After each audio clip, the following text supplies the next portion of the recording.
remember from my video about the alpha male club, that like insane business slash degrading women slash firebending club. The guy from that video is apparently under investigation for some absolutely devious acts. And I should probably say before I get into what they are, be warned that this video is going to cover some heavier topics such as potentially sex trafficking and abuse. So I would definitely steer clear of this video if you are sensitive to those things. And that is because this article from the Daily Beast came out that said police raid MAGA king of toxic masculinity, which I suppose is Andrew Tate, in human trafficking investigation.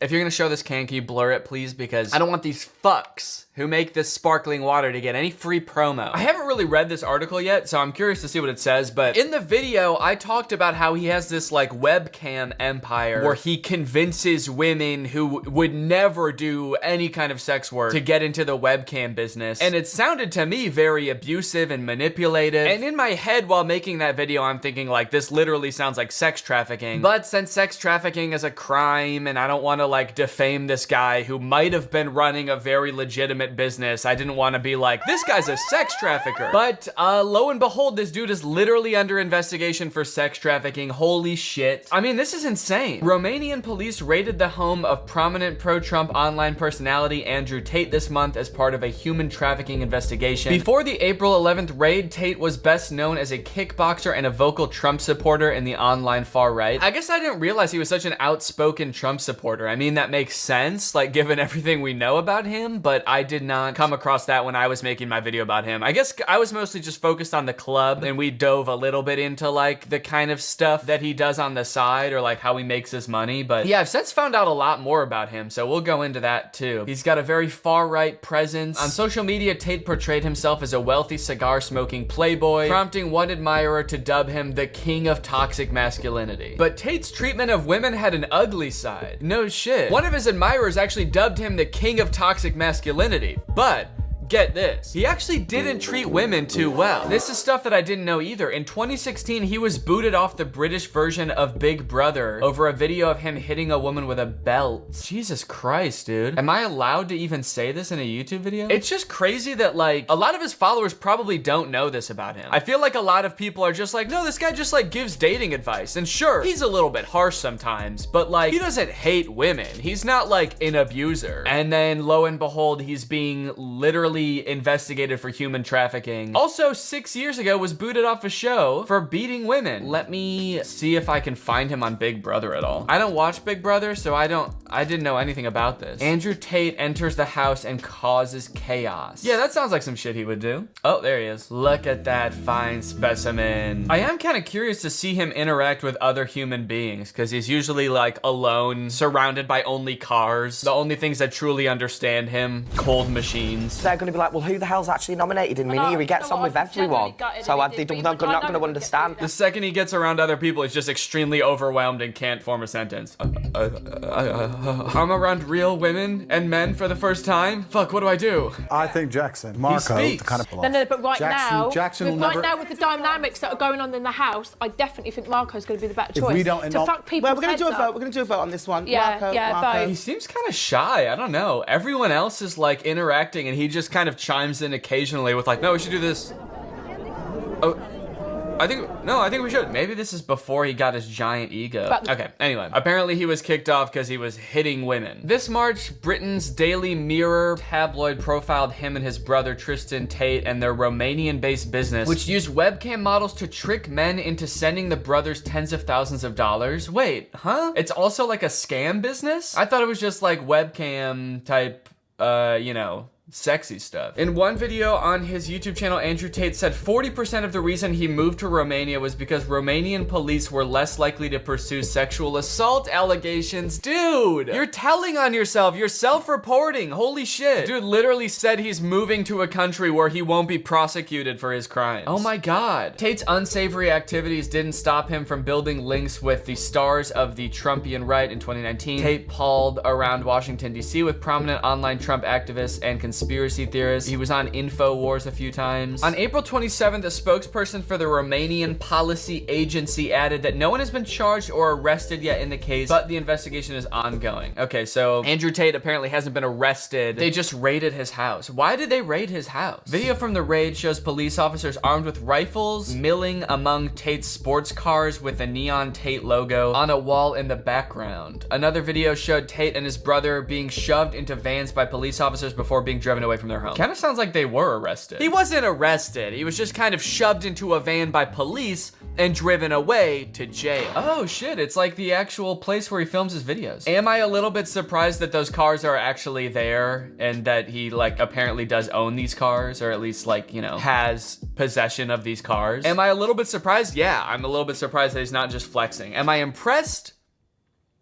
No, I'm not impressed that he made this much money doing the absolute most evil thing in the world. A Romanian newspaper reported that the raid was sparked over reports that an American woman was being held captive at the Tate house. Police found both the American and a Romanian woman in the building during the raid, according to the report. Oh, well, that seems pretty cut and dry to me. They got reports that a woman was being held captive, and they went there and they found her. No girls were found in my house, and nobody was arrested, Tate said. Yeah, dude, I think both of those things are actually wrong. It seems like allegedly a woman was found in your house, and also you were escorted away from the house by police. So, I mean, it seems like both of the things you said were not true. Also, it's kind of funny that it seems like the only thing this dude cares about from all the videos I've watched about him is like getting attention from women and like making it seem like women are all over him all the time. So I do kind of enjoy the fact that he's now trying to make it seem like there's no women ever at my house. There were no girls were found at my house. I never have girls at my house. Women hate me. Andrew Tate appeared to address the raid in Instagram pictures featuring him smoking a cigar in a staged interrogation room as faux police officers loomed over him. Tate added a caption, "Officer, I think we can all agree that bitches love to lie." This is insane. I mean, like, honestly, I'm not that surprised because the video that I made about him before really made it seem like he was a sex trafficker, and it turns out that that might be becoming true. All right, let's see if we can find him talking about this on Instagram. I'm curious what his comments are from like his supporters. Okay, so I guess he's in a fake interrogation room smoking cigars. This post has 37,000 likes. The top comment is "Real G. Can't break the unbreakable." Oh my god, he's got stans, dude. He's got like Andrew Tate's logo as his profile picture and his username is Tateism. Everyone's commenting "Real G, Big G." Is that like Andrew's nickname? Everybody calls him Big G. What does that stand for? None of his fans seem turned off by this. This is very disturbing. Yeah, they do. They do lie. They love to lie. That's why I moved to Romania, actually, because I know that women are gonna try to lie about me so much that I actually have to move countries where no one will believe them. I cannot believe you took pictures. Okay, well, obviously this isn't the actual interrogation room, dude. This is like the stairwell of an apartment building or something. These are obviously staged. It's not obvious to stupid people. Man, people are obsessed with this guy. What the fuck? In front of a McDonald's, I have a Bugatti. The Big Mac. People just listing foods. The Big Mac. Someone else comments, hash brown. People are trying to order things from Andrew Tate. Fries? French fries? Okay, hold on. I think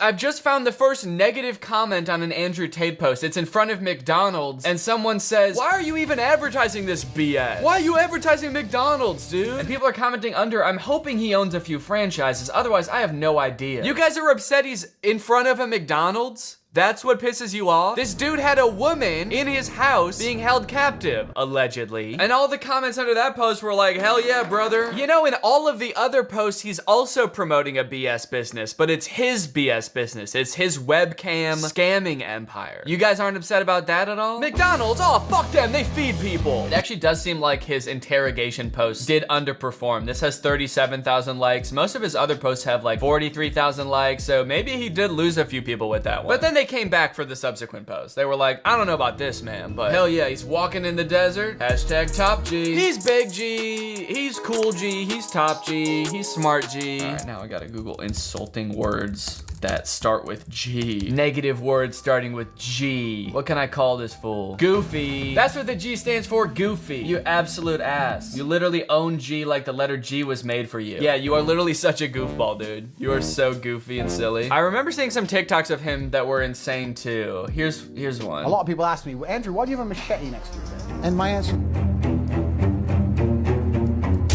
Oh Oh my God, did I just like that on it? Oh shit, dude, I did not mean to like that. A lot of people ask me, Andrew, why do you have a machete next to your bed? And my answer is simple. Why wouldn't I have a machete next to I don't know, maybe if you weren't like involved in a bunch of illegal businesses, that would be one reason that you wouldn't need to keep a machete under your bed. Maybe if you were nice to people and you didn't have to worry about people coming into your house to kill you. Those are just a few things I could think of. Why don't you have a machete next to your bed? Because I'm just a YouTuber. I'm not, you know, holding people captive in my house. Really not weird. In fact, there's at least one, depending on the room, between 1 and 3 machetes hidden in every single room in my house. He says that's not weird and then goes on to make it even more weird. No, it's not weird because I actually have hundreds of machetes in my house. It's not weird because I'm actually extremely paranoid. Some little pussy-ass dude once said to me, yeah, but if it's next to your bed, what if you like upset a girl and she catches you cheating and gets a machete?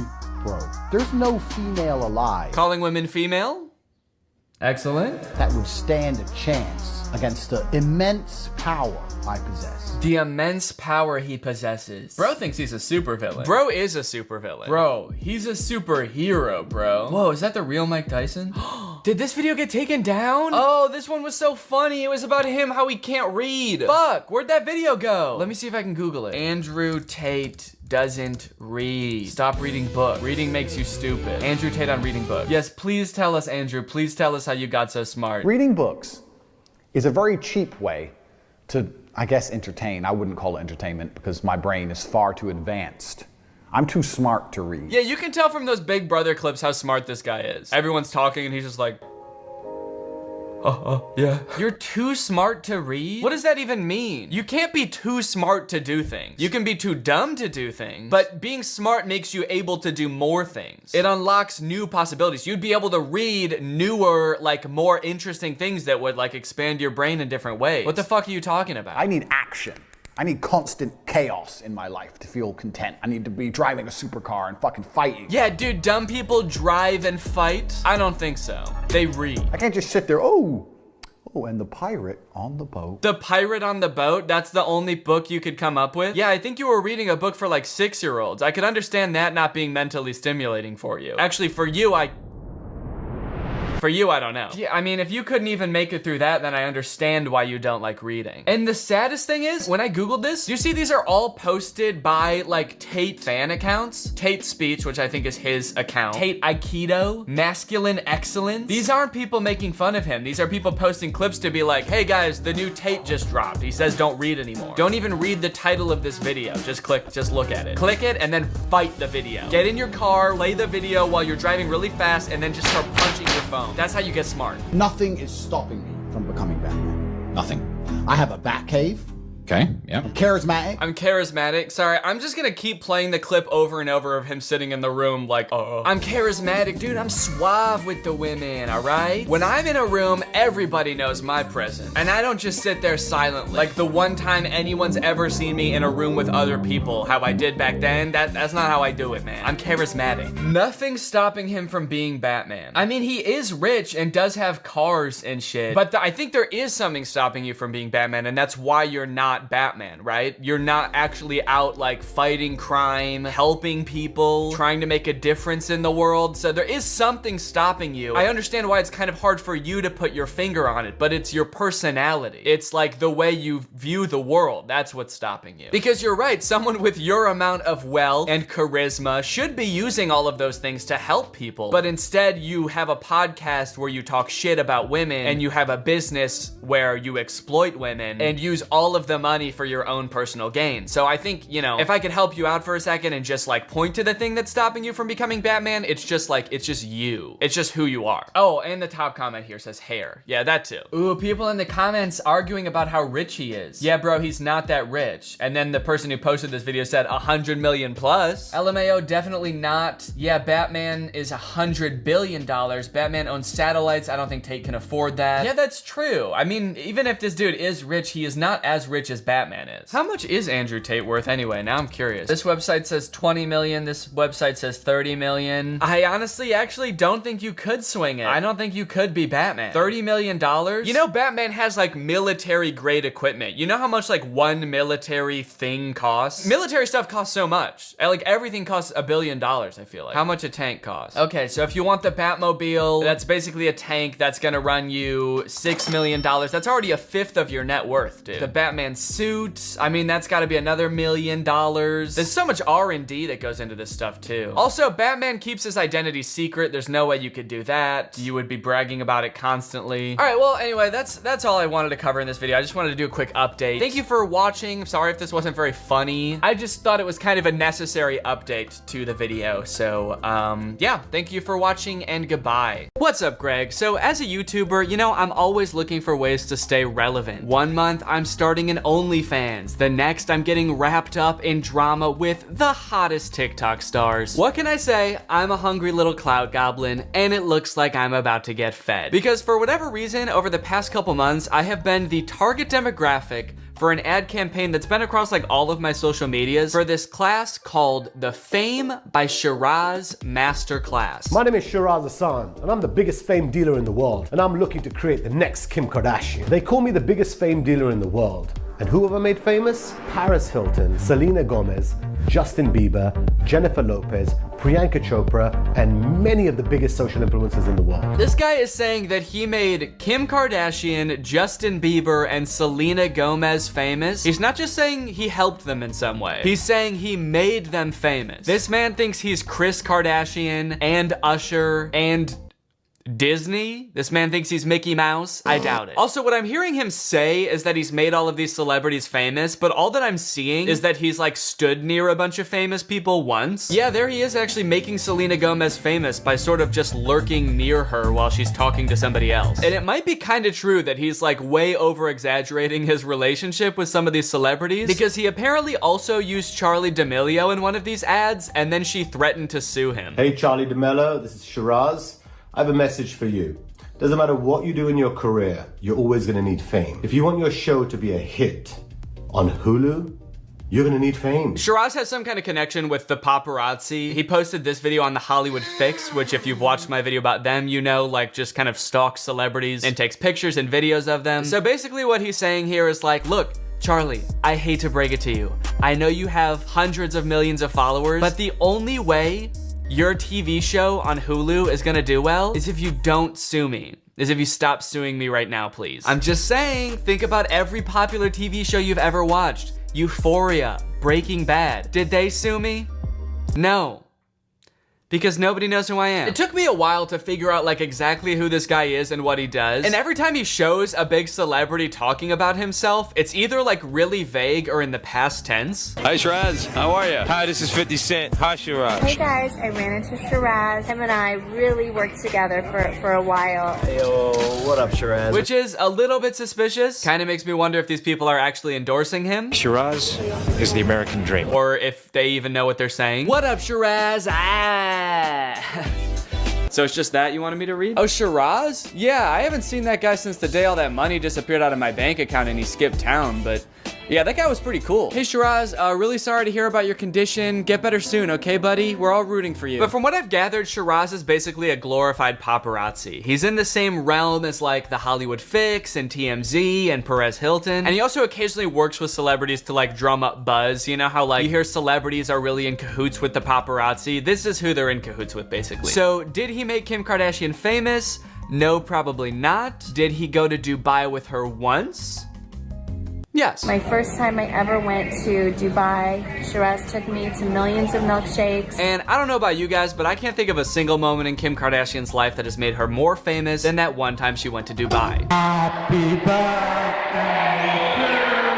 So I'm not exactly sure why I keep getting these ads. I swear to God, I'm not constantly Googling things like how to be famous, someone please make me famous, Shiraz, how can I be the next Kim K? You'd think he'd be trying to target like up and coming actors living in LA, musicians studying in Nashville, but now that I think about it, I guess every 27-year-old guy named Daniel that lives in Illinois I've ever met has been trying to be the next Kim K, so it makes sense. And with an ass like mine, I thought, shit, I think I've got a pretty good shot. So I signed up for the course. So the ordinary price is $997, but for a limited time, I can get it for only $297. Now, I've been thinking about making this video for months, and this has said that for the entire time, which you might see as a red flag, but I just see it as Shiraz being very generous. A limitless pill for fame? If this course was a pill, it would be considered the limitless pill for fame, a smart drug for people everywhere looking to rise above the competition and mediocrity. Just imagine secrets that can help you to rise above your competition and develop a bulletproof brand. Okay, if this is being marketed towards like regular people, I don't understand who their competition would be. Like Alan that works at the grocery store in my town is also gonna rocket to fame, and I've gotta make sure that I sort of keep the spotlight on me. Emancipate you from obscurity and the pit of the unknown. Tap into and unleash the hidden powers of the rich and famous in your own life, and move ahead in your business and go higher by being famous at what you do. So I like that he kind of leaves it open, like no matter what you do, you can get famous in this course. If you like walk dogs for a living, you're gonna be the most famous dog walker in the world, all right? You're gonna have dogs chomping at the bit to get walked by you. You're gonna walk into a dog park and the dog is gonna be like, holy shit, it's him! It's the guy! Holy shit, walk me, daddy. Save $198 today and get instant access the entire 10 classes inside the Fame by Shiraz Masterclass for just $1,000. No, only $297. Hold on, save $198 because it used to be $1,000 and now it's only $300. Math checks out. Due to the sensitive nature of the information provided to you in this course, all sales are final and non-refundable. Complete my purchase. Here we go. Let's go. Let's go. Processing your order for a limited pill for fame? Question mark? Why is there a question mark there? I feel like that should be an exclamation point. Is this what you're gonna be getting? I don't know. We might just send you a hoverboard and that's what you bought.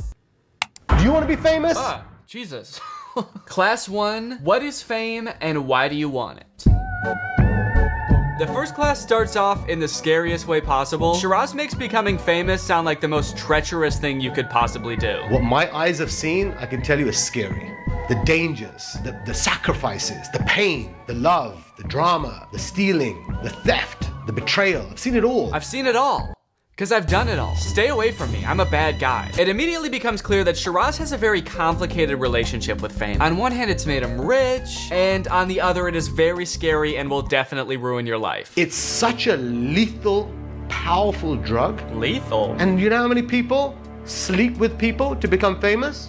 Let me tell you something. If you sleep with anyone to become famous, those people are not real. They're not real. Why are you yelling at me? I didn't do any of that. He's making being famous sound awful. Don't get me wrong, there are 100% problems that come with being famous. We've all seen those play out in the news time and time again. But like Shiraz, you're selling a product here, man. Have some tact, dude. Do all master classes start like this? Do you want to be famous? I was also not expecting this class to be so spiritual. It's such a lethal, powerful drug, and you need to make sure that you have your spirituality in check. Have that belief in God or whatever your spiritual belief is. Have something, meditation, silence, whatever it is. You need that, because on this side, temptation is gonna come and say, no, the devil is gonna say, no, do this. I thought this class was gonna be about like, get yourself a good manager, you know, find an agent. But in the first lesson, he's like, you're gonna need God or meditation to get through this shit, or you're gonna die. You're literally gonna need Jesus, or you're gonna end up selling your soul and your body to the devil. Do a deal with the devil. I do appreciate the warnings though, because it really makes it seem like Shiraz believes in his class. He is so certain that like a few hours of him talking in this white void are gonna make us famous that he has to like warn us not to get too carried away. If you feel that energy is around you and it's gonna make you compromise your own morals, you're telling your partner, your lover to do something else when really it's killing your soul, what are you doing? I'm not doing anything. I just started watching the class. Should I be doing something? Do a deal with the devil. Is everyone else who's watching this class right now like trying to cheat their partner out of money? Is that what I should be doing? The reason I created Fame by Shiraz, in all honesty, is because I wanted a safer environment for my two beautiful daughters. Why would any of this happen to your daughters? I didn't want to see them go through what I see on a daily basis with people wanting to become famous. I think the best way to shield your daughters from this is maybe not like introduce them with the scumbags you work with that are apparently like selling their bodies to the devil. Maybe just like don't introduce them to those people. The rest of this lesson, we don't learn anything about how to become famous. Shiraz basically just tries to like hype himself up as the guy who knows about fame, but just kind of ends up making himself seem like a terrible person. He continues talking about how much of a drug fame is, and if you get a little bit, you're always gonna want more. And an example he gives, he implies that Meghan Markle's marriage to Prince Harry was all some sort of like calculated move because she wanted to be more famous. There was an actress, okay? Her name was called Meghan Markle. She raised the bar so high that I just don't want to be famous as an actress. I want to be a princess. So guess what? She becomes a princess. And then on top of that, he says, but that wasn't enough for her. And actually, the reason that she left the royal family is because she wanted to come back to LA to be even more famous. Think about that. She is a princess. She has everything in the world. Unhappy. Harry, if you love me, we need to go. We need to get out of here. But where does she want to go?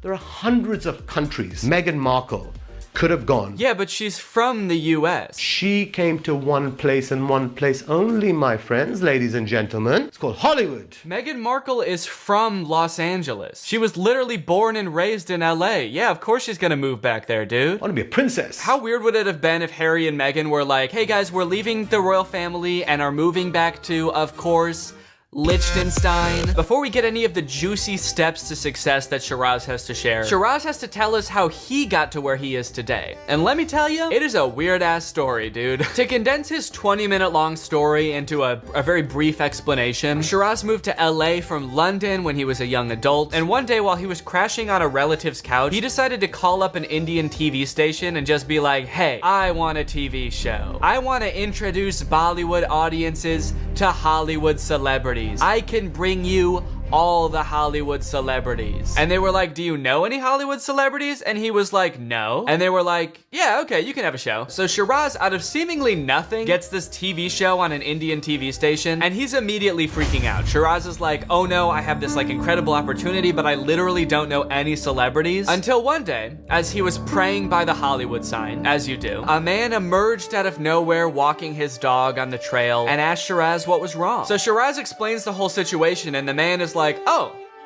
I can help. I'm the president of CAA, which if you don't know is literally one of the biggest talent agencies in the entire world. And that is the story of how Shiraz got access to all of the biggest celebrities in the world. Shiraz, were you stalking the president of CAA? And the first thing I said to the guy, I said, I don't know who you are. Yeah, okay. All I'm asking you is one thing. I want to be a princess. So this is what qualifies Shiraz to teach us how to become famous? Shiraz, I don't even know if you know how you became famous, man. It seems like you just kind of stumbled into it. I mean, I don't want to discount your hustle, dude, but it honestly seems like sheer luck if this is the real story. Literally overnight, me and my business partner, we locked down all those paparazzi. There was about 15 of those guys. And all they did was control Britney Spears' every movement. And overnight, guys, I was filming Britney Spears' every move. Yeah, dude, I don't know if that should really be one of your proudest moments. Definitely something I would have stopped bragging about like a long time ago. I then took that content and distributed that content all over the world. And this is when Britney Spears was going crazy, guys, shaving her head, beating everyone up. It was the meltdown of Britney Spears. I think Shiraz might have single-handedly ruined Britney Spears' life. Shiraz? Fuck you, dude. Hey, wait a minute. Maybe the reason Shiraz is warning us about all the fucked up shit that could happen to you when you get famous is because he's the one doing it. He's warning us about himself. Breaking news tonight, an actual sicko is on the loose. This man has been charged with 7 counts of being an actual creep and a total weirdo. Authorities say if you see this man, run. We know what your X factor is now. Whether you're a brand or whether you're an influencer. That's what we've been talking about over the last course. Wait, what? Did I miss something? This is class 2. And the first class was just about how scary fame is. When did we talk about an X factor? Okay, there's no one else in the room. Just you and me. That's it. You've told me your X factor. No, I didn't tell you shit, man. You told me you were gonna make me famous. You didn't say I had to have an X factor. That was never part of the discussion. You hounded me down on Facebook until I clicked on your course. And now you're like, so you got an X factor, let's see it. You think you're a big shot? Let's see that shit. First thing that we need to do right now is type your name into Google and see what comes up. Because that's gonna tell me from a 0 to 10, where are you? Because you're telling me you've got the X factor. I didn't tell you shit, man. I never said that. Now, this is the moment of truth. This is where you and I, okay, got to be honest with each other. Oh, okay, we're being honest with each other now? Sweet.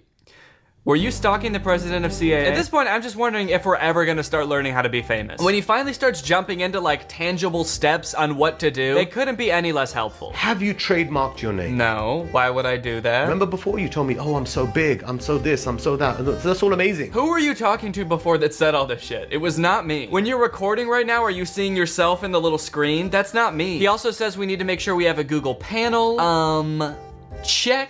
It even added 1 inch onto my height, apparently, so I'm seeing results already. He also says we need a brand guide to make sure that like the fonts and colors we use are consistent. So now let's talk about your brand guide. It's like, dude, this is not gonna make us famous. Can we skip this shit? This is stuff that like in the grand scheme of things does not matter at all. And who am I showing this to? Let's say I'm like the next Charlie D'Amelio. I just want more people to follow me on TikTok. I want to have 100 million followers like Charlie D'Amelio. Who am I trying to impress by having a consistent font? Who's gonna like be watching me on TikTok and be like, hold on, I gotta make sure this kid has a Google panel. Can we please move on to something helpful? If you go the traditional way, it's okay, but it takes a long time. And the traditional way is you calling up, emailing, begging.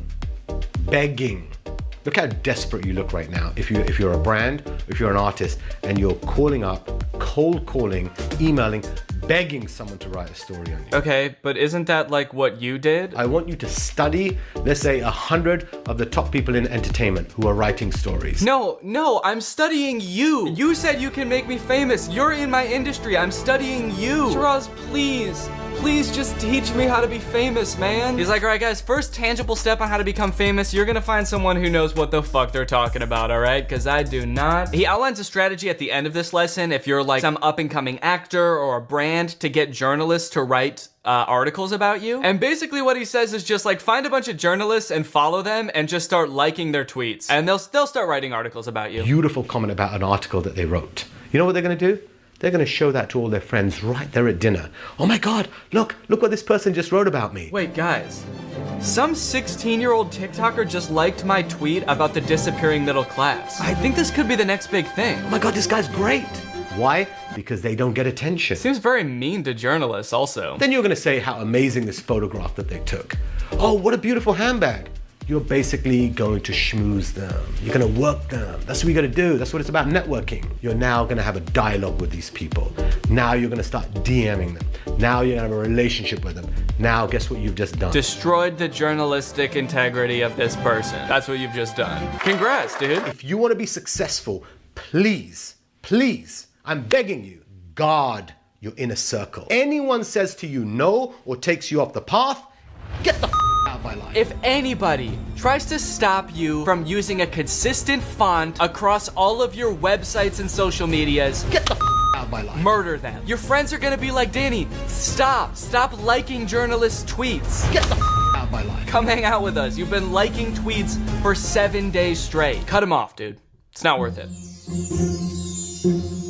By class 4, we are finally starting to get into some actual advice. Shiraz tells us we need to write down our goals, know why we're doing this. He goes into creating FOMO for your brand, disrupting, that's a big thing, you gotta disrupt. And I'm like, yes, Shiraz, actual advice. I knew you could do it, dude. Define your goals. Where am I going? Where's my start? Where's my finish? What's my roadmap? Where am I going? I need to understand. What are your goals? Shiraz goes into a couple of interesting topics, one of them being the concept of earned media versus paid media. Paid media being things like billboards, while earned media being things that just like naturally get people talking. He uses like wearing something crazy to a red carpet as an example. How do I stand out? Is it your fashion? Is it your statement? Is it your fashion? Is it your personality? Is it your loaded handgun that you just fired into the air? It is all a very interesting topic of like how to get people talking about you and stuff like that. But at this point you may be wondering, wait, how did we get to a red carpet? To which I'd respond, you made a Google panel, didn't you? Another example he gives of earned media is that he, I guess, invited Michael Jackson's children to some event for an energy drink after they hadn't been seen for years in public. I invited the Jackson family. By the way, when Michael Jackson died, their kids have never been seen out. So I told the brand, I said, what we've got to do, I've got relationships with those talents. I will do a deal that gets them to come to the red carpet event. Remember guys, fame is a drug. It ruins people's lives. It makes people do awful things. Also, I brought these children out of hiding and threw them to the wolves, and it was very epic. Mr. Pink ginseng drink. Lindsay made the announcement at the Mr. Pink ginseng drink launch party. A launch party for a new ginseng beverage. And I love that he's using this example too for some energy drink that I've never heard heard of. And I guess it all worked out in the end because we created so much publicity for this product that nobody's ever heard of it before. So I guess it's a good thing that Michael Jackson's kids came out of hiding for this one. This is the most healthiest drink that I've tried and I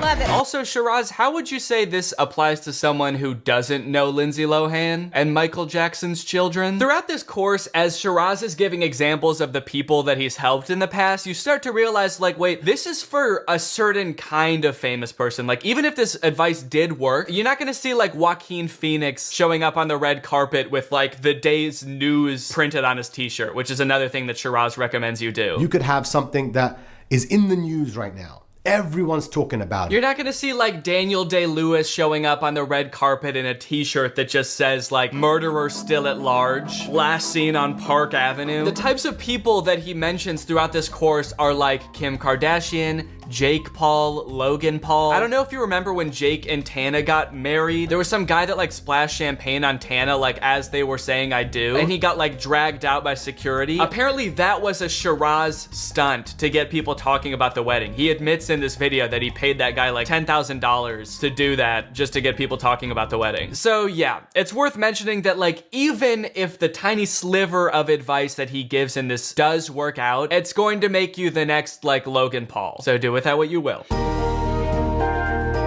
The rest of the course is pretty boring and I don't really want to show the whole thing. It's just kind of him talking about what to do after you've gotten famous. You guys are all famous by now, right? You guys are all, okay. So you'll be set to watch this by the time you get here. But it's about how to deal with talent and brands, networking, how to close deals, and finally he gives us a roadmap where he kind of summarizes the whole course. Remember, this entire course unscripted. Wait, you didn't plan out this course? I paid $300 for this and you didn't script it out? The fuck? Well guys, I honestly learned a lot from that and I think it's time that I create my own course. What's up, Greg? I hope you're having a great 2022. I know I am. Now that the new year's finally here, I know a lot of us have resolutions trying to stay healthy, both physically and mentally. A big one for me personally is I want to stop making fun of videos on the internet, just for my own mental health. I wanna, you know, any sort of goofing around or being silly or making jokes online, I'm definitely gonna wanna stop this year. So if you see me doing any of that, making fun of any sort of online content, please let me know. That would definitely ruin my year to break my resolution so early. So, you know, hold me accountable and do not let me do that. Okay,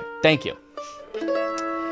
Anyway, today I'm gonna talk about this guy that eats balls. Fresh, raw testicle. That's right, baby. We're talking about the Liver King. If you don't know who the Liver King is, he's gained a lot of popularity in the past few months. He's got 1.4 million followers on TikTok, and he's come to prominence, I think, for the most part due to his unorthodox lifestyle. His eating habits, his workout routine, his disdain for technology, even though he is famous on a phone app. But basically, this guy just sort of like documents his life and what he eats and stuff as he tries to live as our ancestors did. That's his big thing. He's the CEO of the ancestral lifestyle. Meat. In case you're wondering what the ancestral lifestyle is, it's meat, okay? Our ancestors ate meat and balls. They ate testicles. Fresh, raw testicle. As you can see, he is absolutely jacked, shredded, ripped, chiseled, etc. And so a lot of people follow him for like health advice and workout tips and how to build muscle and stuff. And I thought it'd be great to watch this guy's videos since we're all trying to be healthy in the new year to get some health tips. So let's go ahead and watch what he eats on a Wednesday afternoon. Liver King here. It's Wednesday afternoon and we are breaking our 24-hour fast. This is how we break our fast on a Wednesday rest day after we did a successful simulated hunt. Did he just say that it's his rest day and that he just completed a successful simulated hunt? How is that a rest day? I guess I don't really know what a simulated hunt is, but he sounds out of breath at the start of the video like he literally just came from a simulated hunt. Liver King here. And it does not sound like, from how out of breath he is, that he has been having a relaxing rest day. Nothing more relaxing than just taking it easy every now and again, you know, with a good old rest day. Just kicking back, relaxing, and sprinting through the forest for 7 hours with a spear. Looking for a fake goose? I don't know what a simulated hunt is. He has kids. I wonder if he's like making his kids dress up in a like a deer costume and he's chasing them through the woods. We're gonna start with a protein shake, about 30 grams of protein. We got some full fat yogurt in here with some amazing concoction. Ask me about the recipe. Super vague. This is some amazing concoction. It's like he doesn't even know what it is. And this is some sort of amazing concoction. I don't know what it is. Just sort of appears at the foot of my bed every morning. It tastes disgusting, but it's the only thing keeping me alive. Ask me about the recipe. You're gonna absolutely love this. We got 10 ounces of bone-in, skin-on sardines. We have 3 ounces of fresh, raw testicle. Thank God the testicle is fresh and raw, you know? Otherwise, that would be gross. If it was cooked testicle, that would be insane, dude. People would think you were crazy for wanting to cook a testicle before you eat it. Are you nuts? Are you?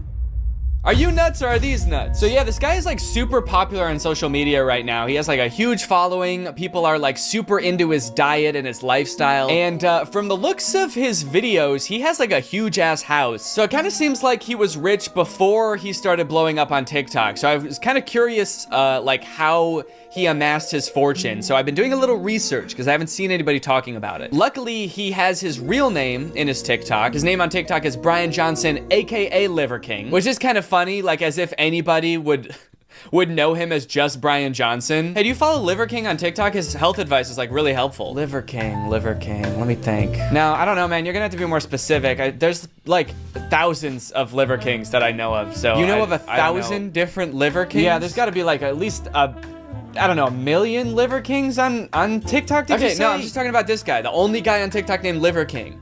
Brian Johnson, AKA Liver King. Oh, Brian Johnson! Yeah, dude, of course. You should have told me the more unique name first.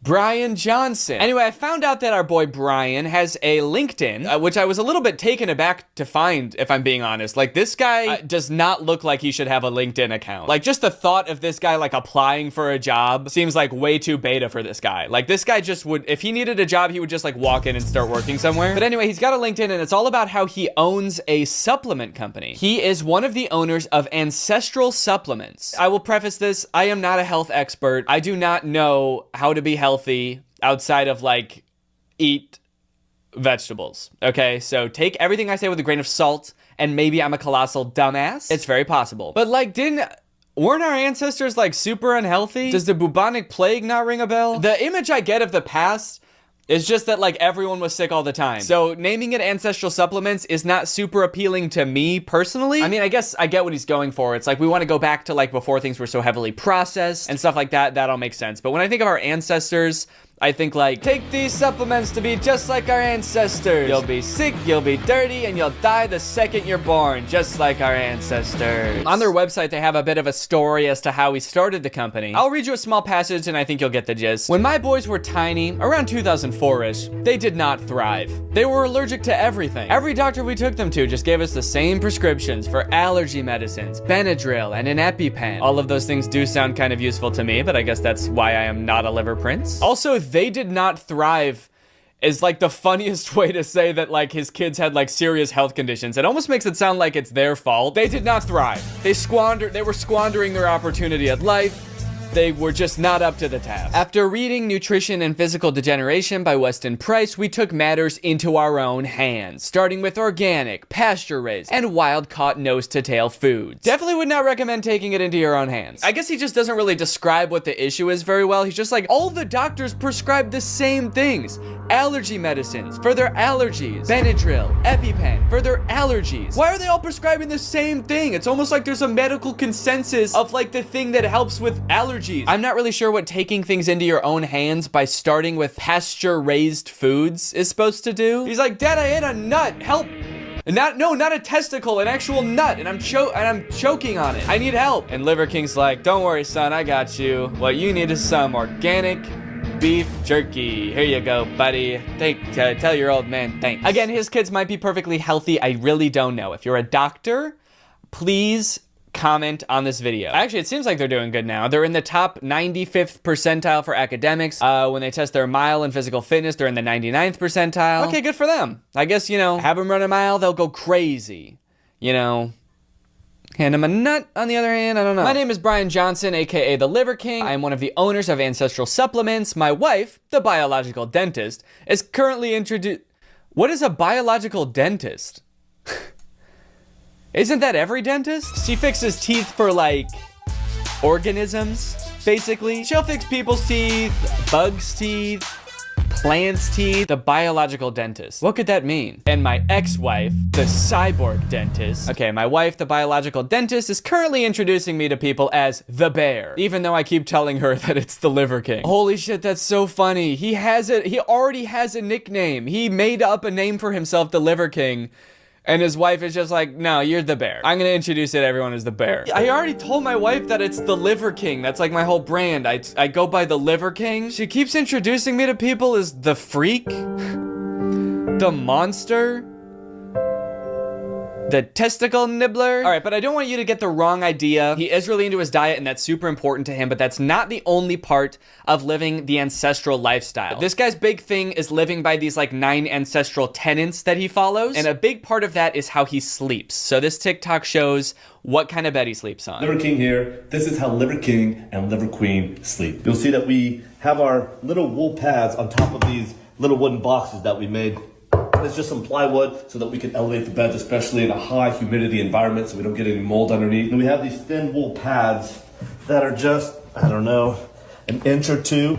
Just a little bit of stuff down here to give enough cushion. Why do I get the idea that like this wasn't his original plan? I feel like his original ancestral plan was just to sleep on the floor, and then he was like, God damn, this is uncomfortable. So he's like, well, maybe it would still be kind of considered ancestral living if I like built a little wooden thing. Because they probably had wood back then, so I'll just sleep on wood. So then he built this like wooden pallet thing, and he tried sleeping on that, and he was still like, this sucks, I can't do it. And so then he added this like thin wool pad. Before you know it, he's gonna have a bed. He's gonna be like, and then on top of the wool pad, I just put like a memory foam mattress. Just went to Mattress Firm, just like they used to do back in the ancestral days. And I put that right on top of the wool pad, and that's basically how the Liver Queen and I sleep. Liver Queen will never allow a cell phone in here, but if she catches Liver King listening to a book, we have this little Faraday bag, and that's where the phone goes. Even though the phone is always going to be in airplane mode, this is just an insurance policy. So that's another important thing to him and his wife. He talks about it a lot, is that they don't want any like radiation or EMFs is what they say in their house. Electromagnetic fields, any sort of radio signal. They want none of that in their house. So anytime there is like a phone in their house, it's got to be in one of these bags. You'll see that we also have Ethernet cables here. That's why phones or Wi-Fi is not allowed in the room.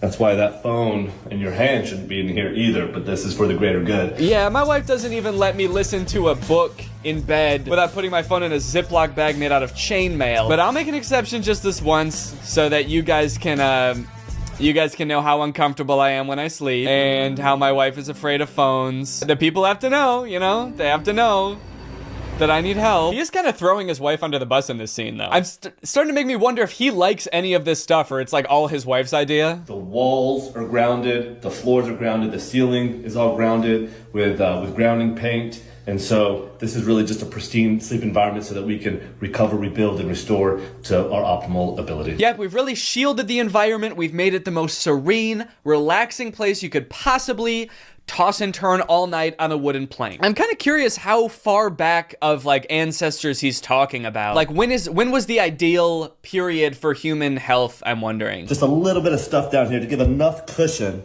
to kind of mimic what our early ancestors would have done with some local plants. He says that like the wool on his bed is just to mimic what our ancestors would have done with like plants. So he's saying like our ancestors far back enough that they like just slept on like on the ground with like some like pine needles or grass. You know, guys, our early ancestors, they were really healthy. They're covered in fur, they ate bananas, our early ancestors. That's how I'm trying to live. I'm gonna build a tree in my house. I'm gonna swim into a volcano in the ocean to live like our earliest ancestors. Kinda wanna just live like a single-celled organism, if that's cool. Oh shoot, this is a workout TikTok. This guy's about to go super barbarian mode. I've seen a lot of people say this guy's on steroids. I don't know if that's true. I don't know how possible it is to get a physique like this purely naturally. But what I do know is that regardless, Liver King puts in work to get the muscle he has. Let's take a look at one of his workouts.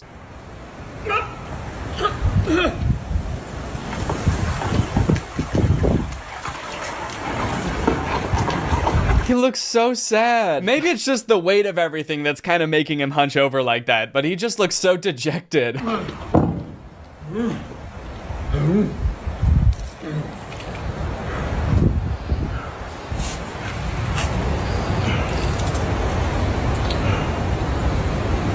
Is this part of the workout? He just breaks down crying. All right, guys, now I'm on the ground. And I'm still working out. I'm gonna do 10 sets of weeping. Why am I doing this? Oh! I just want to eat one candy. I just want one candy, please.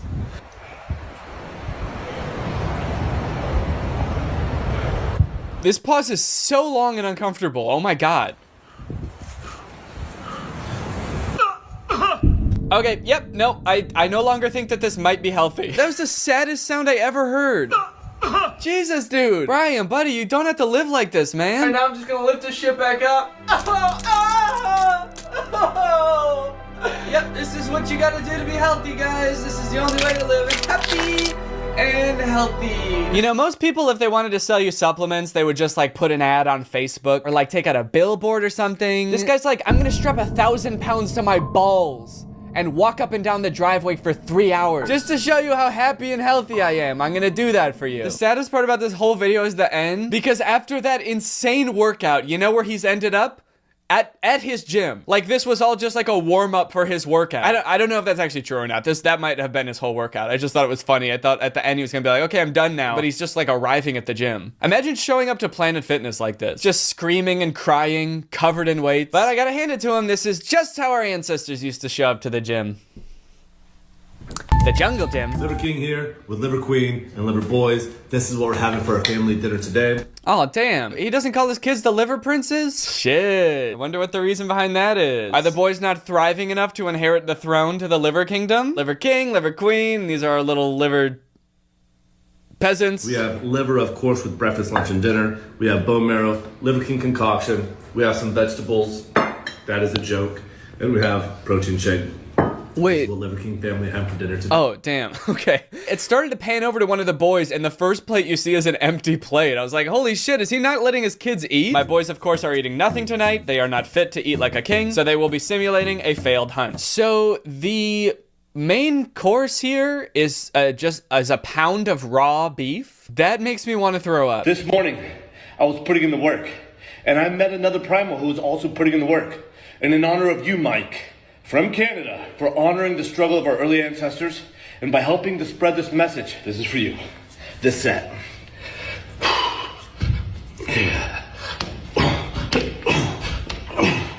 Whoa, Mike getting a shout out, dude. Shout out, Mike. Mike is probably losing his primal mind right now. Oh my god, he noticed me! I will say he does appear to be getting a little bit too into this set dedicated to Mike. He's like humping the ground. I don't think I've ever seen anyone do push-ups like that. That's wild. He goes from doing push-ups to doing that like grind on me Vine trend that shirtless boys used to do. This is for you, Mike. This is for you, buddy. I don't really know what to make of this whole primal lifestyle thing. I mean, he does seem happy. Like in all of his videos, he's smiling. So maybe there's something to this. I don't know. He definitely seems happy. I guess, you know, it could just be because he spent like the past 20 years living his life completely unchecked by anybody. He's just been like eating whatever he wants, and apparently no one around him has told him like, hey, don't you think it's kind of weird that you walk around without a shirt on all the time? Also, he's like rich, so maybe that helps too. I'm kind of curious to see what his day-to-day life is like, so let's check out this video, Inside Liver King's home, exclusive house tour. Liver King here. Welcome to my cave. First thing I want to show you is this sign. It says cell phone reception goes here, and by here, that really means this Faraday cage. And that Faraday cage is gonna make sure to block all the EMFs from the phone so we can maintain this healthy, pristine environment that we created. This is my office. This is where stuff gets done. This is my standing office. Wait, he's got a gun? That just changed my whole perspective of this dude. It makes sense, but no sense at the same time. This dude has a gun? That goes against everything I thought I knew about him. The ancestral lifestyle, and you go hunting with that? Did they have that, Brian? Did they have that back then? How does this dude have every phone in his house like locked in a garbage can so that they don't like throw off the vibe? But his gun is just like, he just kind of like threw it on the table. That can go there. That never hurt anybody. In the evenings, this is where I come to relax. I sit down on this pew. That says so much about him. Sometimes when I want to relax and I don't want to lay on my hard wooden bed, I'll come out and sit on this cold wooden bench. I'll just sort of sit here in the dark and think about my life. And I just have all the lights off, and people walk by and they don't even see me here. Yeah. What? That's not a good sign, dude. I think they see you. I think they're avoiding you. Yeah, I'm kind of invisible here for some reason. It's kind of weird. People just walk by me and they sort of like, it almost looks like they're avoiding eye contact with me. Their pace really picks up too when they get around this part in the hallway. Okay, we're standing on our outside patio. We have our cold plunge. I hope that you can take a look at the cold plunge because there's pine needles in here, there are leaves in here, there's stuff in here that you'd probably say you should probably clean your cold plunge. But this is all earth. This is all stuff that's gonna help your skin biome. This is just getting the earth on you. Yeah, you can see some pine needles in there, dirt, bugs, broken glass, shit, a dead squirrel. It's all good for you though. Human remains there. This is an active crime scene actually, so. And I'll just sort of hop in there and swim around with my mouth wide open and just take in all that good stuff into my body. It's good for you. Also, does he say it's good for your skin biome? This is all stuff that's gonna help your skin biome. I did not know I had a skin biome. That's interesting. Does that mean there's things living on my skin? And this, of course, is good for all of the ants and spiders and small little maggots that live on my skin. And he's got jet skis too. This dude is like the most peaceful, serene guy, except for when it comes to like shooting guns and riding jet skis, I guess. I wonder if he does all the fun stuff when his kids and wife go to bed. He's like, all right, kids, I'll see you tomorrow for another day of simulated hunting and foraging in the woods for berries. Then he like hops on his jet ski and just like rips around the lake shooting his gun. Yeah! Goes to a strip club. His wife's like, honey, where were you last night? He was like, oh, I was on the pew. You didn't see me? I was on my little bench. All right, guys, well, I hope that gave you some good insight and some tips on staying healthy this year. But now let's talk about our sponsor, Inkbox Tattoo. We'll be watching the Disney Channel original movie Zombies, which is by far the strangest allegory for racism in America I have ever seen. It's about humans living side by side with a community of zombies, the fictional, terrifying, flesh-eating monsters. Guess which one is the minorities in this metaphor? Most Disney Channel movies start off in pretty much the exact same way. Some variation of a not so popular kid getting ready for their first day of school. There's bland pop music playing in the background. Or maybe they're getting ready for their last day of school. There's bland pop music playing in the background. But this movie was actually a really nice change of pace from that. The whole intro to this movie is actually a fun little cartoon about how 50 years ago in the town of Seabrook, a power plant exploded, turning half the town's population into zombies that started killing and eating people. Bland pop music playing in the background. No, just kidding. It's horror music. Children are dying. Luckily for our main character, Zed, a zombie, in the present day, things have changed a lot, and zombies are not as dangerous as they once were. Even though they're still walled off from the rest of the town, they have to live in the slums and wear government-issued clothes, they do no longer have the urge to murder people, and that's thanks to a device called the Z-Band. This puppy delivers a dose of soothing electromagnetic pulses that keep us from eating brains. So the Z-Band makes this movie a really weird zombie movie. Half the characters are zombies, but because of the Z-Band, they don't have the urge to kill people. Doesn't that just make them people with green hair? And it's probably right about now you're starting to realize how this movie is a metaphor for racism. It's just weird to make a movie about zombies where the zombies aren't even zombies. They're just like regular guys with pale skin and green hair. We've come a long way since the outbreak. Thanks to the Z-Band. I have a lot of questions about this situation. Firstly, when was the Z-Band invented? Like, how long ago? Was it during Zed's lifetime? Is Zed the first Disney Channel original movie character to have eaten another human being? Or was that Kevin Jonas in Camp Rock? Dude was weird, I wouldn't be surprised. Zed is super excited because today is the first day that the zombies are going to be allowed to go to the human school. Today's the first day we can attend human high school. And I get to try out for the football team. Kind of fucked up they call it the human school because the zombies, as we just learned, are also humans. Also, the fact that they are just now being allowed to attend the human school does lend credibility to my theory that the Z-Band was just recently invented and Zed has tasted human flesh. He's especially excited to try out for the football team, so he's giving us a narration, he's really excited, he's getting ready for school. And I get to try out for the football team. Bland pop music playing in the background, okay. And then we meet our other main character, Addison. Hi, I'm Addison. Hi. So Addison lives on the other side of town, the human side of town, where everybody is normal. So normal, in fact, that everybody on this side of town hates anyone who's even a little bit different. Which means if you're a zombie, obviously they're not gonna like you, but even little differences. If you walk a little weird, they're gonna hate you. If your hair is a weird color, they're gonna hate you. But she's your classic decom popular girl. She's blonde, she's a cheerleader, she's excited for her first day of high school because she's gonna be trying out for the cheerleading team. But she has one dark secret. secret. Actually, it's one light secret. It's that her hair is white. I'm a totally normal teen. Well, except for this. Born with it. Doctors can't explain it. Yeah, me too. Doctors can't explain mine either. They say it's maybe a sign that I'm super talented or special or something. I don't know. People here hate anything that's different. If anyone outside my family found out I wore a wig, I would never be allowed to cheer. These people need to get their priorities straight, man. There's monsters that live in your town. How do you have the time to hate on a 14-year-old with light hair? Aren't you worried about your babies getting eaten? That's my little sister Zoe. She really wants a dog, but zombies aren't allowed to have pets. Some people still think we'll eat them. I think that's a little justified, I think. I don't know. Don't you guys eat people? So now it's almost time for Zed and Addison's first day of school, but not before. This movie surprises you with the fact that it's a musical.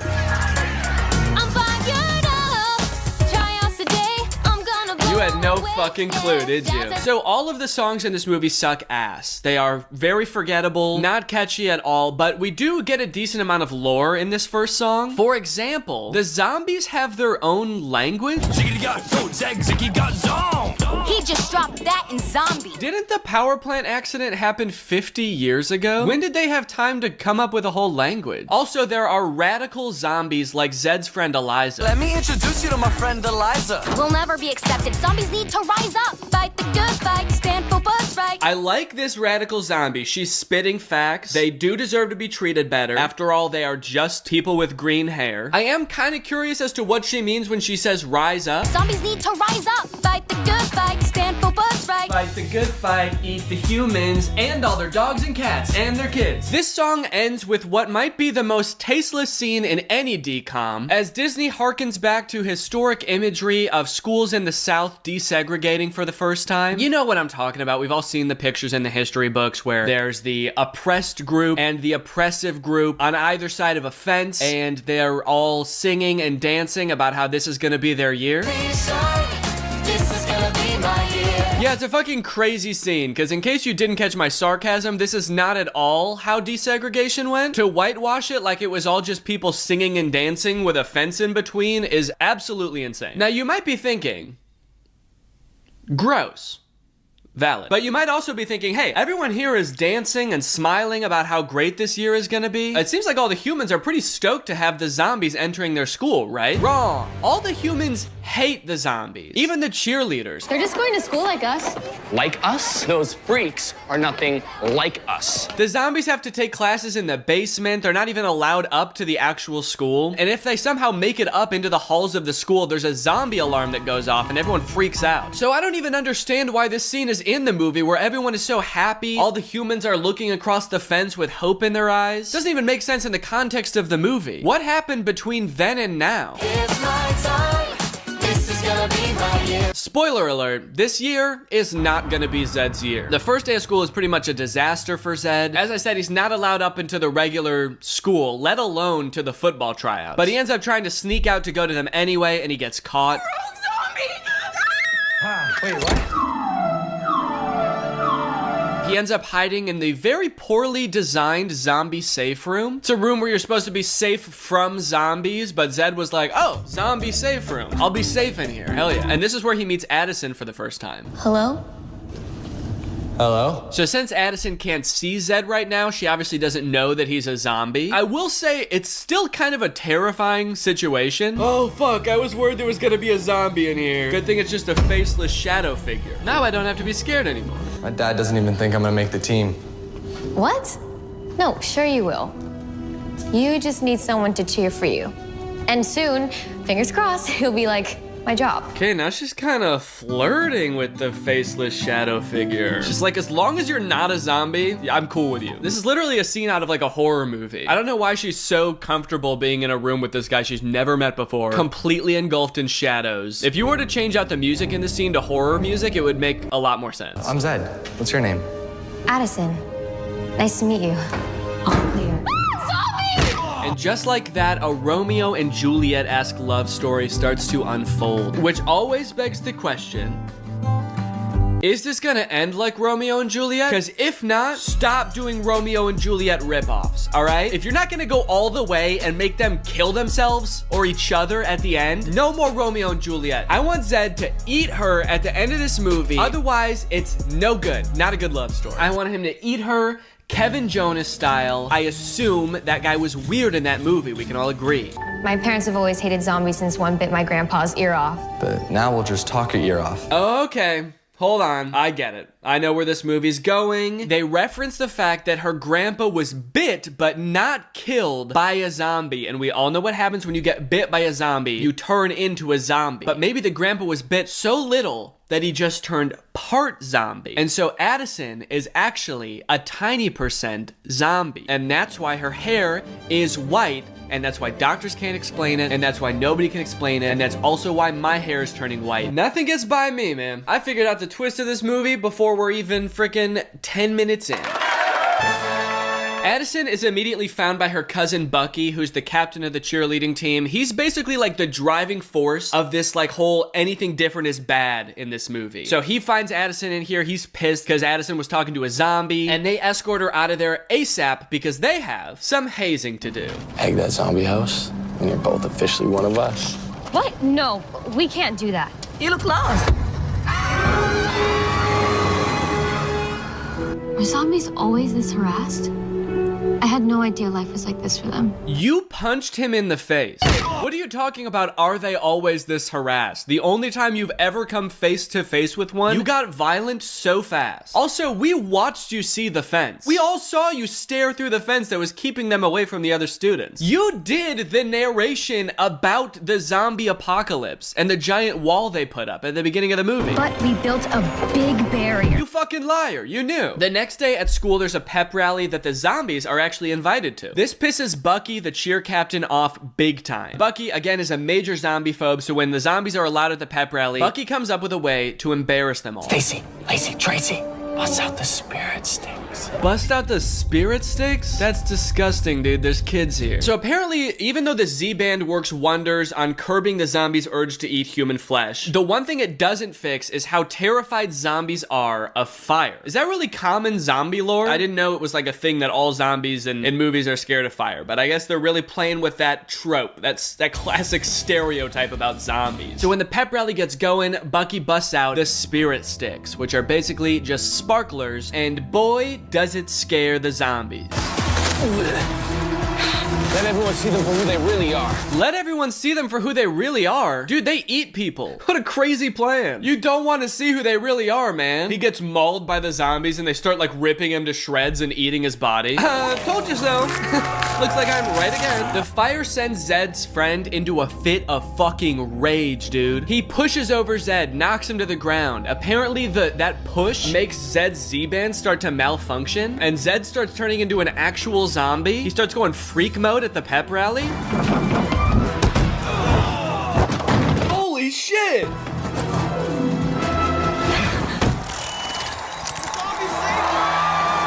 Oh, nice. Look at the crowd, dude. They're going wild. How is this a standing ovation moment? The zombies caused this whole thing, as far as anyone knows. And Zed helped, kinda. He saved one person and likely paralyzed 2 others. Are we not gonna talk about those 2 people he killed? By my math, that's a net negative. Don't clap for that. Also, holy shit, dude. Do not let this kid on the football team. If his Z-Band malfunctions that easily just by hitting the ground and he starts to turn into a zombie, do not let him play football. He's gonna eat his own team. So this scene is absolutely bonkers, and after watching it, I'm sorry, I just have to say it, and I hope you'll agree. Not only is this a bad zombie movie, it's also a terrible metaphor for racism. The best metaphor for racism that Disney could come up with is like, what if there was a group of people that we treated differently just because they look a little bit different, and also because they could snap on a dime and eat your family? That would be wrong, but we do it here in America every day. Yeah!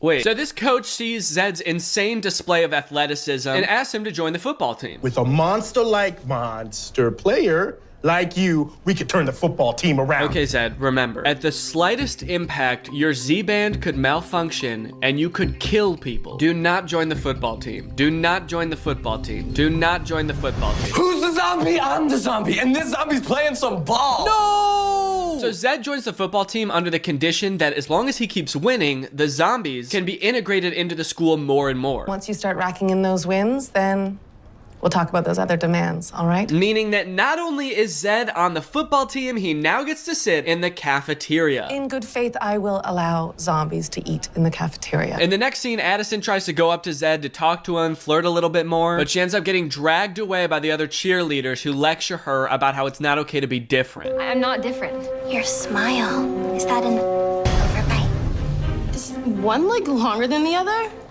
Do you wear corrective lenses? Do you have the tallest hair anyone's ever seen? That would be embarrassing. We'd hate to find out you have an absurdly different hairstyle. We would hate to find out that sometimes when you get a good idea, you say, think, brain blast. Oh boy, the school would have a field day with that one. So Addison's not really allowed to hang out with Zed in public, which leads them to hang out in the zombie safe room where they first met, where they proceed to sing yet another forgettable, very bland song. We're gonna be Sunday. Usually I'm down for like at least 1 or 2 songs out of every Disney Channel movie that has music, but this movie has terrible music. This song is like if you mix Love is an Open Door from Frozen with a knockoff Chainsmokers song and Yummy by Justin Bieber. Girl, you look delicious. Oh, I mean gorgeous. Hey Zed, that's actually not fucking funny to joke about. You have eaten people. So it's time for Zed to play in the first football game of the season. It starts off not going very well because Zed's Z-band is just in normal mode. He hasn't activated freak mode yet, but he doesn't want to lose all the new privileges that the zombies have been awarded. So he's like, shit, what can I do? So he convinces Eliza, who's kind of a computer nerd, to hack his Z-band and turn him like halfway to full zombie.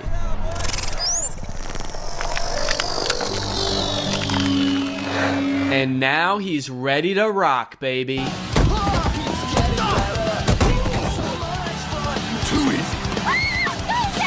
Dumb luck. Dumb luck? Why are they surprised that Zed would be strong and fast? Isn't that why they were afraid of zombies in the first place? That's their whole thing, is that they're scary and strong. Were they saying this in the midst of the zombie invasion too? Like somebody's kid gets eaten by a zombie and they're like, dumb luck, beginner's luck. I'd like to see you do that again. And then they do it again. He is going insanely hard though. He's punching the other players. He's not even tackling them. He just murders the opposing team. Do teams from other towns know about the zombies? Because they make it seem like it's something that only happened in Seabrook. Imagine how confused you'd be if you showed up for an away game at another school and they're like, all right, bring out the quarterback, and this fucking freak comes out and starts doing this to people. It'd be like a horror movie, dude. What the fuck is wrong with that guy? He looks sick. He broke Frank. Zed's doing so good at football now that the zombies are getting all sorts of privileges. They actually take down the fence that we saw at the beginning of the movie. Wait, who the fuck is that? Who was that? What was that guy? The guy moving the fence. One of them's a zombie because all zombies have green hair. That guy is not a zombie. Later in the movie, they're like, oh yeah, that was a troll. There's humans, there's zombies, the humans hate the zombies, and then there's trolls, and everybody fucking hates the trolls, all right? Zombies at least have some redeeming qualities. Trolls have none. Trolls actually suck ass and they stink. No justice is owed to them. Even they'll tell you that they don't deserve shit. Football season continues to go great. We get the classic things are going well montage that's in every movie ever. Oh, and then Zed invites Addison to a zombie party where there is another extremely lame song, but we do get another interesting piece of zombie lore in this song, and that is that zombies are extremely bouncy.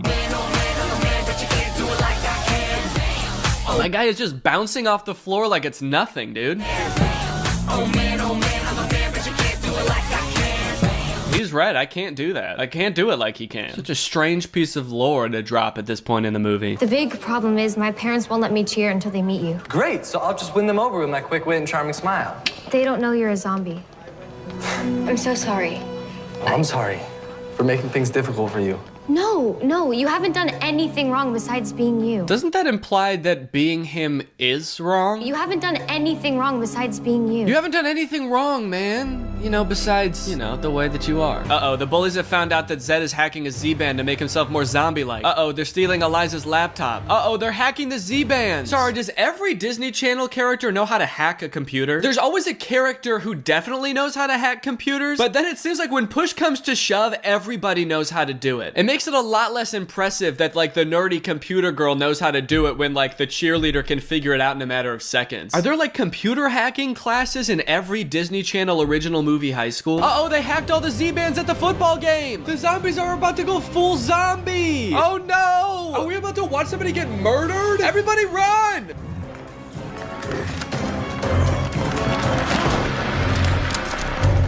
Oh no, here he comes. Kind of thought he was gonna be a little faster than that. Sorry, so this is what everyone was scared of the entire time? I thought they were gonna be like 28 Days Later zombies that can sprint, or like I Am Legend type zombies. They are so slow. Just leave. How is this even remotely scary in a world where cars exist? Just run them over. So the zombies get wrangled up, arrested. This guy electrocutes them or something. I swear to God, dude, the only thing that could make this scene worse is another bland ass song.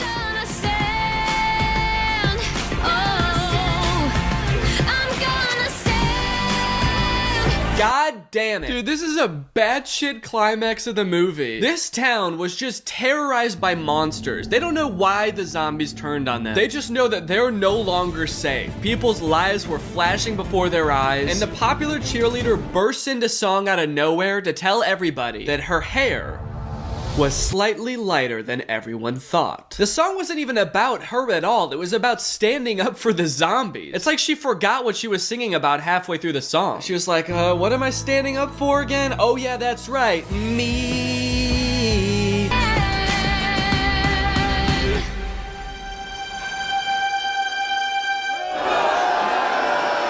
Yes, that is an appropriate reaction, thank you. The ending of this movie kind of comes out of nowhere. The cheerleading squad is performing at some kind of state or national championship, and after the zombies get out of zombie jail, some of them decide to go to the championship to try to sabotage the cheer team. But it turns out they're so bad on their own, they don't even need to be sabotaged.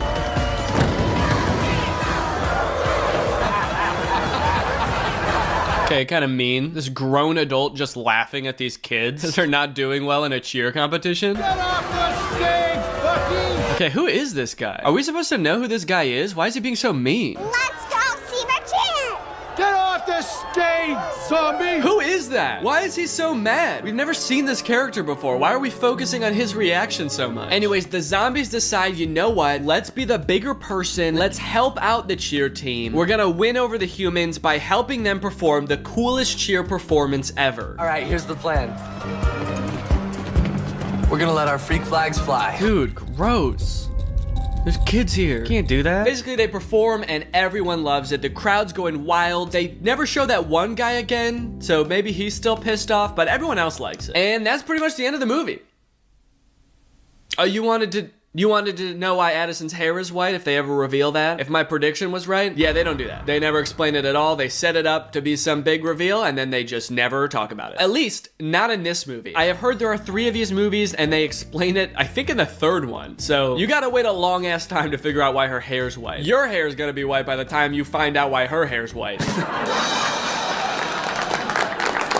All right, well, that's the end. That's the end. Thank you guys for watching this video. If you're new here and you're not subscribed yet, make sure you subscribe and turn on my notifications to join Greg. That's what I call my followers. We're the strongest, fastest growing army on YouTube. Please do not look that up. I'll see you guys next time with a really interesting video.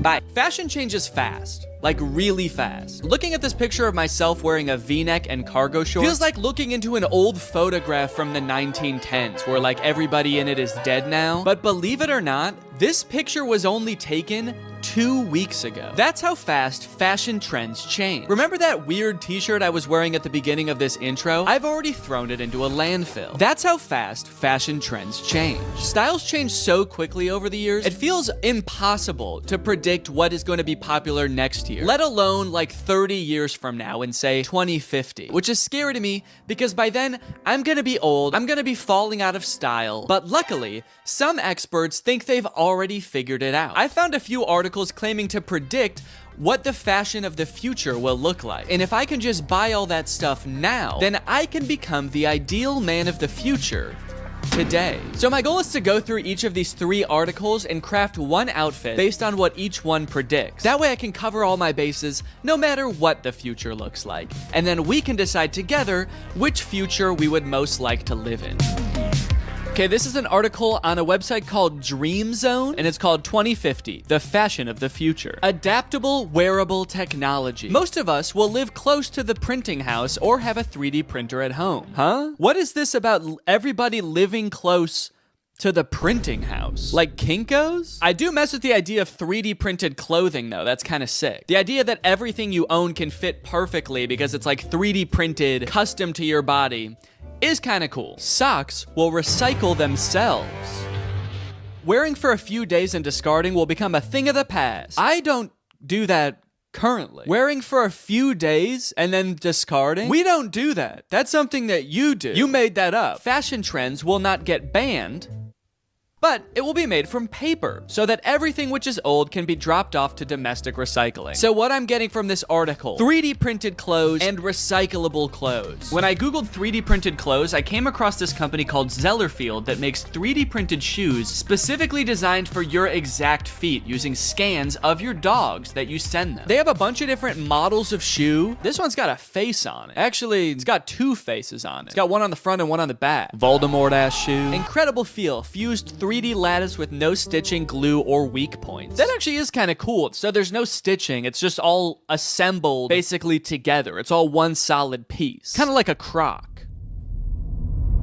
Are these just Crocs? Easy to clean, breathable, machine washable, and odor resistant. It's breathable? It looks like a big solid chunk of rubber. I don't know what the consistency of this shoe is gonna be, but I guess there's only one way to find out. The process of scanning my feet was a little bit different than I anticipated. I wasn't so much scanning my feet, so much as taking one very specific picture of both my feet next to a piece of computer paper. To find some more kind of eco-friendly clothes like this article was talking about, I Googled clothes of the future and found this company Volbat. They make a shirt called the wooden t-shirt. This is the first t-shirt to be built from wood and colored with wood. Now it looks like a pretty normal shirt, so I guess they figured out some kind of way to make fabric out of wood, which is pretty cool. Unless this is all like an illusion and this really is just carved out of wood. I guess he's not moving that much in these pictures. What if it is just like a stiff board of wood and it actually doesn't have a back either, so you just put it on like a chest plate. So I'm gonna order a medium wooden shirt. Lastly, I found some compostable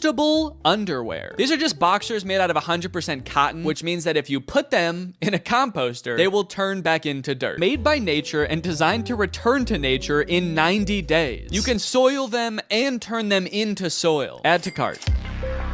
This article, What Will Fashion Be Like 20 Years From Now, is from the BBC, and it introduced me to a pretty interesting concept. The project hints at a future where we will all be able to download content to our clothing viewable through AR glasses and present ourselves differently to everyone around us. So the clothes of the future could be no clothes at all. We're all just wearing like AR glasses, and that's projecting the clothes onto us. I guess this would cut down on clothes waste. A ton of clothing every year is thrown into landfills, but if all the new stylish clothes was digital, there really wouldn't be as much waste. That is, if you don't take into account the AR glasses that we're all going to be wearing, and how a new one will probably come out like every 6 months that have electronic components in them, and then those will be the things ending up in landfills. And also, we do still have to wear some clothes.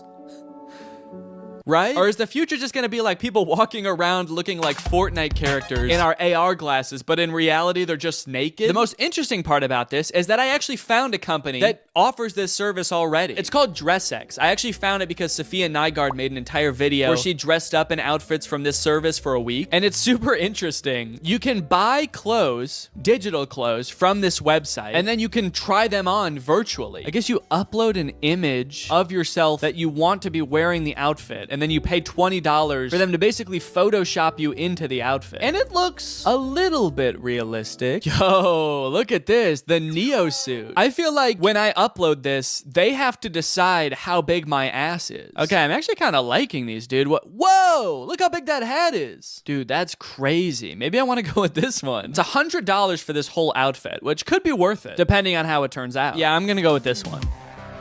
This article is called Fashion Trend Predictions. What will clothes look like in 100 years? Fashion in the future might be entirely different to anything we can predict. Okay, so they're basically starting off by being like, we have no clue. Everything in this article is probably wrong. Formulated after the sleek form of smartphones and other tech devices, the fashion industry may be heading towards the use of futuristic looking clothing. Okay, so our fashion in the future will be based on smartphones, which are something that we have today and probably like won't have in the same form 100 years in the future. Also, that sounds terrible. I don't want to dress like my phone. I'm all metal and gray. I have a giant speaker right here and a giant microphone down there. Okay, this one also says clothing designed for VR glasses. So I'm thinking VR glasses are gonna be a big thing in the future as well. So maybe I should incorporate that into this outfit too. I mean, I guess glasses with like a camera on them does kind of correspond to the whole smartphone theme. The use of artificial intelligence in the fashion industry may end up having the ability for clothing to change colors, temperature, and size. Wait, doesn't that already exist? I swear I've bought a shirt from like a gift shop on vacation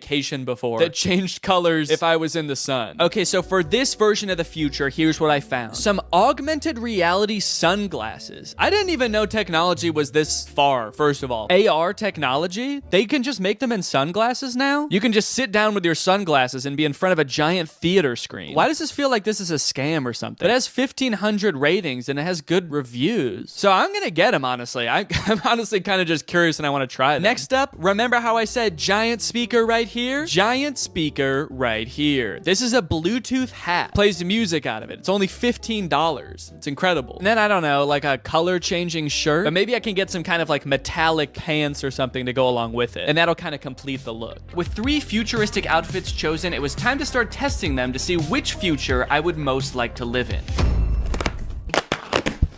Here we go. This is the hat. Warning, to avoid danger of suffocation, please keep this bag away from babies and children. When you take the hat out of the bag, there should also be a warning. It should be like, now don't use this hat near anyone else. Don't use this in public around any other people. It's gonna weird them out. It's also gonna be super annoying. My initial impression of a lot of these products was not great. Connected. Yes. Sound quality did not sound good, guys. I have to say that does not bode well for the test of this. The color changing shirt was super confusing. My hot breath would make it change colors, but when I would put my hot hand on it for like a minute straight, it wouldn't. What the hell? Barely changed color at all. How hot is my breath that did it and nothing else does? Oh, yeah, okay, so this is the robot onesie that I ordered. Onesie? Is that the right word? Like, that's the word for a baby outfit that's all one thing. Is that like that for people too? Or like adults? People. I know it's like that for babies, but what about like humans? Human beings. But what I'm most interested in trying is these AR glasses. So let's get the whole outfit on and see how they work. Ah, whoa! Holy shit. Oh my God. Whoa, that's actually kind of cool. So my whole laptop screen is like suddenly appeared in my glasses. No matter where I look now I just see my laptop screen. You can fully see it on the camera. you can't see your eyes anymore. You just see my laptop screen. Of your laptop screen. Wait, that gives me an idea. Hold on. So you can see perfectly what's on my screen? Yeah. Interesting. Okay. How do I look? I didn't realize when I bought these that it seems like you have to have them plugged into your laptop or phone in order to use them. So it's not like you can just be walking around watching the new Mr. Beast video as you walk down the street. You have to be carrying a laptop with you too. But I do think that there is a real use case for this outfit. With all this potential for stimulation strapped to my body, I can become like a permanent iPad baby. So I turned on a food theory video, I started blasting some futuristic music out of my hat, and started playing some stimulating videos of kinetic sand on my glasses. Okay.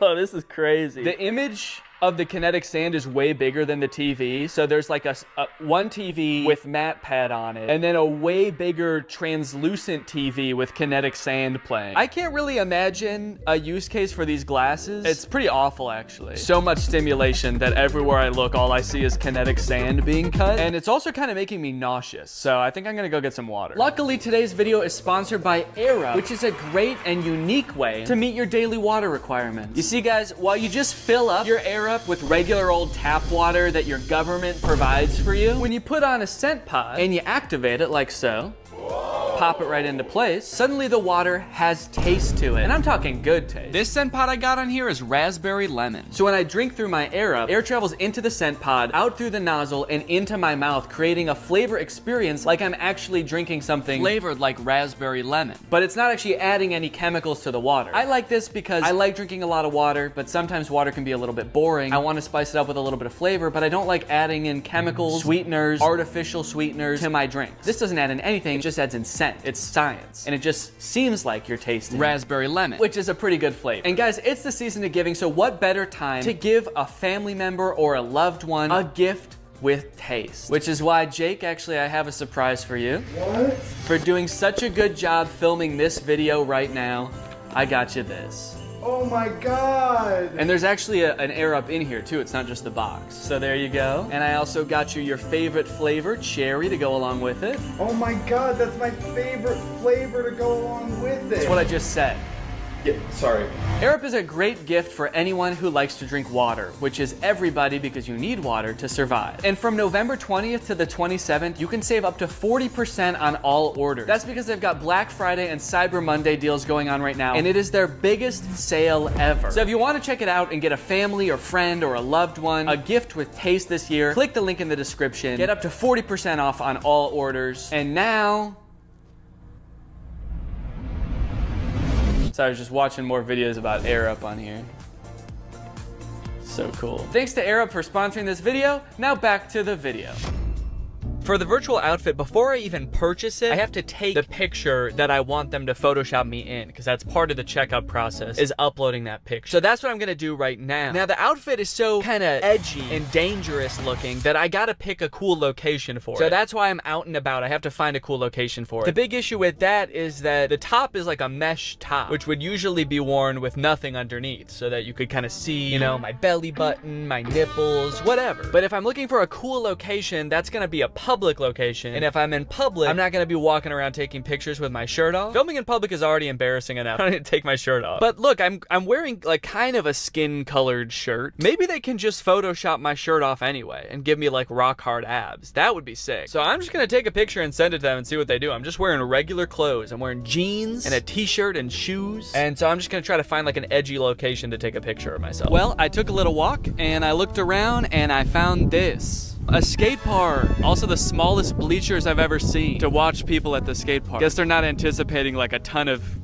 spectators at this skate park. It's actually kind of sad. Yeah, only 4 people are gonna be watching you at a time here, man. All right, don't get too excited. So I think this is about as edgy as it gets, really. I think I can kind of be leaned up against the fence here, contemplating my life. The description on the website also said that this outfit is supposed to represent like a post-apocalyptic Nordic archipelago or something. An archipelago is like a cluster of islands, and I don't know if anything quite exemplifies a dystopian archipelago quite like a skate park. So let's take this picture. There's also people on the roof behind me. I hope they're not watching me film this. Are they watching me? It took me a little bit to figure out exactly what kind of person wears this outfit, but after a few pictures, I think I figured it out. And once I got the picture I desired, I sent it to DressX, and within 2 business days, I had my finished photo. Okay, let's go ahead and see this photo. This link looks unusual. Be sure you trust the link before you open it. What do you mean unusual? Seems like a pretty normal link to me. Do you think Google Chrome can see the photo? You're not gonna want to open this picture, dude. The picture in this link looks very unusual. Okay, very, very interesting. I like it. I like it a lot. This is... Wow. Yeah, I mean, it looks like I'm wearing the outfit. I'll give them that. I like that they left my Apple Watch on and my shirt. This has got to be the dorkiest anyone's ever looked in this outfit. I sent the picture to Laura. I was worried she was going to say it looked super fake and also would hate the outfit, but it turns out she loves it. Eventually, I'm going to post this picture on Instagram to see what everybody thinks, but before I do that, I have to get pictures of the other outfits too. So without further ado, here's the next outfit.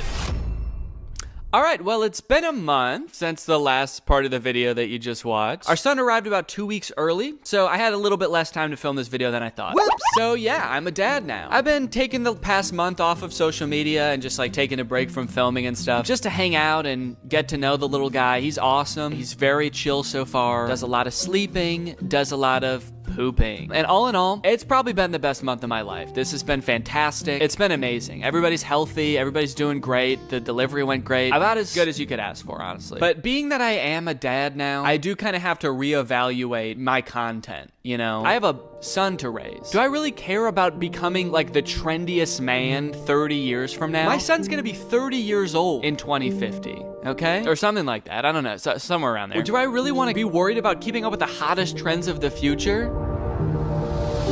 Yes. Of course I do. Even more so now. This child is a very cool child. And you can bet he's gonna have cool friends with even cooler dads. You know they're gonna be showing up to birthday parties in the hottest 3D printed shoes and the stiffest wooden t-shirts, all right? So if I don't get ahead of the curve now, I'm gonna be a laughingstock amongst this boy's friends and their dads. Which is why I've got this one last outfit here before me, and I think this is really gonna be the one that takes the cake. So I unboxed the biodegradable boxers. Oh yeah, these will fit just fine. I unboxed the wooden t-shirt. First impressions? It does not feel like a shirt. Even my dog's natural instincts are like, ooh, that's a stick. Must fetch shirt. And I unboxed the 3D printed shoes and this hat. Whoa. Okay, they also sent me a hat. This very cool hat. Buy my shoes on Zellerfield.com. Hey, wait a minute. I didn't send them pictures of my head. How did they know how big my head is?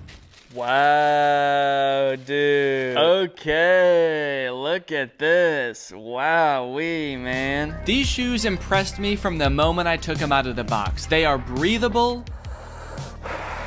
Yeah, I can. That's actually kind of crazy. Wait, how does that work? And they fit pretty well. At first. Huh, well. My toe ends about here, so there's like this much space at the end of the shoe, but I actually think that that is kind of how you want shoes to be, because you don't want your toe rubbing up against the front of the shoe. So, okay. Why do I look like old-timey in this shoe with this long sock and my pants ending there? I look like a pilgrim or something. For whatever reason, the left one is a little bit more uncomfortable. Let me stand up and just, yeah, I can definitely still feel that a little bit. You know what? No, I think these are too big. I actually think they are too big in the toes. I feel like I've got a lot of extra space there. But I wouldn't know the full extent of it until I put the full outfit on to test. The very first thing I noticed is that when I put this shirt on, it was like weirdly cold. Like usually when you put clothes on, it warms you up right away, but the shirt has like a weird cooling effect to it. And it's like, it just feels cold on my body. Does it feel cold to the touch to you? Yeah. Yeah, it's like frigid. Is wood supposed to be cold? I guess it does kind of feel the same temperature as this door. Take that as you will, I suppose. The shirt is very stretchy. It's this weird combination of stretchy and stiff, which doesn't sound like would be possible, those two things together, but it is kind of stiff and like starchy, I guess I would say. It's kind of just like crispy. Wait, why is it white there? Does this shirt change color too? Or did I just fuck it up somehow? The shoes, now I gotta be honest, I don't really feel like they fit that good. As I step, it kind of feels like my heel could come right out of the back of the heel a little bit. I mean, you can for sure see that there's a good amount of space there. I'm worrying a little bit more every day about what they did with those pictures of my feet, if not make shoes that fit properly. You're like, sick, something we can jerk off to when we make this guy's shoes. The boxers are pretty comfortable, I will say. I put them on, I was like, I'm gonna wear these again. Rest assured, they are on. If you were to plant me in a pot of soil for 90 days, let's just say I wouldn't be wearing underwear anymore. And I'd also be very cold and wet. I decided to do a little bit of light jogging to see how the shoes would feel in action. Oh no, these have really bad grip. Let me try on sidewalk real quick.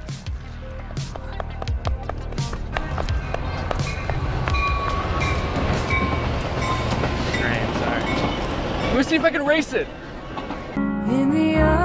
There's not a lot of grip on the bottom of these shoes, so when I was running on this gravel path, I kind of felt like I was like a cartoon character that like starts running for a little bit before they actually start moving. I will say that the issues with the fit are still ringing true. These feel very loose, especially on the heel, which when you're running is not what you want. They look like clogs. They look like old wooden Dutch clogs that they would wear in the old days. It looks like someone painted them blue, honestly, and put a face on them for some reason. Shirt hasn't gotten any warmer. It is cold outside. It's only 50 degrees out right now, so, you know, I guess I didn't expect it really to warm up, but it's cold to the touch. Like every time I touch the sides of my body with my arms, I'm like, ugh. And that's no way. You shouldn't feel like that when you touch your own body. Boxers still feel good, honestly. If I shit myself right now, I'd have no problems taking them off and just planting them right there. Maybe come back in 20 years and see a beautiful oak tree in its place. That joke's only funny if you know that I eat a lot of oak seeds. Yeah, I guess that's really all there is to this outfit. So guess I'm gonna go hit the dusty trail.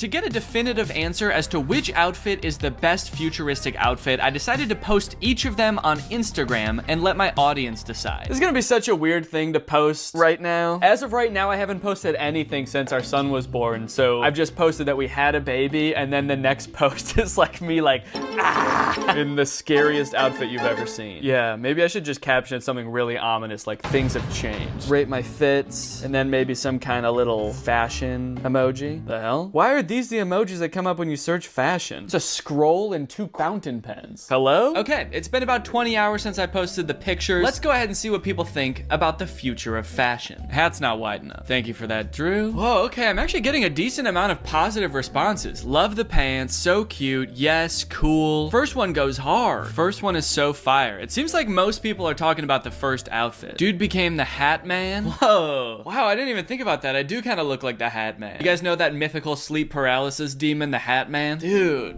I've always wanted to be the Hat Man. This is awesome. I can't wait to start appearing in people's dreams like this. This is gonna be so cool. This is the only comment I've seen so far wondering if the first outfit is fake. Is that Dress X I see? So this person knows that Dress X exists and they think this might be a Dress X outfit. Good eye. This person must study the Dress X catalog religiously. The robot leggings are a 6 out of 10, the hat and heels 8. All right, guys, well, I think my intuitions might have been right. I was kind of feeling like the virtual clothes would be the way of the future, and it looks like I was right. From now on, I'm only gonna be wearing virtual clothes. What's up, Greg, and welcome back to another episode of Christmas Time.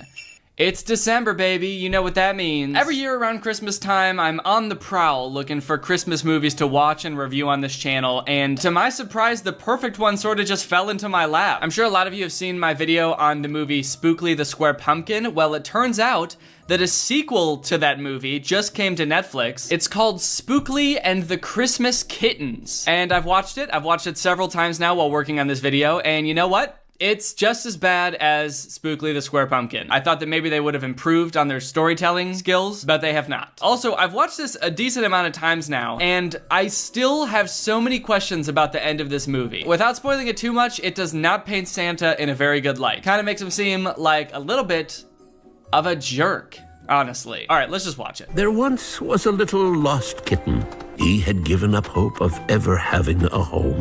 He'd stopped wishing on stars that he wouldn't be alone. So the movie starts out with Santa finding this Christmas kitten, this green and red kitten, while he's delivering presents on the night of Christmas. There's this kind of creepy shot of Santa reaching into the shadows. He sort of looks like he's trying to grab us while he's grabbing the kitten, and his face is totally engulfed in shadows, and he honestly looks a little bit creepy. I think they could have worked on the 3D model for him for a little while longer. But anyway, he adopts this cat. It cuts to 1 year later, so the cat's been living with Santa for a whole year. So things must be going pretty well with Santa and his Christmas cat. He found the Christmas cat in the snow. He adopted him. He named him Mistletoe, and they're just living a happy life together. And the cat has a nice new home. I have something for you. It's your very own collar.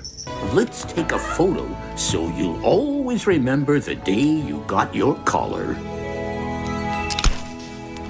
Why does Santa look like he's being held at gunpoint in this picture, dude? Like, I can feel the fear in his eyes. He's smiling, but it's like a grimace. I mean, Mistletoe looks fine. The Christmas cat, he's doing okay. He's got his hand up on Santa's chest like, this is my man. This is my human. But Santa's just kind of like, take the picture, okay? Just take it. Just don't hurt me. Anyway, then we cut to Holiday Hill Farm, which, if you don't remember, is the farm where the whole movie Spookly the Square Pumpkin took place. And it looks like the whole gang, Spookly, the Pumpkins, and the Scarecrow, are all having a great time decorating the Christmas tree. On Holiday Hill Farm.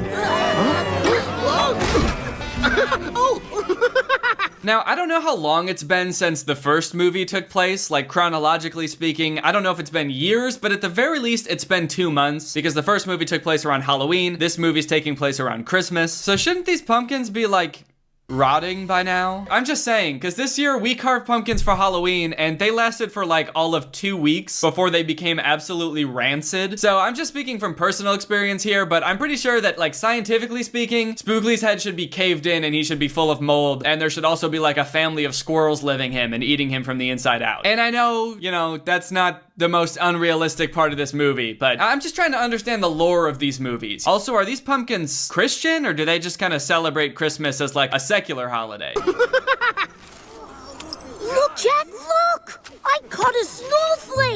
wow, you caught a snowflake during a snowstorm? Where there's a ton of them falling from the sky. Good job, you idiot. Anyway, just like the first movie, this movie is a musical, and the first number is called Christmas Snow, and it's all about how when it snows on Christmas, that's Christmas snow. It's snow, it's Christmas snow. Go tell everyone you know. It's not like any other snow. It falls but once a year. And all in all, there's not really too much exposition because not much has changed since the first movie. It seems like we're pretty much picking up right where that left off. Christmas snowflakes sure are beautiful. Oh, they surely are, Spookly. But not nearly as beautiful as me, right, Jack? Well, they are, one of a kind, Bobo. One of a kind? Oh, thank you, Jack. Okay, well, maybe not everything is the same, because I don't remember Bobo trying to seduce the Scarecrow in the last movie. What? That seems like a weird thing to throw in at the beginning of this movie. You think I'm a sexy pumpkin, right, Jack? You sentient pile of hay wearing humans' clothes? You think I'm a sexy little gourd, don't you? I know the only thing that differentiates me from the other pumpkins is the fact that I'm wearing eyeshadow and lipstick. But you'd fuck me, right, Jack? There's a couple things going on at the beginning of the movie here. Big Tom and Little Tom, who are the conjoined twin pumpkins, announced that they're going to be throwing a Christmas extravaganza, which is basically like a talent show. So there's going to be auditions later on in the movie. But while they're all standing around talking about it, suddenly Spookly hears something. Do you hear that, Jack? I do, and it kind of sounds like bells. And out of nowhere, a giant ass snowball comes out of nowhere and like barrels towards them, smashes on the barn door, and out of the pile of snow comes Mistletoe the Christmas kitten. Oh, great. First the square pumpkin, and now a green cat. And Little Tom, being the asshole that he is and was in the last movie, he doesn't skip a beat. He has to make it known right away. Hey, I'm gonna be an asshole about this, and I'm gonna single out the one thing that makes this cat different than everybody else, and I'm gonna let everyone know that I don't like it. A green cat! Anyway, you might be confused at this point, because I was at the beginning of the movie. I was like, wait, wasn't Mistletoe just with Santa? Where does this take place in the storyline? Because he was just with Santa, and now he's on the farm. Well, they don't ever explain this until the end of the movie. Just know that something happened and Mistletoe got lost, and now he actually doesn't even remember his own name or like where he came from because he hit his head so hard just now. I don't know what my name is. I can't remember anything. Look, there's a gold crown hanging from his collar. Maybe he came here looking for a queen and just doesn't remember. Oh! Okay, Bobo, chill, jeez. Now she's trying to get with the cat? I swear to God, dude, this is the horniest pumpkin I've ever seen. They turned her up a couple notches in this movie. It also doesn't help the fact that she's like the only woman character that's spoken so far, and the only thing she's tried to do is like get with the guys. And also is like seemingly a gold digger, because she's like, ooh, he's got a fancy collar. I wonder if I can marry him and become a queen. Please give me the collar so I can see if it says where mistletoe is from. Oh, all right, if you insist. Hey, that's mine! Come back here! So Mistletoe goes off, runs to go find his collar, and Spookly wants to help, so he tries to get the whole gang to go with him to help Mistletoe. He could get hurt! He could find his way home and be celebrating Christmas by midnight tonight. Wait, Christmas by midnight tonight? It's not Christmas? It's Christmas Eve when this is taking place? Then what was the song at the beginning of the movie about? Cause I'm pretty sure it was about Christmas snow, and how Christmas snow is so special because it only falls once a year on Christmas. But today's not even Christmas, so what happens if it snows tomorrow, huh? What's that gonna be called? Christmas Snow 2? Christmas Snow the Squeakquel? Answer me! Mistletoe chased that owl as fast as he could. Through streams, under branches, over rocks and wood. He ran as fast as a kitty cat can. It flew round and round. It flew into a clearing and dropped that collar right down on the ground. Okay, so that's a weird thing for the owl to do, right? Why did he do that? Why did he steal the collar like it was something he wanted, fly for miles, and then just drop it and keep flying? I thought it was gonna be some reason like, oh, this owl likes shiny things, and he saw the shiny sparkle of the collar, and he just had to have it. But now I'm kind of thinking, does this dude just like the thrill of stealing stuff? It's like he's a robber that goes up to people and he's just like, all right, motherfucker, give me the money, come on. And then he's got the money and he's running away and he's like, you'll never catch me alive. Oh, it's not fun anymore. I don't want this shit. I feel like that's worse than stealing it because he just wanted it. He just stole it because he wanted to see Mistletoe's eyes as he flew away with it, that sick son of a gun. So now Mistletoe's just kind of stranded in the middle of this freezing cold forest. He ran so far away from the farm that he doesn't really know how to get back there, so he's just chilling in the middle of the snowstorm. He looked up at the stars for a moment or two and whispered a wish he thought would never come true. Well, well, well. What have we here? So he looks up at a star and wishes a wish that he thought would never come true, and then a magic raccoon shows up. A raccoon shows up in a burst of sparkly magic. So I don't know if that's what he wished for. I can't imagine it was. Like, if I was stranded in a snowy forest during a blizzard, I don't think my first thought would be like, oh, I know just what I need right now. I need a magical rodent with human hands. I have just what you need right here. Let me see. Not so fast, my funny-looking feline friend. How can I be sure you're worthy of such a gift? Have you been naughty or nice? I don't know.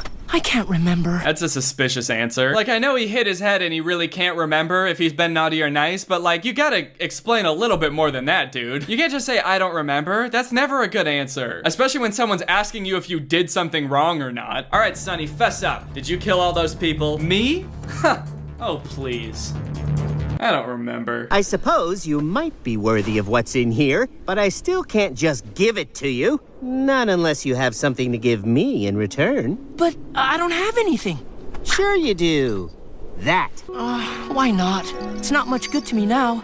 What's in the sack will help me find my way home? Guaranteed. So the magical raccoon gives Mistletoe this sack that's supposedly supposed to help him, and then he just kind of disappears. He flies up into the sky with his sparkly magic. So he's got the sack, he opens it up, hoping to find something that will help him get home, and what he finds are 3 kittens. Kittens? Hello! And I don't know what it is about these kittens, but they look dirty. I can't tell if they tried to make them look dirty or it's just because like the thickness of each strand of fur on these kittens' bodies is so thick that they just look like coarse and not fun to touch. Or that's a weird way to phrase that. These kittens don't look very fun to touch. They just don't look soft is what I'm trying to say. They look kind of greasy and dirty and not fun to touch. And honestly, Mistletoe's pissed. He's pissed that he got kittens when all he wanted was to find his way home. Spookly finally finds him and tries to get him to come back to the farm with him, but by now he's just pissed. He's just pissed off and he doesn't want anything to do with any of these people. For the last time, scat, scram, shoo! Go away! Why are you alone? Why are you alone? Why don't you go home? Why don't you go home? I don't have a home. I don't have a home. I'm out on my own. We're out on our own. Oh, you mean you don't have anywhere to go? What? Is this a surprise to you, Mistletoe? That these kittens don't have a home or someplace to go? You just bought them from a raccoon who was carrying them around in a sack. You think they've got somewhere to be, like someone's waiting on them to come home for dinner? I highly doubt that. They were in the care of a magic raccoon, and he was willing to trade them away for a collar. So I don't think that they've got anything crazy going on after this. Then there's a scene where the kittens are playing around on the ice and Mistletoe and Spookly get all worried because the ice is gonna break. So they go down to try to save them, but Mistletoe ends up falling in and they all have to save him. So, you know, he's learning about friends and how they help you, and it's all part of a moral, I assume. Wait a minute, this cat fell in the water and only his butt got wet? Huh. Now from the top, make it drop. Cause that's a wet ass pussy. Then we cut back and see some of these auditions for this Christmas extravaganza that the pumpkins are putting on. And to be honest, it's not a very interesting part of the movie. This is just like a B plot that they could have just gotten rid of entirely. It's not very compelling. I am now gonna drink a glass of water and sing a great Christmas song. Jingle bells, jingle bells. Now this act is a little bit unsettling to me because in this world, most of the characters, including Jack, are just inanimate objects that are alive for some reason. Like Jack is just a scarecrow. He's just a pile of hay wearing clothes. And so is the dummy. So is his puppet. It's made out of all the same things that Jack is. So my question is, why isn't that one alive? Like, is Jack just holding up basically a corpse of one of his species and making it talk and pretending like it's a puppet? Because that Seems disrespectful, honestly. Seems highly insensitive, in poor taste. Especially this part where he's like making it drown. Where he's like pouring water all over the corpse of I mean, honestly, what looks like a toddler of his species, because it's just a smaller version of him. Bobo's also auditioning for the Christmas extravaganza, and she's doing a magic show when suddenly some real magic happens. That sparkly magic stuff that the raccoon rode in on comes into the barn and deposits a present right in front of Bobo. Well, now everybody calm down. Let's see what we have here. Well, it must be for me. I saw first! Yo, this girl has to chill, dude. Holy shit. Every single scene, all she does is like, that's mine, I'm gonna marry that, and I'm gonna be rich. It's not a good look. All right, so anyway, Spookly and Mistletoe and the Christmas kittens find their way back to the farm just as the snowstorm is starting to turn into a blizzard. But they can't get in the barn with their friends to get warm because there's a big pile of snow in front of the door. So instead, they go into the farmer's house.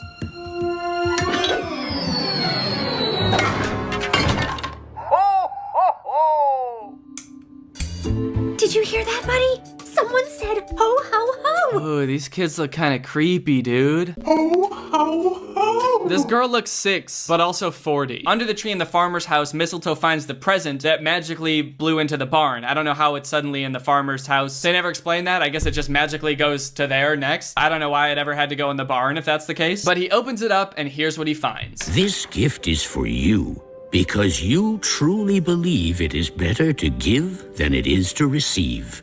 Your friend, Santa. I know who I am, and I know how I got here. He knew what had happened, and now I'll tell it to you. Santa promised he'd find Mistletoe a home of his own. A special place with a family so he'd never be alone. Wait, what?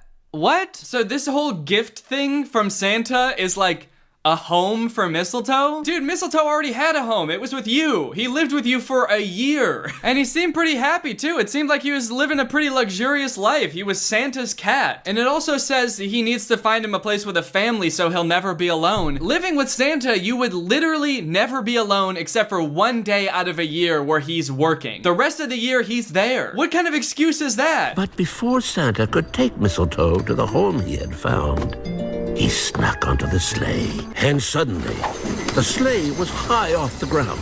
Mistletoe held on till he couldn't. And then, he let go. Hey, Mistletoe, maybe say something? He just hung onto the back of the sleigh all night without saying a word? Dude, we've heard you meow before. We've heard you talk. We know you can. Why would he not say anything? Why is he just silently hanging from the back of the sleigh all night like, oh, damn.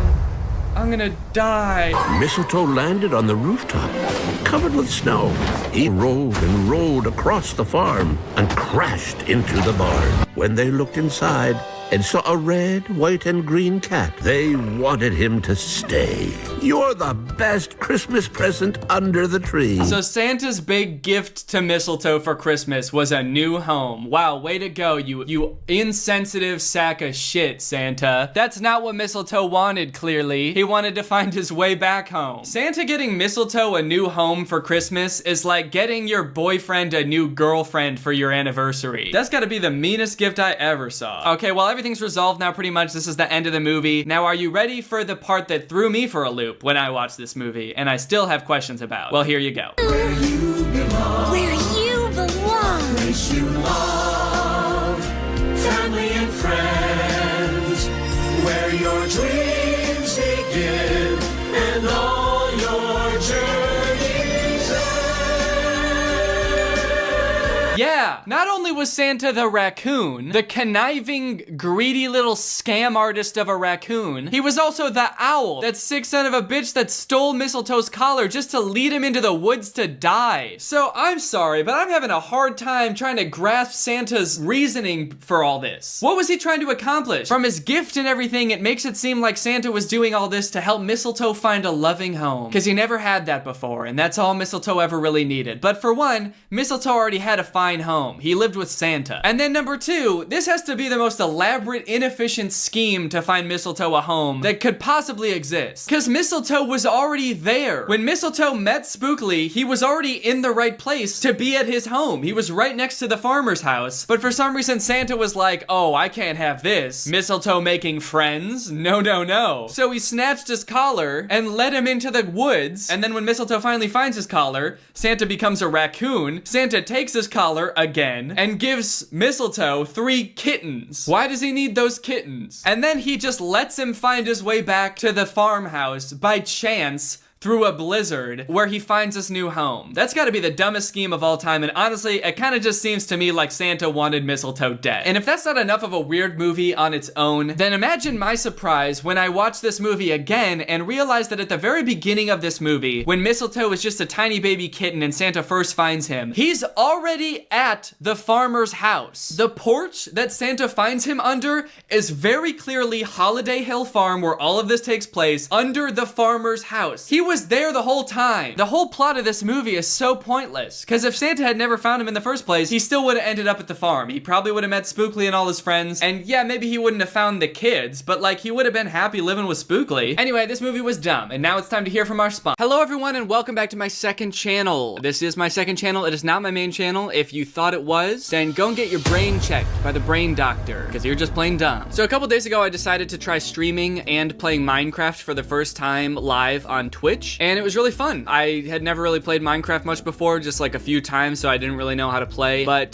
the chat helped me through, and it was fun, and I had a good time. Unfortunately, I did not remember to record that, because I wanted to record it and put it on my second channel, but I was not able to do that. But today, I'm going to be playing again on Twitch, and this time I am remembering to record it, so this is going to be that. So I apologize that I'm dropping you into the middle of a game that I've already started, but to be fair, I haven't really done that much anyway. Like, I think the only thing I did was like build part of a house and then leave that area and go somewhere else. So I barely have any resources, and I have a house that I built somewhere else. So it's basically like starting from scratch. Today I've got a nice special treat. I've got a limoncello LaCroix, and I'm gonna bust this baby open and enjoy it while I play some Minecraft. So I hope you guys like this. I don't really know if people that follow me are like huge Minecraft fans. To be honest, I'm not really a huge Minecraft fan. I just thought it would be kind of fun to experiment and try something new. I think it's mostly fun because I don't know how to do it. So I hope you enjoy this video, and you know, if you got some LaCroix, crack it open and sip along.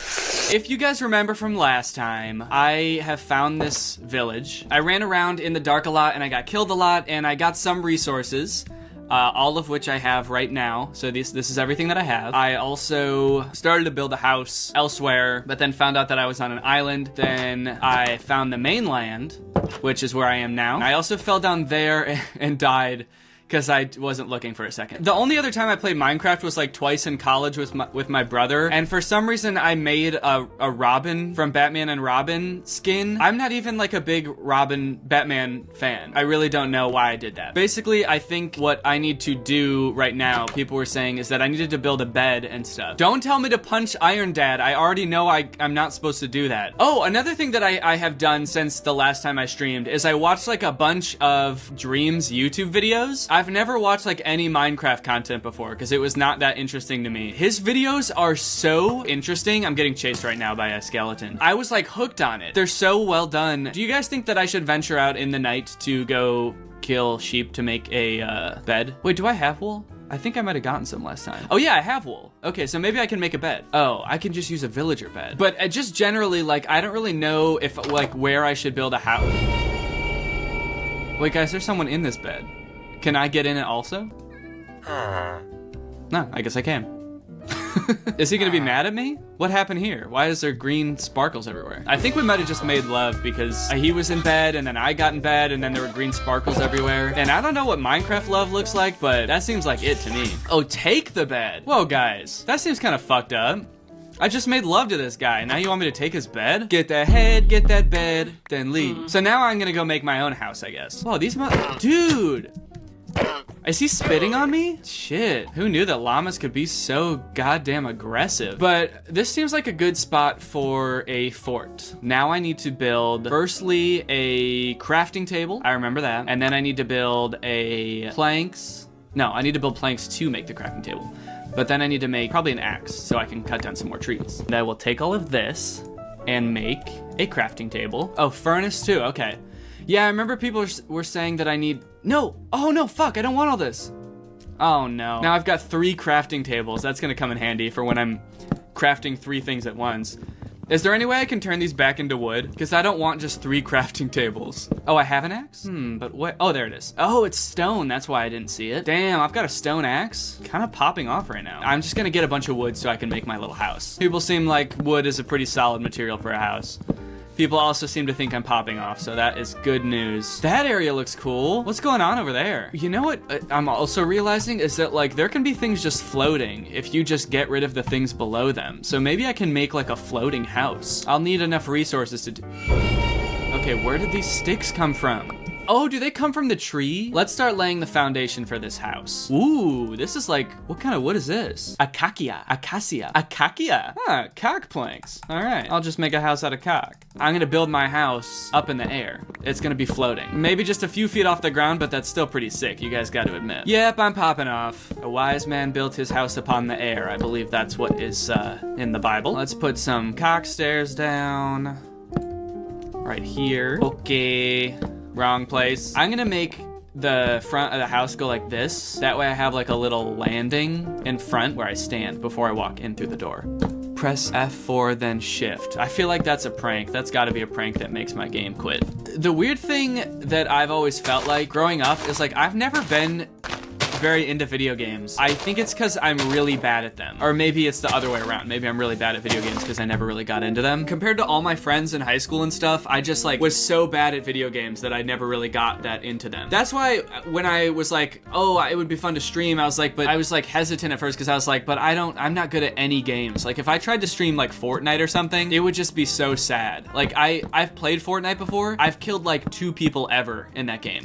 And I've played many games. I'm just really bad at it. So it would be, I mean, maybe that would be fun to watch because I was so bad, but it would just be not so fun for me. But Minecraft is kind of chill. All right, look at this house, dude. I have to build a furnace now, people are saying. I need to figure out what I need in order to build that. It does not look like it's in my list of things here. Can someone tell me what things I need to build a furnace? I need stone, okay. Let me just put a quick 2 torches in here to light this bad boy up. And then I'll go find some stone. It looks like there's a lot over there. Oh, make a stone pickaxe. Yeah, I should probably do that. Lucky for me, I've got a crafting table that I can just set right here. And I'll stand on top of it and I'll make a stone pickaxe, baby. Thank you for the advice. I bet I'll just bust through it now. Oh yeah, look at that. Ooh, I'm slicing through it like butter now. Holy moly, now we got 4,000 people in here. Dang, I must be really good at Fortnite. But I need coal, don't I, to burn here? Yeah, I guess I need to go find some coal. And then I also need to make a door real quick. Someone in this chat just said, since when do you stream? Good question. Since Monday. That was my first stream. So this is my 2nd stream and one of my first times playing Minecraft. That is why I am kind of wandering around. Was that the sound the llamas make? Oh, llama. Okay, yeah, people are saying llama. Okay, that was weird. Oh, yeah, he did it again. Wow, why does he make such a weirdly human noise? Hey, dude, what's up? See, the thing is, I say this to Laura a lot. I'm like, I really wish that I was better at video games. I feel like that would be like a really fun hobby to have because that's like what a lot of people my age do with their free time is play video games. But I'm just like so bad at them that I sometimes genuinely can't like enjoy the story of a video game because I just keep dying or like I just can't get past certain things because I'm like not good enough at them. Which I guess, you know, some people would say maybe you should just like play them more and you'll get better. But some things, if the barrier to entry is too high, it's like, am I really gonna put in this much effort? You know what? I'm having a good time playing Minecraft so far. And I have died a couple times. Oh, people are saying to eat. Okay, well, don't I need to cook my food? Is that right? I'm cooking up some chicken. Now I eat the chicken. Ooh, look at that. All right, I bet everybody in the chat is very happy right now. Daddy's eating good tonight. I'm making a chest. I'm gonna put it in this secret spot. This is my little secret spot. You see, you can't really, oh. I was gonna say, you can't really see it when you're over here, but you can. Oh, spiders can climb walls. Okay, that's good to know. Maybe I should build a roof. Do I have enough khaki planks? Well, that's as much of a roof as I can build for now. I should use my axe before people start making fun of me. No egg bad. Oh, fuck, what the hell? Oh, shit. Hold on. Gotta go home for a second. Gotta go home and reevaluate. I'm getting shot at. See, look what happens now when you told me to turn auto jump off, though, because now I'm just running into stuff.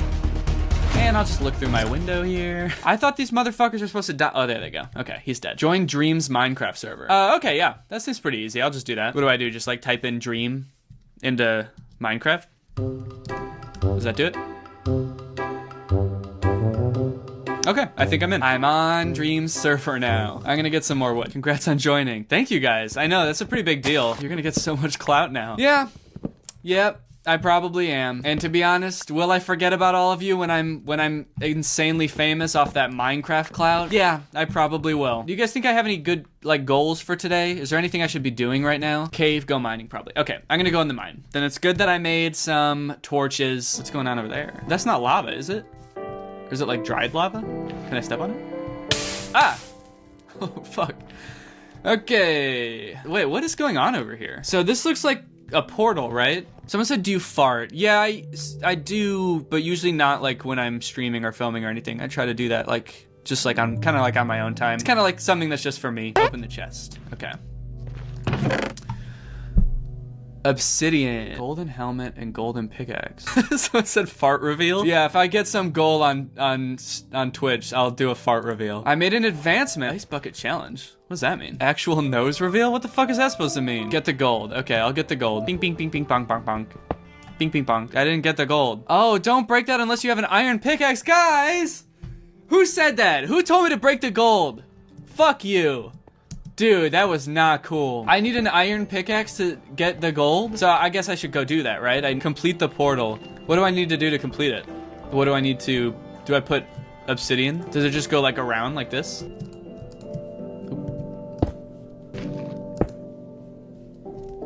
I don't have enough. All right, well, I guess I need to go get iron. I'm gonna go into that cave over there and see if we can't get some iron. What do you say, folks? Oh, I should eat. Lunchtime. Pork chop time. So my health only starts regenerating if I... Oh, fuck. Dude. Okay, so he... Oh. So he can just be in any dark place, like a cave. I'm gonna go down here. Okay. What is this place? There's a spider. Is he gonna kill me? Uh-oh. Oh, fuck. Oh, no. Guys, this is too intense. That's too intense. Oh, fuck. Oh, Jesus. Oh, no. Oh, guys, I'm gonna die. I'm for sure gonna die. Okay. What? Oh, God, he's still coming. Oh, shit. Jesus, dude, go away. Leave me alone. God damn. This guy's got dedication, man. Shit. He followed me for quite a ways, right? Have you ever seen a spider in real life follow someone for that long? It's like, dude, get a life, right? Oop, oop, I'm about to die. Oop, I don't even know where he is. Oop, I got half a heart. Okay, I'm gonna go home. You convinced me. Where's my house? Okay, I'm eating. It's delicious. Good call on the going home thing, guys, because it is almost nighttime. We all know that I will die if I'm outside during nighttime. All right, I'm gonna go home and I'm gonna go to sleep. Then we're gonna go mine. And we're gonna find iron so we can actually get the gold this time. I like that I'm going to sleep with the shovel. Good night. And I wake up with the shovel. This is my most prized possession. I must sleep with my shovel. This is the tech shovel. It's got self-defense mode. All right, another day. Chopping down the cock tree. Should I put on this helmet? It looks like kind of epic. Wait, why does it say curse of vanishing? Is this a curse? It vanishes when you die. Oh, okay. So it just surprised me. Whoa, okay. That guy definitely blows up, doesn't he? Yeah, we're gonna stay away from that bloke. So how am I ever gonna go in there if there's just like a guy who's gonna blow up standing at the entrance? All right, I'm just gonna, you know what? I'm just gonna hop in here real quick and swim around and see what I find. Whoa, this is like a really expansive spot right here. Look at this. Should I get this coal? Not with an axe. With a pickaxe, there we go. Yeah, I don't have iron right now. That's kind of what I'm looking for. I'm gonna go see what's in that cave. Ah, is that iron? Ah ha ha, I think I found some. Oh, eat. Yes, thank you guys for my... You know what, maybe this is kind of like the ideal Minecraft experience for a beginner because you guys remind me to eat constantly. Like I would definitely be forgetting to eat all the time if it wasn't for you guys. Everyone should play Minecraft for the first time with 4,000 people watching them. That way they do well. Oh, fuck. I was trying to open my sword. Oh, there he goes. Well, can't get me now, can you? Asshole. Well, I only got 2 iron there. Do you think, could there be more like in there if I dig a little more. Ooh, and even more. Hot damn. I am king of the iron over here. Look at me go. Should I keep going down in there? Because I am hearing like a creepy moan of what I assume is probably a zombie. How am I even gonna get down there if I wanted to? That's a long way down, isn't it? Yeah, I wouldn't even be able to get back up, probably. We're going back up. Kind of feeling like I might be on the exact opposite side that my house is on. It's definitely not over there. Okay, so I might have made a mistake, but my worry is that I think my home is back that way through all those dark caves. And I see a village, maybe, over there. So maybe I should just go over there and go to sleep. Also kind of worried that there's no way to get down. Can I jump in this water? What do you guys think? Can I make it? Oh, okay. I did it. I was really worried that wasn't gonna work. Dude, was that epic or what? That was a total Dream move right there. Dream would have done some shit like that, I guarantee it. I'm basically at his level at this point. All right, let's head into the village and go to sleep. Get the fuck out of here, man. I'm trying to sleep. Jump in the lava, it works better. Dude, fuck off. I'm a pro gamer. I know that's not how it works. Sorry to one night stand you like this, but I gotta go, dude. Whoa, what? Dude, what the fuck? Did you, wait, you guys saw that? Wait, oh, okay, I'm right here, luckily. All right, I was really worried I was gonna respawn back at my house. Did you guys see the creeper? Because I did not even see him. Okay, that was kind of an epic fail. And I don't say that a lot. I really like to refrain from using the word epic. In terms of fails, that was pretty epic. Oh no, but my helmet's gone. Oh, it really did have a vanishing curse on it, didn't it? Damn, you never really know what you got till it's gone. I do feel partially responsible for this villager's home being blown up, but what are you gonna do, you know? I feel like I have to spend this entire day going back to my house because I want to get back there. I want to put stuff in my cabinet. I want to sleep in my own bed for once and not some stinky villager bed. Wait, 1 second, real quick. I just gotta do one thing real fast. Just, real quickly. Oh, fuck! Guys, how do they keep creeping up on me like that? I guess by the, you know, I guess that's why they're called creepers, huh? I got so lucky that I turned around right then because I had no idea that he was right there. Okay, I might be farther from my house than I thought. I also might be going in the total wrong direction right now. Oh, there's my house. I can see it now. Here we go. I'm home, baby. My house never looked so good. Whoa, I have a cock door? I'm gonna replace my door real quick. This will match the aesthetic of the house a bit more. Boink. Yeah, there we go. Look at that. Oh yeah, okay, I guess I should finish up my roof here. Oh, look at this. Look at this lovely little log cabin. I'm feeling pretty good about it. Look at that. It's kind of like a little... Why does it look so ugly? Look at this. I've got iron now. I've got some iron ingots, and I can use those to create some new stuff. Aha! So I'm gonna make an iron pickaxe. That used 3 of my iron, so I can't really make much else. Oh, shield. People are saying shield. I forgot. Okay. Aha. And what does this do exactly? Oh, press F. Ah, okay. Now I can defend. So this is me defending myself. Boop, boop. This is a pretty gamer move right here, right? Making myself a little bridge to get over to the other iron. I'm having kind of a gamer moment. I think I'm about to game. Maybe I could go down there. So if I can just land in the water, I should be good, right? I think I can just step right off and land in the water. Did I land in the water? Yeah, I definitely just landed on the only non-water thing. I landed on this stone jutting out. How the fuck did that happen? I think we all know what time it is. It's time for Daddy to have a snack. So I'm gonna have some steak. And then I'll just get some more iron here. I'm finding like a lot of stuff down here. This is awesome. And I nicked my ankle. God, just kinda wanna see what's in here. It's kinda interesting. Oh, okay, I'm getting out of here. Oh no, oh God, fuck, no! Oh shit, oh fuck. Oh God, let me up!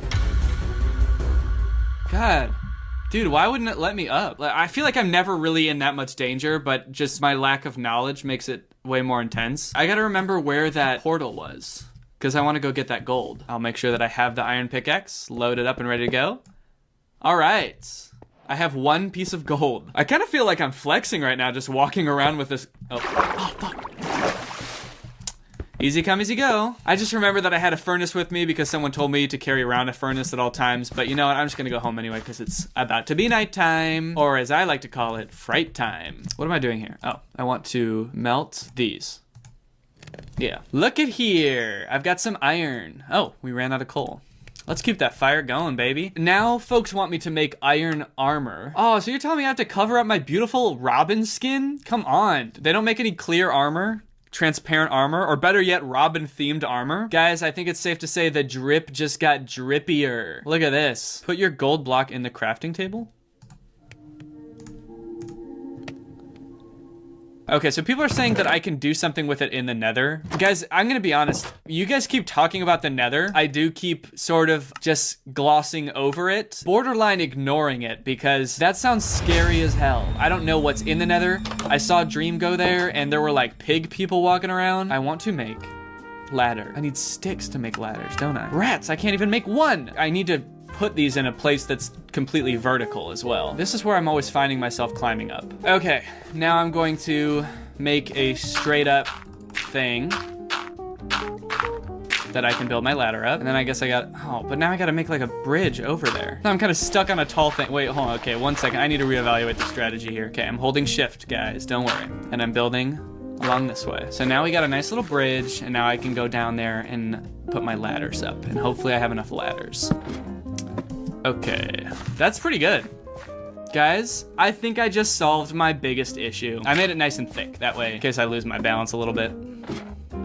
Woo! Guys, this is awesome. This is gonna save me so much time. From the sound of it, I need to prepare to go into the nether, but I'm still not sure what I need in order to do that, or how to even get to the nether. Okay, so I need to finish that portal to get to the nether. I'm just gonna go grab a quick snack. Bread, all right, there we go. What a lovely meal. Oh, fuck, where's a bed? Guys, I never remember what is in any of the houses. There's a bed. Night, night. Oh, fuck. Guys, I can't go to sleep because there's a creeper right outside. Let me sleep. Dude, you are not... This motherfucker just came in and tried to go to sleep in my bed while I'm trying to sleep here and there's monsters around. What, you can sleep when there's monsters around? I don't fucking think so, dude. Get out. Maybe you're the monster it's talking about. Ever think about that? Jesus. Oh my god.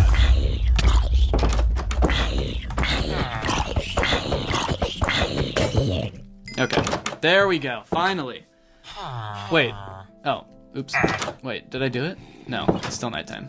All right, guys, I'm gonna call it there. Thank you guys for tuning in. That was a very fun stream. I learned a lot. I feel like we got, honestly, pretty far. Thank you guys for all the help, and I will be doing this again soon, hopefully. All right, bye. Guys, I'm just gonna say it. Being inside all the time and not being able to see any of my friends and family is kind of boring. I know, probably not smart to start the video with such a controversial opinion, but I just had to get that out there. Now, while this whole COVID-19 thing has been really rough for a lot of reasons, I feel like one of the main issues that I'm finding myself having is that being sequestered in my own home is making it really hard to take some bomb Instagram pictures. You guys know, I'm an influencer, all right? There's nothing I love more than going outside, finding a cool location, and taking a couple of sweet IG pics for the gram. And I'm not talking about my grandma. But looking around, there's not really much to take pictures with in my house. It's just a bunch of blank walls and chairs and tables. Ain't nobody wanna see that. But luckily a few weeks ago, Troom posted a video called 19 Easy Ways to Make Your Instagram Photos Viral. And pretty much all of these crafts and hacks you can do from the comfort of your own home. So I figured what better way to use my time while I'm stuck inside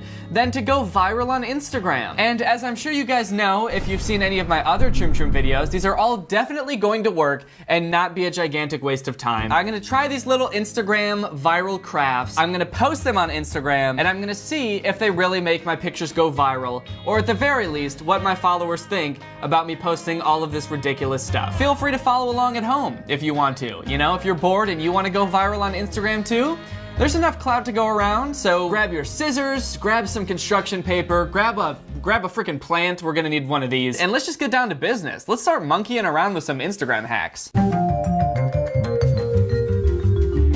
Tragedy, crisis, catastrophe! My boyfriend dumped me! How could he? I need to tear up everything that reminds me of him and make him him jealous. Okay, so all Troom Troom crafts have to have kind of like a little story around them. So in this one, we start off in the worst of circumstances. This girl is heartbroken over an ex-lover. She's tearing up pictures of him, and she's trying to figure out a way to make him jealous. I'll make it look like my new boyfriend gave me a gorgeous bouquet of roses. I'll put my hands together like I'm holding a huge expensive bouquet. Take a picture, and then put on a sticker of a bouquet. Wow, it looks so real. Great work. That's the whole craft? Is that it? It looks so real. Oh yeah, it looks so real. You know, how you hold a bouquet of flowers like a baby, like a big baby, and it doesn't cast any shadows on your arms. I can practically smell the roses. That girl looks like she really does think she should be able to smell the roses. She's kind of going like, what the fuck, why can't I? Am I tripping here? Should I be able to smell the roses in this phone? Okay, so I don't know exactly how this is gonna make me go viral on Instagram by posting some kind of weird, vengeful relationship brag, but this one's pretty easy. It won't take too long, and it doesn't really require anything except for a phone. All right, well, let's go try it. Fuck, ow. Shit. Okay, we've got everything set up for our picture and we're ready to get started. I've got my phone on a nice little tripod here. I don't really have an ex-lover that I need to make jealous for any reason. So instead I was like, well, who can I try to make jealous? Like, who can I try to piss off in this picture to really stick it to him to get my picture to go viral? And the answer I came up with is my haters, dude, my YouTube haters. If I could piss them off, that'd be a success.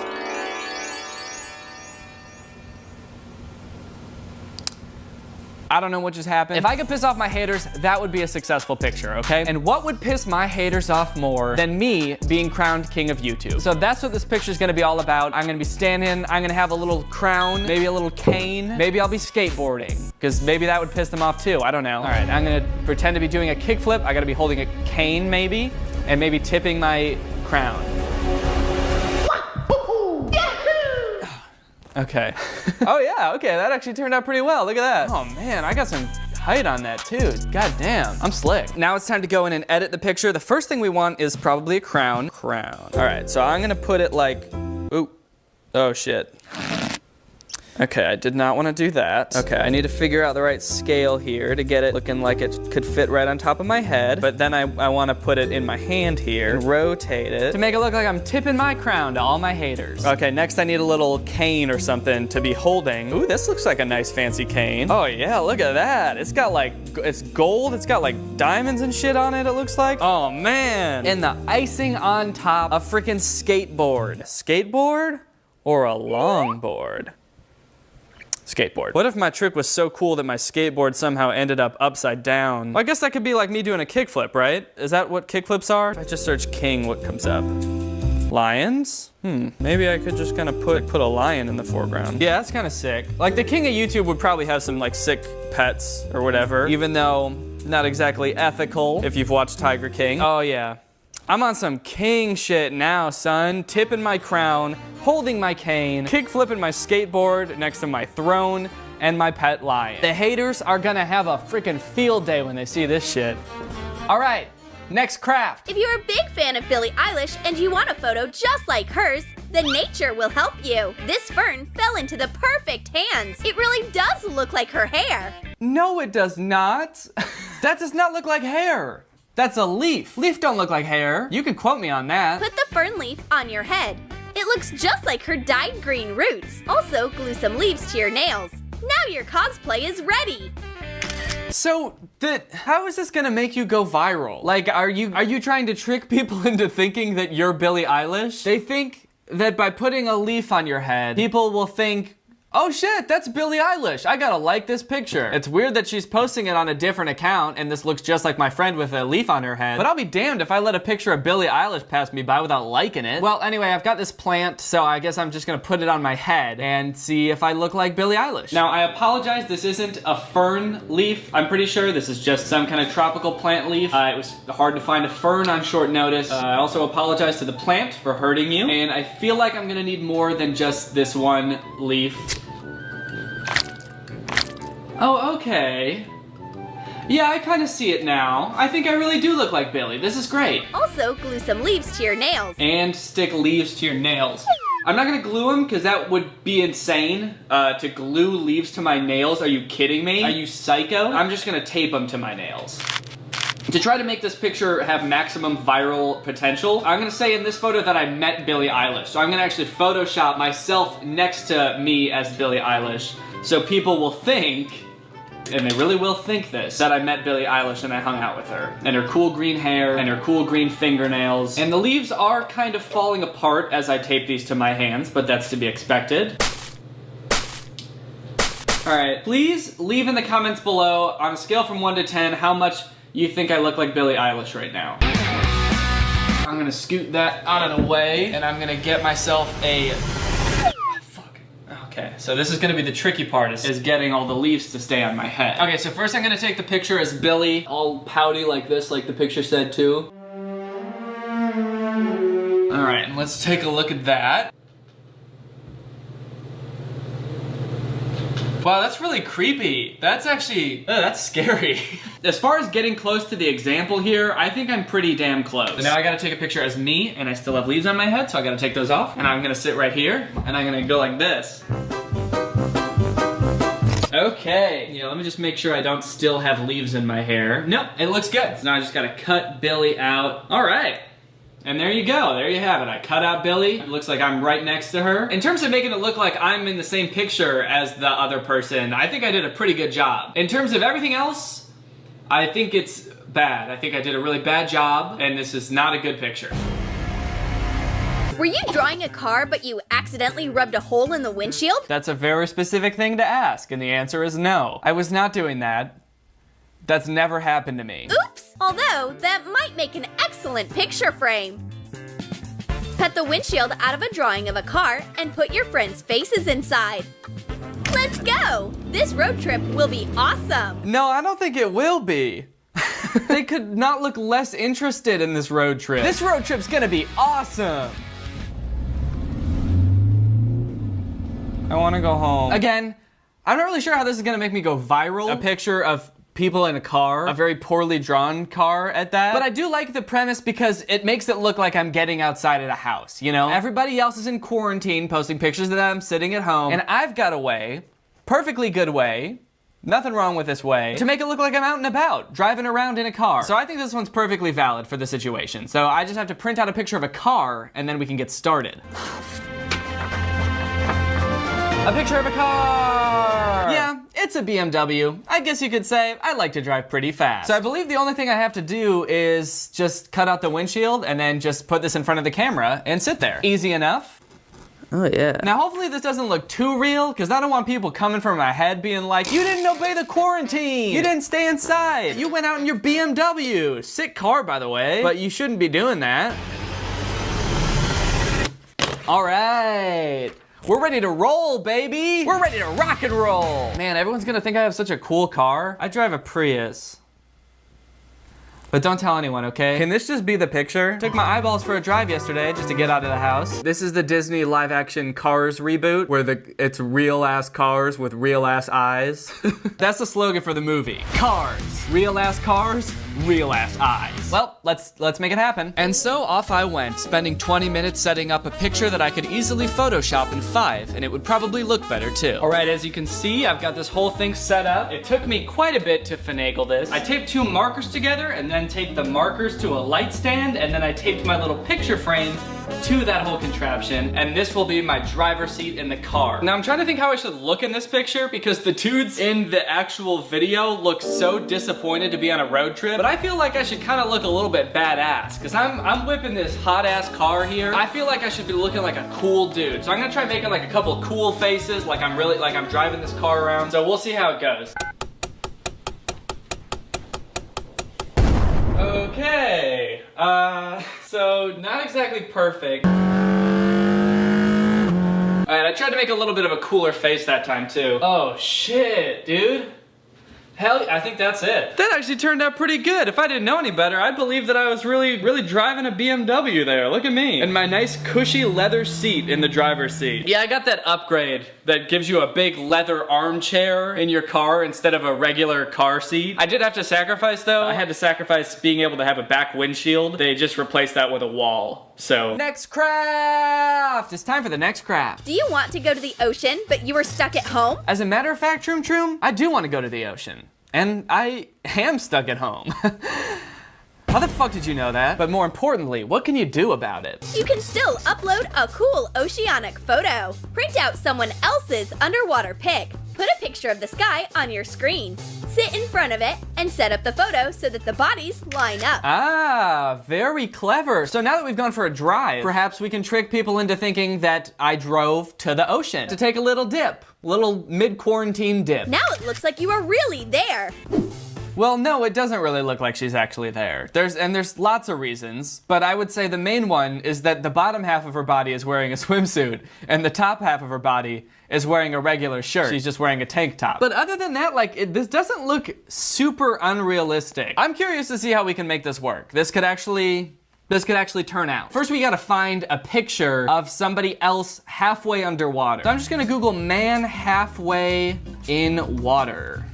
Okay, that's probably not gonna work. Oh, maybe this one. If we just cut like right here, and then above it is the sky, and then below it I have a beard for some reason, even though I've never been able to grow a beard in my entire life. It is really close up too. Oh, he's also in a pool, so that ruins the whole going to the ocean vibe. Okay, this man is halfway in the water, but the wrong half. How can I say this right? Man above and below water. Okay, this one kinda works, but it's really grainy and has watermarks all over it. Okay, this is a picture of a jellyfish. That is not at all what I wanted. Okay, here's a good one. This one looks pretty decent, actually. The only issue is that there's watermarks all over it, but you know what? I'm in the water, so there's bound to be some watermarks, am I right?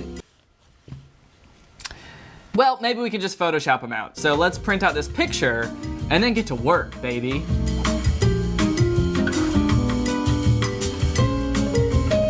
All right, we've secured the picture. So I'm just gonna cut along the water line here, and then I can just smack my sweet little face right behind it, and we'll be golden. Do you ever record a video of yourself doing something, and you look at it later, and you realize you were making a face that you had no idea you were making? Why am I making that face? Why do I look so disgusted? Okay, looking good. So now we got this, and then we're just gonna have to line up my face like so. Okay, and the part that's above water, it's just above his nose. So, oh yeah. Okay, I can't really tell if that lines up at all. And also the picture is very out of focus and my face is very in focus, but let's just slap a nice sky background behind me and we'll see how it looks. All right, look at this setup. Look what I got here. I got my little janky picture set up with my markers. I got a nice sky time lapse that I found on YouTube. It's just like a beach time lapse. It's looking good. And actually the image looks like it might turn out okay. I just gotta make sure that I'm just above the water like this, and that should be good. All right, let's give it a shot.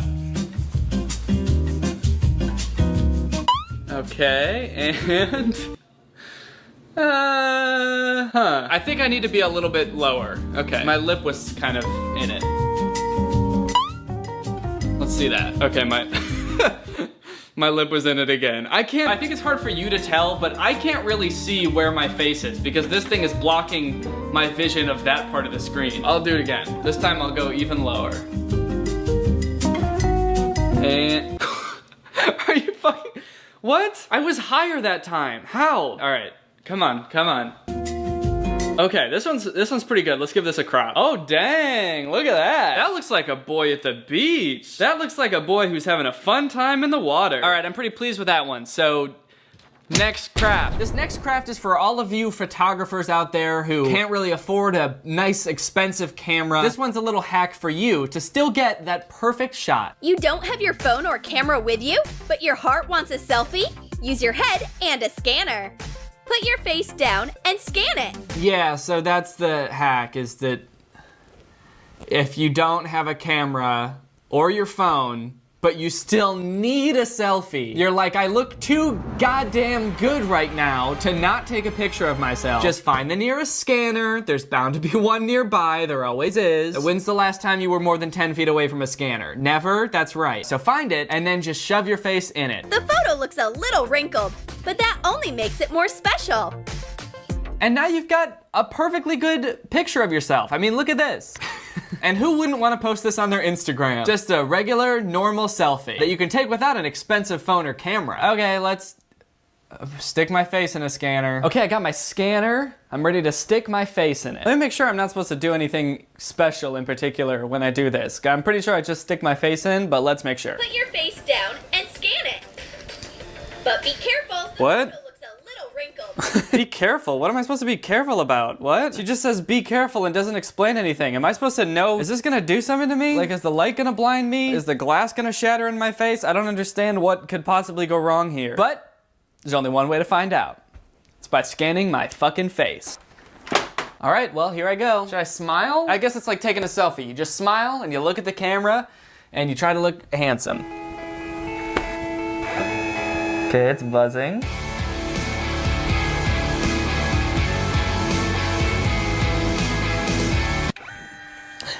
That was really uncomfortable. All right, let's see how it turned out here. There it is. Oh, geez. Oh no. Oh God, that looks, I mean, that's horrendous. Oh man. Well, Chief, I mean, that's definitely not what I thought that would look like. God, that's scary. I mean, I thought theirs looked bad, but mine looks about 1,000 times worse. Do I just have like a really bad scanner or something? Or why does this look so terrifying? But I guess I have to post it, right? Because I said I was going to. I'm kind of worried about scarring my followers. But you know what? Anything for the gram, baby. Okay, so now the only thing left to do is to post these pictures. I've got to come up with the correct order and then a good caption for all these. After thinking about it for a while, here's the order that I'm thinking. I gotta start off in the car, you know, that's how you get anywhere. Then maybe we head to the beach. You'll notice I removed the watermarks. I thought they were a little distracting, so I went in and photoshopped those out. I went to the beach. Maybe I'll take a couple of nice selfies at the beach. Then I happen to meet Billie Eilish just hanging out at a restaurant or something. I'm realizing just now that there's little pieces of leaves all over the table. Hopefully no one notices that, or maybe they just think it's some of Billie's hair falling out. And last but not least, I was knighted King of YouTube. Okay, here's the caption I came up with. I've been having the best week, taking long road trips to the beach, practicing taking very normal selfies, meeting Billie Eilish, and being crowned King of YouTube, all while learning to skateboard. Best week of my life, probably. And then I guess we can just post it. All right. Post. And we'll see what people have to say about it. First comment, nice pics. Well, Danny, job well done, buddy. Nice pics. Wow, green screen. Huh? Green screen? Does she thinks that these aren't real? Green screen could maybe explain the first two, like me being in the car and at the beach. But what about this one? How can you explain this perfectly normal selfie? Not with green screen, that's for sure. I like that you can see my little breath on the glass. Damn, Billie Eilish has been looking better these days. Has this picture gone viral yet? 3,800 likes, that's not viral. I guess I posted it 2 minutes ago. How long does it take to go viral? When do you know if you're viral? How long did you spend on this? Too long. In summary, thanks to Troom Troom's Instagram viral hacks, my pictures ended up getting less likes than 3 out of the last 4 Instagram pictures that I posted. Thanks, Troom Troom. All right, gang, well, there you go. That's how it's done. A couple of Troom Troom Instagram crafts in the bag. I hope you guys enjoyed this, but now it's time to talk about our sponsor, ExpressVPN. Hello everyone. Today on the second channel, we are going to be covering a scandal. That's right, the Kyle Sheely scandal. Okay, I'm gonna skip the labor and get right to the baby here. We did it. In 1 week, we took this from a crazy idea to a real thing, butt wipes and playing cards. I messed up and I'm sorry.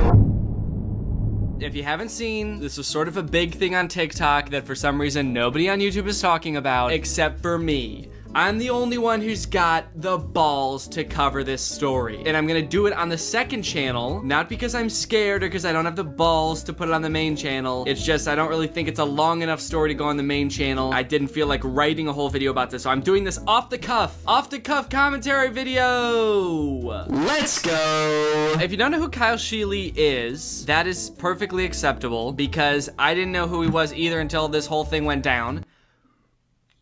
Oh, by the way, I have a different brand of sparkling water today, and that's because I feel like LaCroix was getting too much free promotion, so I'm switching it up today, and I'm gonna have a Topo Chico, and it's just plain sparkling water. LaCroix, if you want me to keep drinking LaCroix, you're gonna have to sponsor me, otherwise I'm gonna switch it up every now and again, and that is gonna be how it is. So this is Kyle Sheely. He's got 3 million followers. I think most of those came recently because of this scandal, but I'm not exactly sure. His bio doesn't have too much information about him except this link, kylesheely.com. Let's see what he's got here. Hi, I'm Kyle. I'm an artist, author, inventor, speaker, welder, animator, storyteller, and professional internet goofball? Sounds like Kyle does everything except tell the truth. Yeah, that's right, I'm already mad about this. I'm just so pissed off already. You guys don't even know what I'm mad about yet, if you don't know what the story is. Looks like Kyle does everything except tell the goddamn truth. Also, professional internet goofball? That kind of sounds like how I would describe myself on the second channel, but in more of an ironic way, I feel like. Doesn't seem like he's using it ironically here. Let me click on professional internet goofball. What does that mean? Oh, it just goes to his TikTok page. You know what would be really goofy is if it just cut to a video of him like, we're getting a little too off the rails here on this unscripted commentary video. Let's watch the TikTok that started it all and got him into the hot water that he is in today. Guys, I may have gone too far this time. That's right, Kyle, you did. You did go too far this time. But not for the reason that you think. Maybe it is for the reason that he thinks. Maybe he is admitting guilt right away, right here. I don't think so. So the other day I was in a convenience store and they had a cardboard cutout of Post Malone, and I asked the guy working, hey, can I have that when you guys are done with it? And he was like, man, I don't even know where that stuff comes from. It just shows up, vendors bring it, and then it just disappears one day. And I was like, wait, you don't even know when it's coming or going? And he was like, no, man, corporate handles all that. So as soon as he said that, I immediately knew, okay, I'm gonna make a cardboard cutout of myself and I'm gonna put it inside a gas station. Okay, so long story short, basically what this guy is saying is he thought it would be funny to make a cardboard cutout of himself and put it in a gas station advertising some like fake meal. He's gonna put it in a Come and Go, which is the funniest name for a gas station. You don't need to get gas here, just come and then leave, all right? He just thought it would be like a funny prank to do. That's what he's saying in this video. He's gonna sort of prank Come and Go. Personally, I think the funniest prank to do at a Come and Go would be to come and then stay. That would really stick it to him, I think. But so I'll skip ahead here because he's just saying stuff. He's photoshopping this picture of himself. He's making the cardboard cutout like an advertisement for this fake meal, a Kyle Sheely meal, because his name is Kyle Sheely. He goes to a printing place and he prints out this big ass poster. The whole time he's all excited and he's coy because he's like, I'm doing something really mischievous. Side note, this is what you're signing up for when you become my friend. I am going to rope you in on my dumb project. Okay, I don't know if I should give away what the big twist is. I feel like it's already gonna be obvious. If there's scandal involved, you guys probably already know what the scandal is. And a lot of you have probably already seen this. Anyway, so I'm just gonna say it, okay? This whole thing was an operation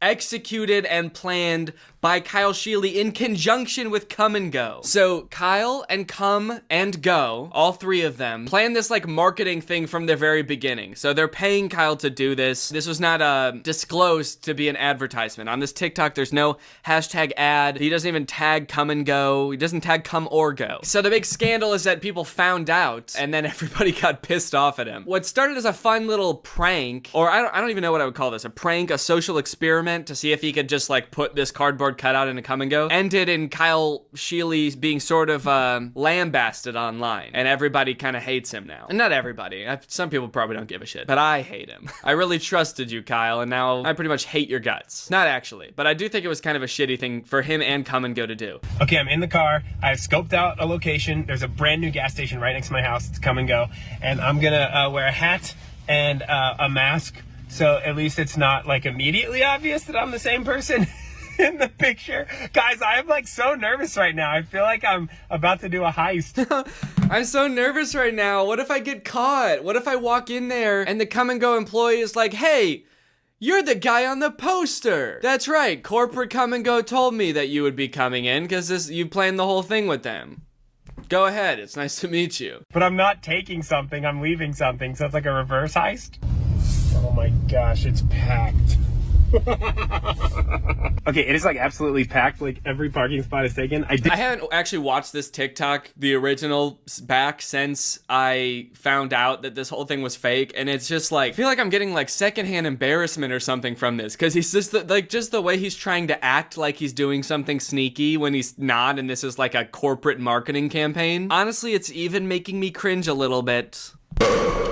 Sorry, I got the cringy burps. But here's me carrying in the cutout. Okay, that was surprisingly easy. I walked in, that guy held the door for me, and then I just opened the whole thing. Literally nobody said anything, and then at the end, I like looked at the cashier, I was like, hey, I'm just gonna put this here. And she goes, okay, thanks. He walks into the store, it's there, he put it up, and this is where things really started to get funky for Kyle. You know, I guess even though this was like a planned thing, there was really no guarantee that it would go viral like it did. It did get 4.9 million likes and 29 million views, which is still, I mean, it's like pretty impressive for a marketing campaign. But also like, well, it is kind of weird. Could they make it go viral somehow? I don't know. It is kind of weird that they were banking on this going viral. Basically what happens next is, do I want to spoil it? Okay, hold on. Okay, well, let's just watch the next TikTok and then you'll see what happens, okay? Police not gonna press charges, and they didn't take down the cutout. What did he say there? They're not gonna press charges? And they commented back. They were like, we won't tell if you won't, which is like, that's fun, right? Like, seems like they're cool with it. They're at least not gonna press charges. They're not gonna press charges? Yeah, dude, of course not. You put a cardboard sign in their store. You think they're gonna persecute you to the full extent of the law? Yeah, dude, I was really worried because Come and Go, they are fierce arbiters of the law. They will lock you up for the slightest step out of line. If you come and you don't go right away, you're looking at 12 years max in state penitentiary. Say goodbye to your kids, because you're not seeing them until they're in college. People are eating this shit up. They're loving it. They're like, oh, this is so funny. I gotta go find this Come and Go. I gotta take a picture with the Kyle Sheely meal. It's blowing up. It's going viral. Eventually, Come and Go responds, and according to Kyle, he gets on a call with them, and they make something pretty exciting happen. Okay, I'm gonna skip the labor and get right to the baby here. So, I don't know if I've ever heard that expression before. I'm gonna skip the labor and get right to the baby. I'm gonna give myself a C-section right now and just rip the information out of me and give it to you real quick. I'm not gonna start this video with like 9 hours of me screaming and pushing. I'm just gonna tell you what's going on, okay? I put up a cardboard cutout of myself inside this Come and Go just to see how long it would take. We know what happened already. This is not skipping the labor. Realize it wasn't supposed to be there. In that video, I said, Come and Go. Listen, I'm pretty flexible on what this meal could be if you want to do it. We could do pizza. We could do a sandwich. What do you think? And they responded, how about a pizza sandwich? And I was like, that's so crazy. It just might work. Okay, so now he's like coordinating with Come and Go because Come and Go sound like they actually want to make this meal happen. And they're saying, let's make it a pizza sandwich. Also, this is the first TikTok of the series that has a hashtag ad on it. So now he's saying, look guys, I actually am working with Come and Go now. So that's what, it muddies the waters a little bit as to what is an acceptable disclosure of advertisement, because he wasn't from the beginning, but eventually he did disclose it was an ad. Of course there's some sponsoring going on now because they're actually making the meal. So yeah, no shit. We would have liked to see that before when you were giggling about putting a sign in their shop and worried that you were gonna get locked in jail. Uno commented, Dude Wipes commented. The one thing all those brands have in common is that they don't really help me get any closer to having an actual like edible meal. Like I can't make an influencer meal out of butt wipes and playing cards. So now that I think about it, if there's one person who would try something like that. There's one person who would try something like that. It's an internet goofball like me. Yeah, I'm probably goofy enough to make that work. It was like, is it really a meal without wings? And I was like, okay, Red Bull, a meal does need a drink. Let's talk. But before I could say anything, Come and Go jumped in and responded, that feels like a Kyle Sheely question. And that was the moment I was like, oh my gosh, this is happening. The mealie will consist of a 12-ounce Red Bull and a pizza sandwich, which is just 2 pieces of pizza smashed face to face.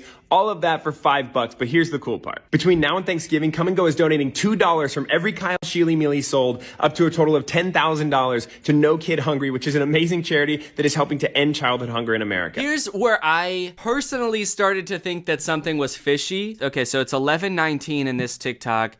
And the first one was 11:15, okay? So 4 days have gone by. And in this TikTok, he's saying, okay, we've got it all figured out. From now until Thanksgiving, you can go and get this meal. So somehow, in the span of 4 days, really in the span of like 2 days, because that's when he and Come and Go started like talking, according to him, they developed an influencer meal for Kyle Sheely and trained all of Come and Go's staff and like made sure they had enough shit to go around, enough butt wipes and playing cards. They negotiated a deal with Red Bull. They're donating money to No Kid Hungry, which is, I mean, great. You know, that's great. But I started thinking it was fishy when I saw this TikTok, because I was like, wait, how the fuck did you do this in 2 days? That seems a little suspicious to me. So this is when I started putting on my detective hat. And by that, I mean, this is when I told Laura, I was like, I saw a TikTok today and I think that there's something fishy going on. And that's pretty much the extent of my internet sleuthing and that's pretty much the extent of what I did. Until now. If you ask me, that is pretty cool. The Kyle Sheely Mealy is going to be providing real meals to hungry kids all over this country. Come and Go did tell me that it normally takes them more than like 24 hours to roll out something like this company-wide, but they are working really hard. Their team's working around the clock to... Yeah, see, this is so weird. Usually it would take them way longer to do this. Like if they were doing like a BTS meal or something like that, it would take them so much longer. But for me, Kyle Sheely, they're working around the clock to get this thing figured out. They are putting their noses to the grindstone for a high-profile celebrity like Kyle Sheely to get my pizza sandwich out there. Let me look at the comments and see what people are thinking at this point. Bro accidentally got sponsored. Teamwork makes the dream work, y'all. We love to see it. Okay, so it doesn't seem like anyone is that suspicious. Although this person is like, as someone that works in corporate, this is the fastest I've seen any corporate level decision made. This person said, but it was all staged. He commented this after it was revealed that it was all staged, but someone under it said, what was staged? And then someone said, this was all staged. It doesn't seem like any comments from before are at all suspicious, which is gonna make this a real hard pill to swallow when everything comes out. Let's see what the next TikTok is. This thing rolled out. You guys are nuts. On Friday, I don't like the way he starts any of these TikToks. You guys are all fucking crazy. I'm gonna have a baby on camera and tell you guys what's going down. They all seem like kind of like stereotypical YouTuber intros. You guys aren't gonna believe what I just did at a Come and Go. I'm happy to announce that there is now a Sheely Mealy merch drop. Let's check it out. Since the cutout sort of looks like a bad album cover, I thought it'd be funny to do a tour shirt. So this one says the Kyle Sheely Mealy, and then it has that endorsement from Gas Station Food Week. Okay, so they're selling merch. Everybody's still loving the meal. Homeboy forgot about the main mission and started completing side quests. All these comments are from people like afterwards being like, wow, I can't believe you lied to us, Kyle. Don't believe him. This was all staged by big corporations. Read the news. Yeah, everyone is so sad that this was staged. I was so on board with this when I thought it was genuine. Unfortunately, it was all planned, and that is a huge bummer. Basically, then what happened after that, some article came out saying the whole thing was fake. So this is his apology, and he starts it off by saying, I'll cut to the chase. I messed up, and I'm sorry.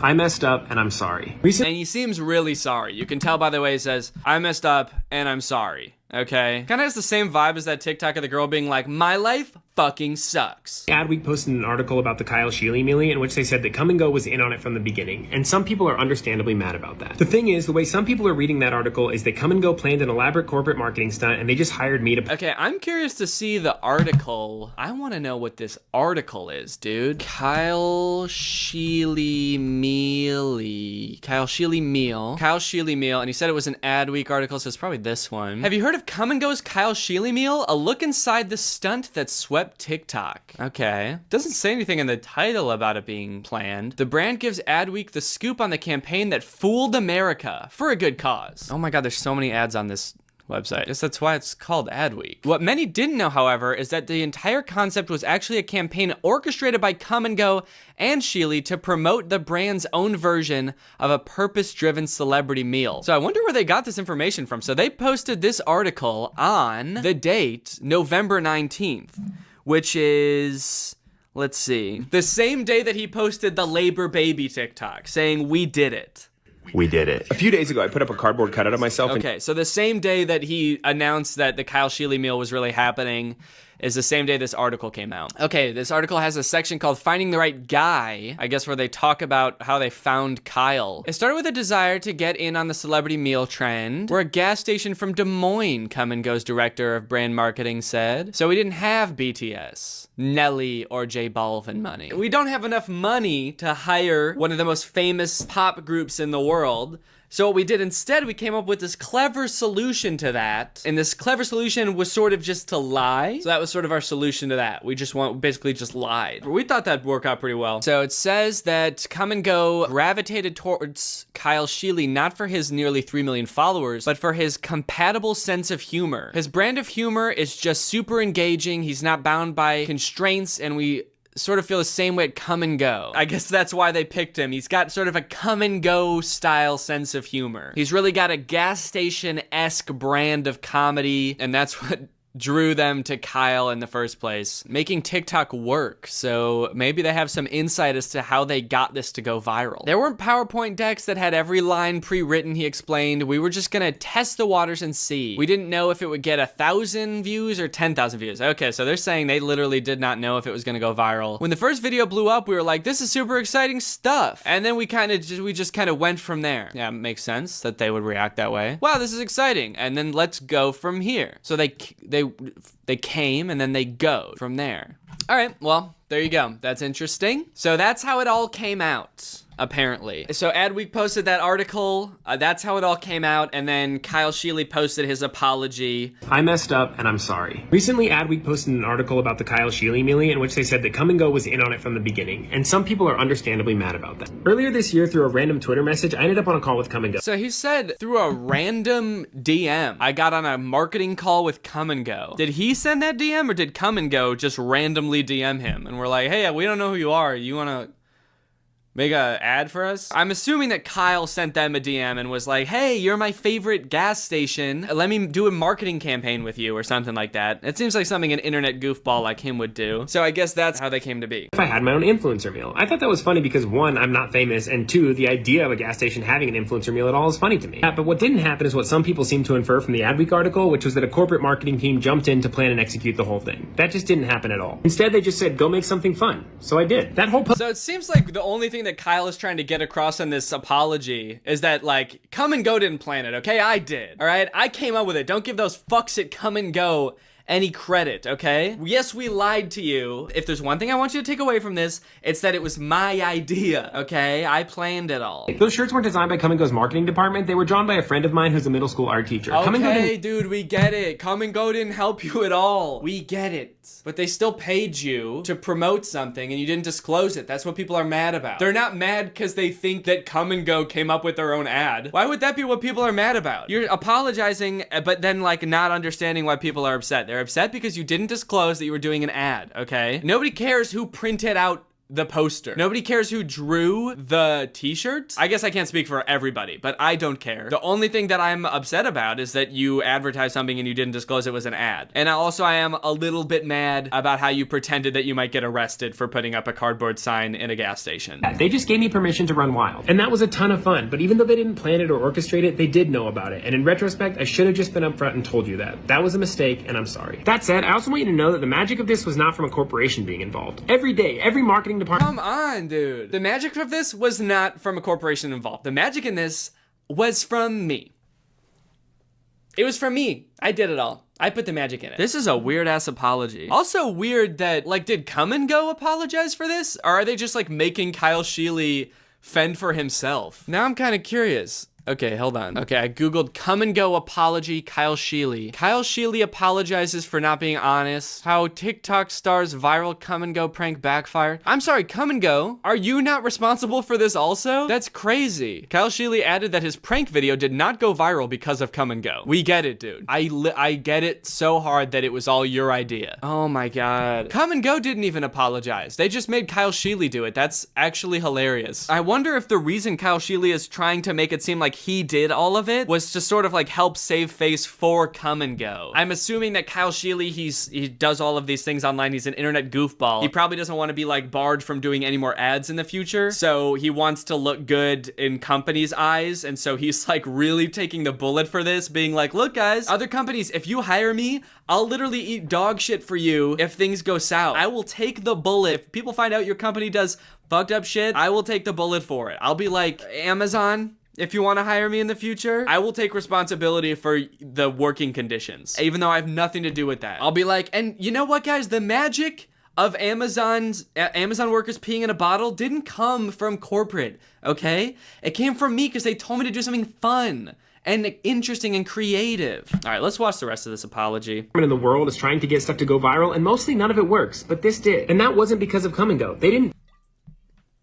Oh my God. For years, I've done weird projects on the internet because I think that every person has the power to do things that make the world a more magical and interesting place. I love the idea of a world where even a weirdo like me could have his own giant cardboard cutout and a gas station influence. This is just a personal thing, but I feel like some people are a little bit too into being weird. Like this guy, like really markets himself as a weirdo. He just called himself a weirdo, and he's a goofball, and he's always doing weird stuff on the internet. It's like, just do interesting. You can do interesting things, but why does it have to be weird? Like weird is like, I'm a weirdo on the internet. I'm kind of weird.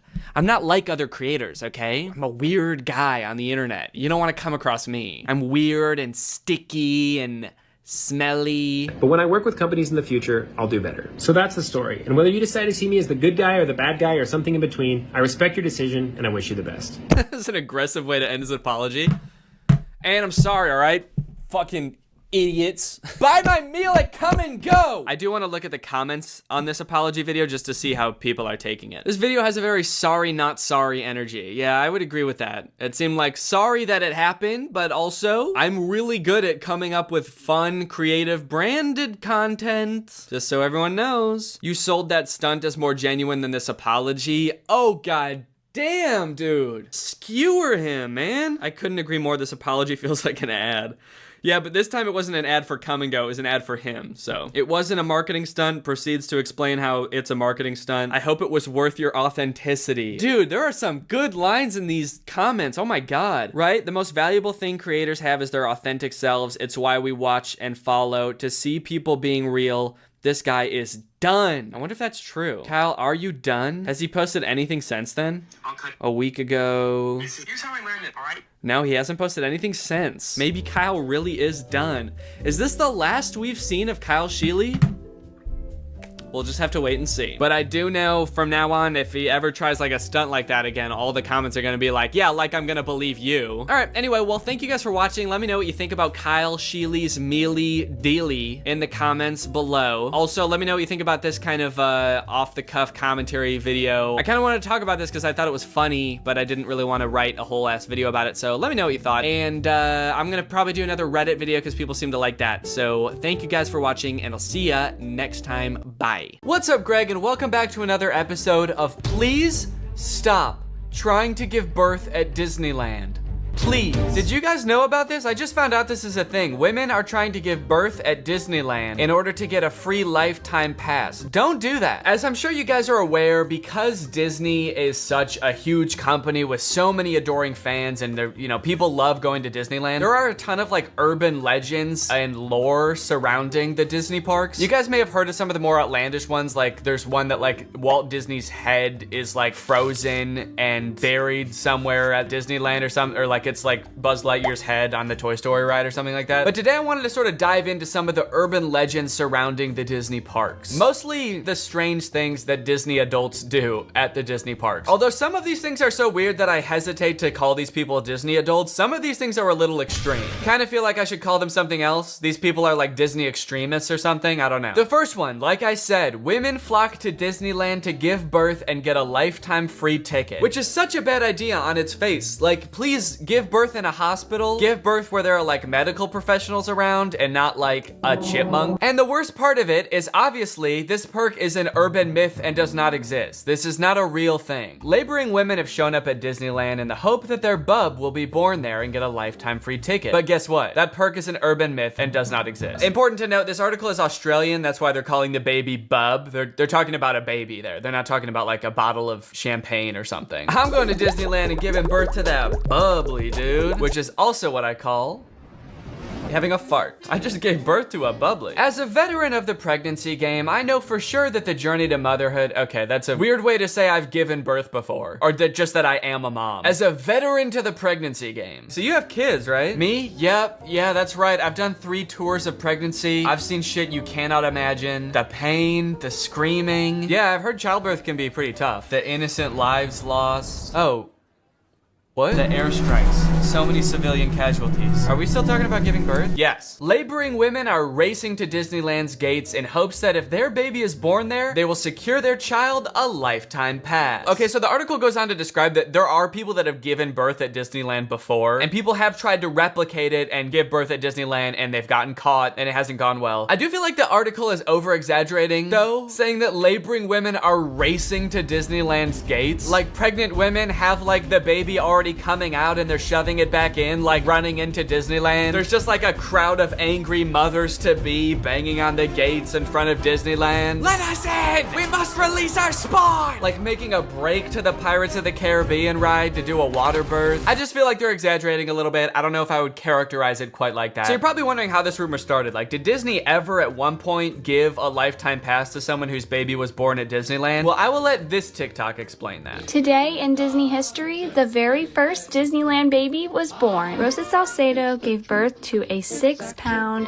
10-ounce baby girl on a bench on Main Street, USA, right outside of the Plaza Inn. Can you imagine visiting Disneyland as a family of 2 and coming out as a family of 3? Yeah, I can actually. But not because I'm gonna give birth. I'm gonna kidnap Donald Duck. You're my child now, Donald. The perfect happy family of 3. Husband, wife, and my uncle Donald Duck, who I've been holding at gunpoint for the past 16 years. There have been 4 babies born at Disneyland, and all of them have been girls, but only one has their own Disneyland birth certificate. So that might not have sounded significant, but that's actually how the rumor started. The first baby that was born there, Teresa, got a birth certificate that was just like a Disney birth certificate that says like, this is the first baby to ever be born at Disneyland. And I guess like word got out that this baby got some kind of special certificate, and then people just started assuming like, oh, that's a lifetime pass. That baby got a lifetime pass. And from that moment on, has just been a rumor that if you give birth at Disneyland, your baby gets a lifetime free pass. So honestly, if you're like that big of a Disney fan and you do this, you don't even get a lifetime pass. You still have to pay to go to Disneyland. It's just your baby that gets in for free. And I kind of feel like babies get in for free to Disneyland anyway. Is that true? Children under the age of 3 get in free to all 4 theme parks and 2 water parks at Disney World. There you go. You want your kid to get in free to Disneyland? A better conspiracy would be just pretend they're 3 years old for their entire life. That shit could actually work. The article goes on to talk about a time where someone has tried to sneak in to give birth at Disneyland, and they hid in the bathroom while going into labor until I guess employees had to like assure her that her baby would not be getting a lifetime pass, and then she was like, oh, okay, fine, then I'll just go to the hospital. Once they assured her that she would not be receiving a lifetime passport, she came out and accepted the ambulance ride to Western Medical Center where her baby was born shortly thereafter. I don't know about you guys, but it kind of sounds like she failed the test. If you know anything about Disneyland, you know how well the cast members there, all of the employees, all the staff, all the people in costumes are trained to like respond to every circumstance. It sounds like you just entered the giving birth at Disneyland experience, and honestly, you didn't make it to the end where you get the prize. It also says that this discussion board, The Laughing Place, has some hilarious forum chats about this topic. So I guess other people have been like sharing stories about this happening on this forum, but when I clicked on it, it turns out that it doesn't exist anymore, which kind of sucks because I wanted to find out more times that this has happened, but honestly, it is probably for the best. Kind of sounds like they were talking about some pretty sick shit in there. You think you're gonna go to a Disney forum and see people talking about like, my favorite movie's Coco, but instead you see people talking about like, I'm gonna give birth inside of Pluto's house. I'm gonna go to Disneyland and get fucked by Goofy, and then Goofy's gonna be the father of my child, and I'm gonna give birth on It's a Small World. And I'm gonna make Elmer Fudd cut the umbilical cord. Is Elmer Fudd a Disney character? I actually don't think he is. But he's gonna be there anyway. And then me and my freak mutant, half goofy, half human child will both get lifetime passes. Free pass for life for my little freak. Passes or not, being born in Disneyland is a pretty cool claim.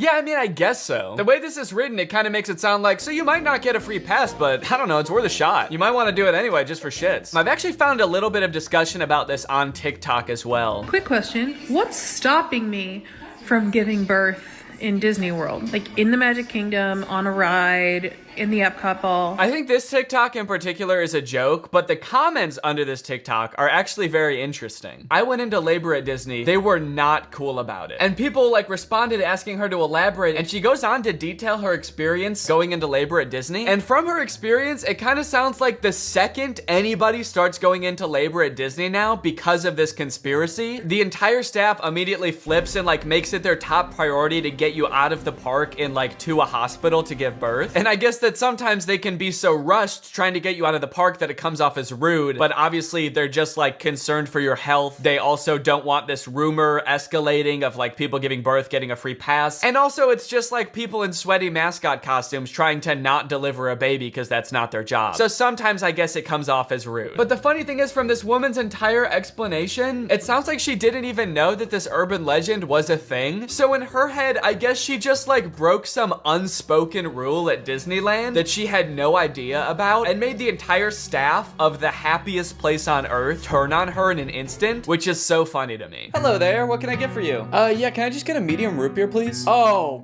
great. Oh, great, another guy here to put his balls in the root beer. What? Hey everybody, this guy right here is about to pull out his big fat balls in front of everyone, in front of a bunch of children, and put his balls in a glass of root beer. Why would I do that? Don't play dumb. I'm not playing dumb. I am dumb in this situation. You've clearly heard that if you put your stupid fat balls, why do you keep calling them fat? In the root beer at Disneyland, you get to spend the night with Minnie Mouse. Oh, what the fuck? No, I just wanted some root beer. Is that true? No, it's an urban legend. But no matter how many times we tell people it's not true, we still get perverts like you coming to Disneyland, ordering root beer just so they can put their stupid, don't call them fat balls in it. Oh, come on, man, don't cry. I already am. Why do you still sell root beer if this keeps happening? Because if you shit in the root beer, you actually do get a free fast pass for Space Mountain. Okay, I don't want to put my balls in root beer, and I definitely don't want to shit in the root beer, okay? I legitimately just want to drink some root beer. Oh. Sorry, my bad, man. I didn't know. Okay, well, that's literally what I asked for, so here you go. Ah, what the fuck is that? It's Walt Disney's head. You said the secret code, so here's his head. No, root beer. What? I wanted root beer. I wanted to drink root beer. So no head? No. Overall, pretty disappointing that anyone actually believed this in the first place. In what world would Disney want to foster an environment where mothers are coming into their park, their theme park, to try to give birth? Especially if they're not like billing it back to the person that gave birth and being like, okay, here's your hospital bill, and because it's Disney, it was $1 million. Now, by now, it should be no surprise to you that there are some people in this world that want to spend every waking moment of their lives at Disneyland, especially their most precious moments in life, which is why you can also get married at Disneyland. Let's take a look at some of the craziest places you can get married at Disney World. Starting at $12,000, you can get married at the Haunted Mansion in Disney World. But just like expecting mothers trying to sneak into the bathroom to pop out a quick person, couples are of course also trying to cheat the system and avoid paying to have their wedding at Disney. So they'll just like sneak in with like themselves, maybe a couple family members and an officiant, and just like have the wedding in like a somewhat secluded area of the park. Here we have an article that details a San Diego couple sharing their secret Disneyland wedding story. Not many people can say they secretly got married in Disneyland's Sleeping Beauty Castle. 2 years ago, Gabriel and Andrea had been saving up for their dream wedding at Disneyland. However, when they began looking for wedding options at the park, the couple said that the cheapest option was $12,000. Instead, they decided to spend their life savings on a house. Great move, honestly. No complaints so far. That's a very wise choice. So Gabriel and Andrea decided to have a secret wedding at Disneyland. The couple gathered Gabriel's oldest daughter, an ordained minister, a witness, and packed their bags, heading for Disneyland for what they called a guerrilla-style wedding. Now, I don't know much about weddings. I've only had one, but I do know that you don't generally want to have them guerrilla-style. Like when we were planning our wedding, that word almost never came up, I don't think. Just imagining them describing their wedding afterwards, like, yeah, it was so romantic. We hid in the bushes for 8 hours in the hot Florida sun wearing camo paint, waiting for the crowds to die down. You know, just sort of waiting out the crowds and the gunshots, the airstrikes. Airstrikes? Then we popped out and I said I do. Happiest day of my life. Here's my favorite picture of the big day. Now buckle up, because this next urban legend is about to get nasty. Quite literally, this is disgusting. Like I said, the most devoted Disney fans would probably spend forever at Disney if they could, but maybe they can. For years and years, the Haunted Mansion has been the home to an endless supply of Disney myths and legends. But the attraction's most prevalent and persistent rumor is that guests regularly spread the remains of their friends and family inside the ride. This can't be true though, right? It is 100% true. Yes, that is right, and I don't want to bash anybody's final wishes. I know that that's a very personal thing, but spreading human remains in a public place that people are like walking around and touching? Please don't do that. Or you know what, I should say, because I feel bad for people who are just trying to honor their dead relatives' wishes or whatever. If you're alive still and you're watching this video and that's gonna be in your will, please take it out. Don't make people do that on your behalf. Honestly, I am a little relieved that people are sticking to like spreading ashes at least, because there are a lot of different ways to dispose of a body. It was actually my grandpa's greatest wish to be laid to rest at Disney. Oh, that's sweet. You're gonna scatter his ashes around at the park? Not exactly. The Haunted Mansion probably has so much human ashes in it, it's not even funny, said one Disneyland custodian. Blah! That is the nastiest thing. Oh my God. Don't do that. Do not do that.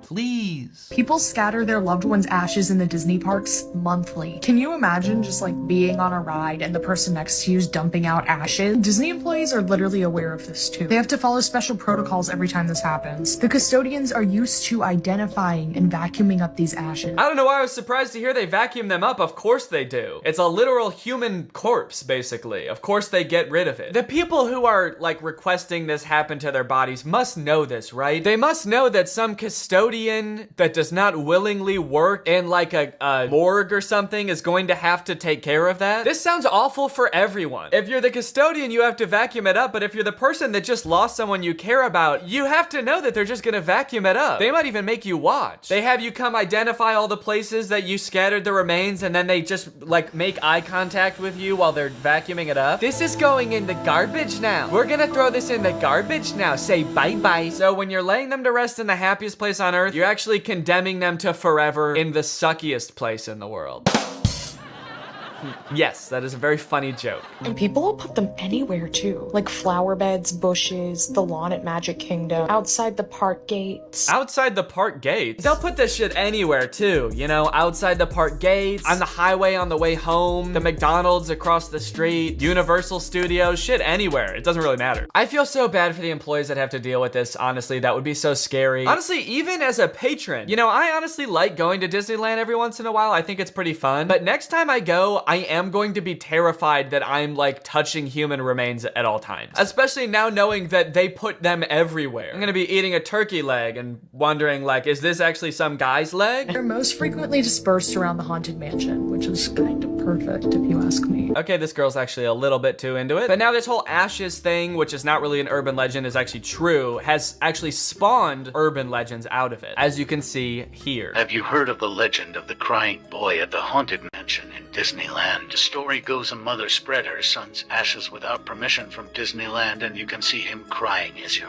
exiting the ride. Spooky. I wonder why he's crying. Maybe because his ashes are in a vacuum. Maybe because he was a little boy and his mom spread his ashes in the scariest ride at Disneyland. The mom was like, yeah, my son used to love this ride. Every time we would get on it, he would be screaming and crying and shaking because he was so happy and excited. So I decided this is the perfect place for him to spend the rest of eternity. In a rundown castle of pure terror. It's what my darling little boy would have wanted. All in all, it seems to me that Disney, this giant corporation that owns like every media property known to man, has their grubby little fingers wrapped around people a little bit too tightly. It's like you already have every movie and TV show. Do you really need people like begging to spend their entire lives at your theme park also? But even still, with people spreading their loved ones' ashes at Disney, people trying to give birth at Disney just to get free tickets, Disney is still trying their best to immerse you in their parks as much as possible to make you never want want to leave. Recently, Disney opened up the Galactic Star Cruiser Hotel, which is a Star Wars hotel and experience. I think it's like a 2 or 3 day long experience where you are like in this hotel. There's like a story that you have to follow about shit going on around you. It seems very immersive, and to a pretty big Star Wars fan, honestly, it sounds pretty cool. But it is also $5,000, and instead of windows, your room has a screen that just shows a video of outer space playing. So, you know,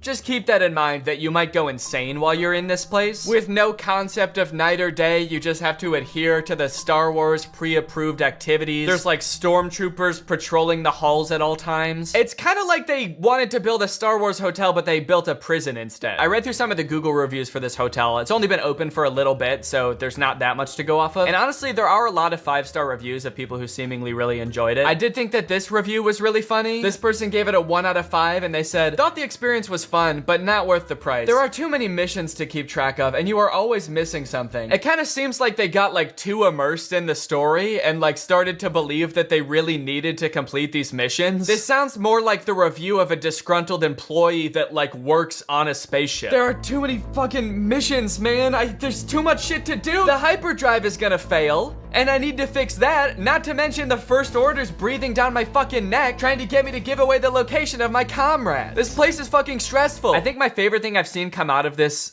Star Wars hotel is this apparently now deleted ad for the experience that says strike unlikely alliances in your very own Star Wars story. Apparently when you come in, you can decide if you want to be like on the good side or the bad side. So this, holy shit, this place is metal, dude. This goes hard. It's crazy to me that you actually can choose to be on the side of like the evil intergalactic fascists, basically. You and your preteen daughter can don First Order uniforms and betray one of your favorite characters' trusts, Chewbacca, giving away his location and leading the First Order directly to him, who will take him away to be tortured and then eventually executed. It might be a little too immersive. It might be. You are gonna start hearing people come back and you're gonna be like, how was your trip? You went to the Star Wars hotel, right? And they'll be like, the guilt over my actions will haunt me forever.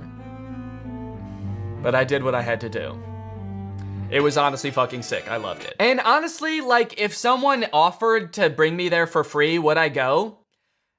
Yes, I probably would. Yeah, honestly, I would like to go 100%. I would like to go. And as if living in an intergalactic prison is a life is curated by Disney.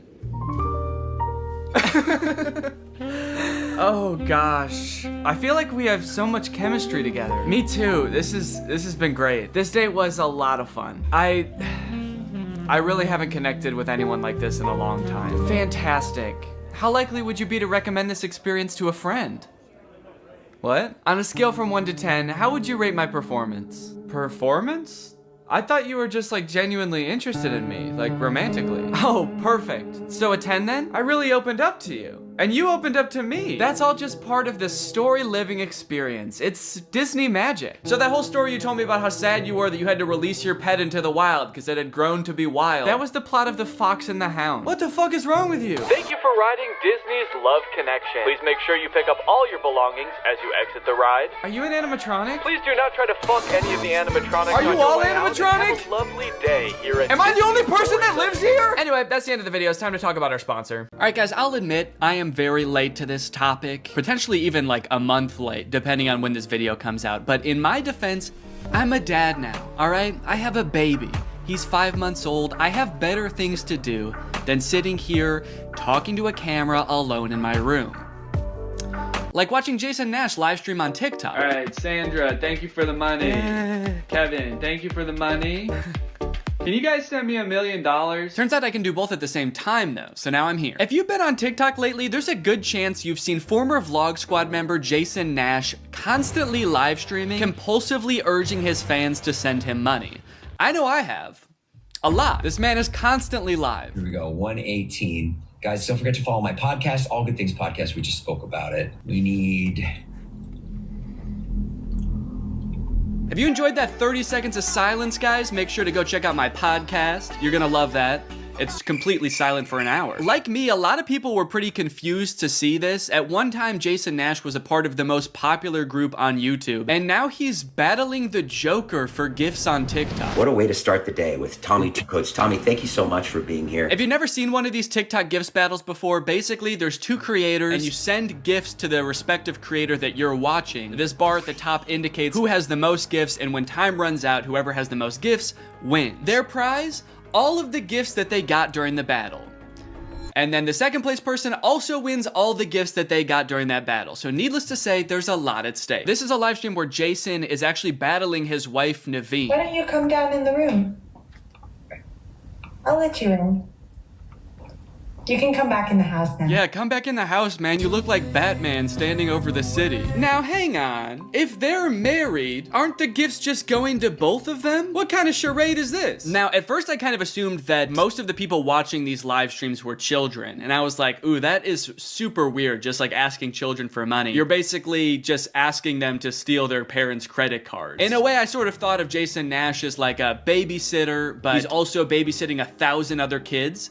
And if you start choking, he's not gonna call 911 because he can't see you. But after tuning into a few of his streams and actually like clicking on some of the profiles of people watching, I realized that it's actually mostly adults, which was very surprising to me. Guys, what are we doing here? Stop that. I promise you there are like 1 billion other better uses for your money than helping Jason Nash's wife crush him in a gift battle. Fun as it may be. The reason I wanted to make this video is because I think that it's kind of a very interesting look at the career span of a creator. It's a pretty new career, all things considered. And like nobody's been a full-time online creator for 40 years. So we don't really know how long this career is supposed to last or how it will evolve over time. So I think it's worth looking at why Jason Nash is here. Between the years of 2016 and 2020, David Dobrik was seemingly at the top of the YouTube ecosystem. What started as David just sort of goofing around and filming his friends as up-and-coming content creators quickly turned into partying all the time, collabing with huge celebrities, huge giveaways, and giant sponsorship deals. And if you didn't watch the vlogs around this time, you might think that David was like the biggest part of them, but it was actually more his friends doing the heavy lifting. David was always behind the camera, and sure, he would laugh a lot, and you'd hear him laugh.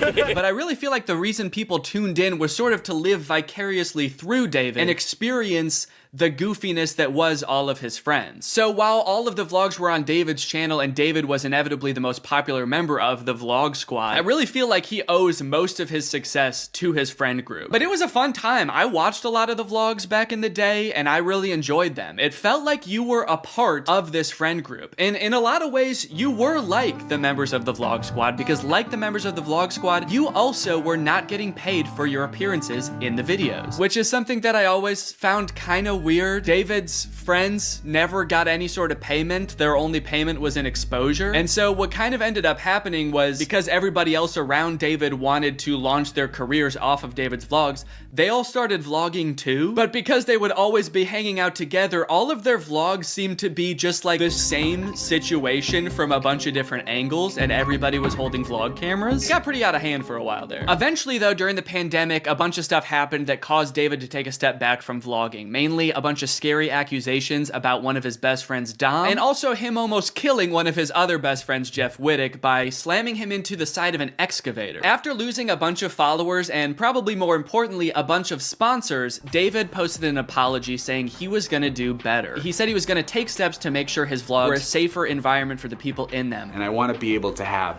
a place of checks and balances. I want to have HR. If he had to choose between quitting vlogging or doing it safer with an HR team, he was gonna do that. And then he quit vlogging. Currently, David is still presumably very rich. The only place he really posts is on Snapchat, and from what I can tell, he mostly just goes around and tours really expensive houses and parties a lot. He doesn't seem to have any ambitions of creating more content on YouTube. In a lot of ways, he's sort of like the Great Gatsby of social media now. But without David sort of manning the ship that was the vlog squad, a lot of the other members basically had to figure out other avenues and other ways to make money and maintain their following after the vlog ended. Zane and Heath have a pretty successful podcast now, so does Jeff Wittick. Carly and Aaron, I believe, have a podcast too. But I feel like Jason Nash out of the entire group is having the most trouble adjusting to the post-vlog era. He has a podcast, but it's definitely not getting the same numbers that his podcast with David did, views, back in the day, which David also quit. Despite them, I think, getting a bunch of really great offers that would have changed Jason's life, David decided to quit because he didn't want to do that anymore. He wanted to be the Great Gatsby. So Jason has now been left to fend for himself, and it seems like TikTok gift streaming is what he has turned to. You excited to go to dinner?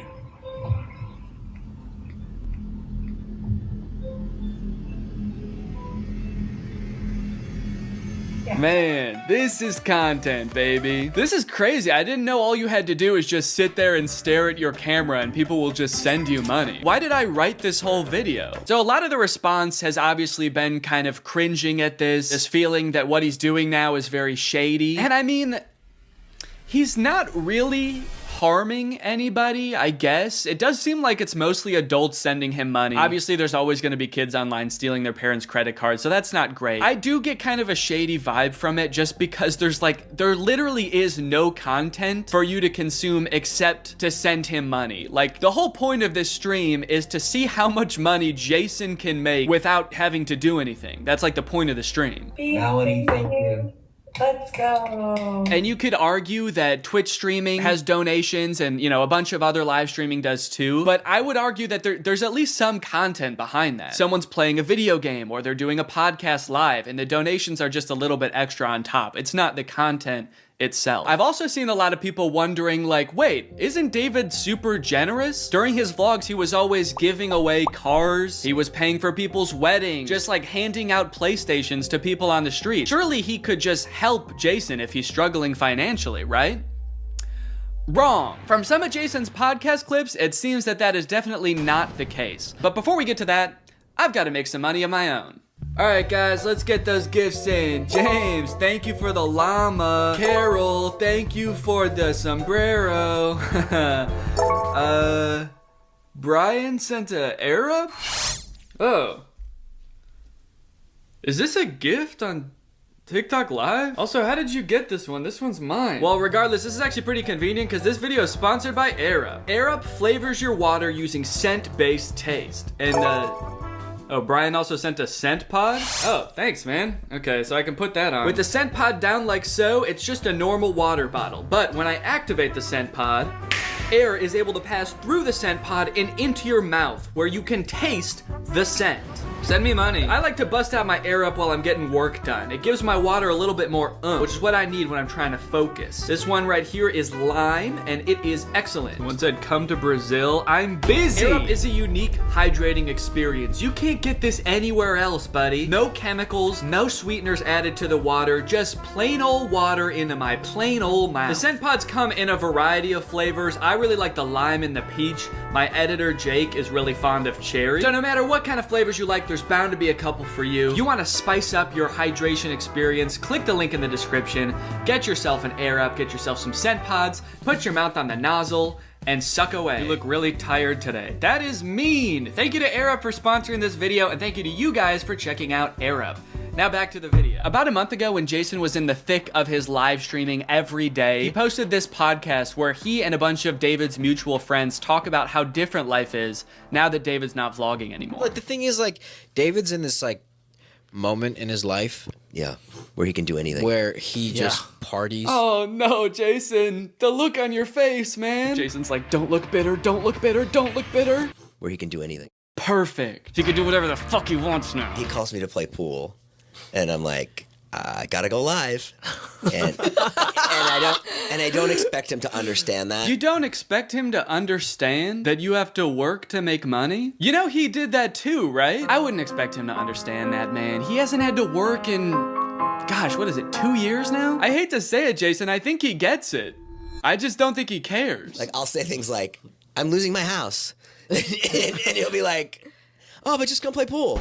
I just don't think he cares. Dude, Jason, haven't you learned anything from being friends with a popular YouTuber? You just told him you might lose your house, and he invites you over. You think he really wants to play pool? Dude, he's probably gonna Mr. Beast you. He's probably inviting you over so he can like surprise you with a new house. He might make you do Squid Games for it, but you have a chance to win a new house. Maybe he'll give you a new car, or, you know, surprise you with his new car like he did that one time. My surprise to you is that I'm buying myself a car. I know. That was cool. I will say it is interesting that David seemingly stopped doing the extravagant giveaways once he stopped doing the vlog. I wonder what the correlation there is. That's kind of weird. There was a great TikTok that he sent, which was like some guy. It's just the guy that has like a lot of money and can do anything all day. He's like, "Oh, Diplo's having a party tonight," and like and it's literally like things that David has said. David sent Jason a TikTok of a rich, out of touch guy being like, "Oh my God, dude, this is so me." Dude, look at this TikTok. This is so me. That moment when you're rich and you're partying with Diplo and you're talking about how much you hate Jason Nash and how poor Jason Nash is. Guys, comment below if you found this relatable. But if you think about it though, from 18 to like what, 23, 24. Oh, he was hitting it. He never drank. I don't think he ever drank. Even when we would visit him, we'd be up till like midnight just like watching the edits, just like, wow, he worked hard for 5 years? Let the man party, dude. Please do not burden David's poor gentle soul with your financial woes. Just let the man play pool and play with him, for God's sake. I mean, look, I don't doubt that he worked hard. The dude posted 3 vlogs a week. I'm sure it was a lot of hard work, but you know who also worked hard? Everybody in his vlogs. I mean, that dude just said it himself. They all stayed up with him until midnight watching the edits to make sure they were good. This was a group endeavor. And I know what people say. They say like, well, David gave them the opportunities, you know? He didn't have to make them famous. Yeah, he kind of did. That was like the whole point of his vlogs, was his friends. David wasn't just making them famous because he was a good, generous guy. He was doing it because that's what was working. They made him famous as much as he made them famous. Now it's like the complete opposite. Everyone's like working, and here's him just like, hey, what are you doing tonight? And it's like a Tuesday night. Everyone's working. Yeah, man, that is kind of a crazy switch. Whereas before, David was working and everyone was helping him. Now everyone else is working, so naturally David is partying with Diplo. Naturally, a lot of the conversation around Jason's live streams has revolved around the confusion as to why he wouldn't just get like a normal job if he was strapped for cash, or if like the social media thing wasn't working out. Can someone make Jason Nash a fucking DoorDash account? People are wondering, why is he pursuing this career that is like universally seen as embarrassing or cringe, rather than just getting a 9-to-5? And I totally get that criticism, because I do love being a creator. I love getting to be my own boss. I love being creative on a daily basis, working with people that I'm really inspired by, entertaining people. But if this exact version of being a creator stopped being feasible, would I start doing gift streams on TikTok? Hell no. And not even necessarily because it's like embarrassing or cringe. It's just that like what I enjoy about being a creator, that does not accomplish. There's no being creative. There's no entertaining people. At a certain point, you like strip out all of the fun parts of the career and you just have only the most superficial parts of it left. Just money and fame. So no, if like this YouTube channel didn't work out anymore, there's a billion other things I would rather do that would be more enticing to me than like gift streaming on Twitch. But maybe Jason likes it. He doesn't look like he does, but maybe he does. On the other hand, I could say that Jason is also older. He's lived a lot more life, he's had a lot more experience, and his career in the entertainment industry has gone through a lot more ups and downs than mine has. From what I can tell, Jason has been a stand-up comedian, he's been in TV shows, he's been a podcaster, a Viner, and a Vlog Squad member, and now a TikTok live gift battler. Between all of those seasons of his life, I'm sure there was downtime where he could have thought, oh, maybe this isn't for me, I'm gonna get up and go get a normal job. And then lo and behold, the next opportunity comes along. So in some sense, I do understand if Jason's mentality is like, maybe I'm just gonna do this for a little while until I get my next thing off the ground. And I know that when I started Vine, people said the same thing to me. They're like, what are you doing? Why are you doing Vine? You know, and I was like, okay, this is what I'm doing. And then I did YouTube, and people were like, why are you doing YouTube? And I feel like when you're first to something, that can really pan out. Yeah, I do get what you're saying, but also I don't know if this is the same as Vine and YouTube. Saying he's the first to this new thing like TikTok gift battling is gonna be the next big thing is very worrying to me. Please don't make that the next big thing, guys. On top of all that, there is this sort of like gamification in your head that happens when you're a content creator. Because so much of it is like numbers based, you're always looking at your analytics, hoping your numbers go up. It becomes kind of a game in your head to see if you can do better than you did last month or last year. Because of that, I feel like in a lot of content creators' heads, quitting or pursuing a different career path is seen as like losing the game, even if it's subconscious.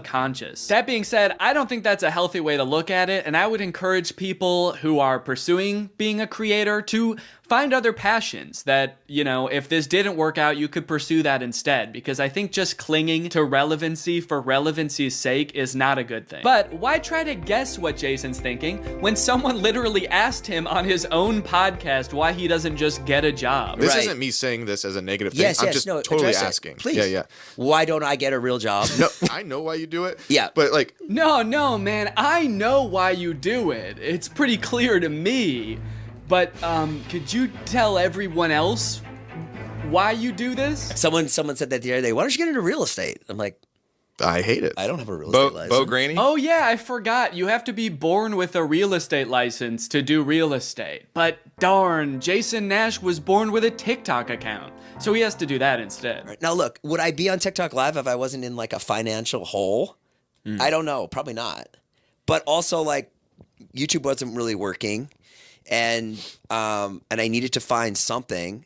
OnlyFans. I can't do OnlyFans. This is such an unrelatable thought process to most people. YouTube is not working out for him, and his first thought is OnlyFans? TikTok begging people for money? It just comes off as being so set on being an influencer that nothing else matters to this guy. Listen, it is what it is. It's like, I was on Vine, I was on YouTube, I was on Snapchat, and now I'm doing this. Don't say it like that. Now I'm doing this. I mean, I do like it. No, man, I don't think you do. Not after that. We all saw that. So anyway, it is what it is, and I have to do it because I love it, and it's my favorite thing. Phew, that was close. Hey, we can hear you. What? You said that was close out loud. Oh no! Do you ever think about going to DoorDash or to like a?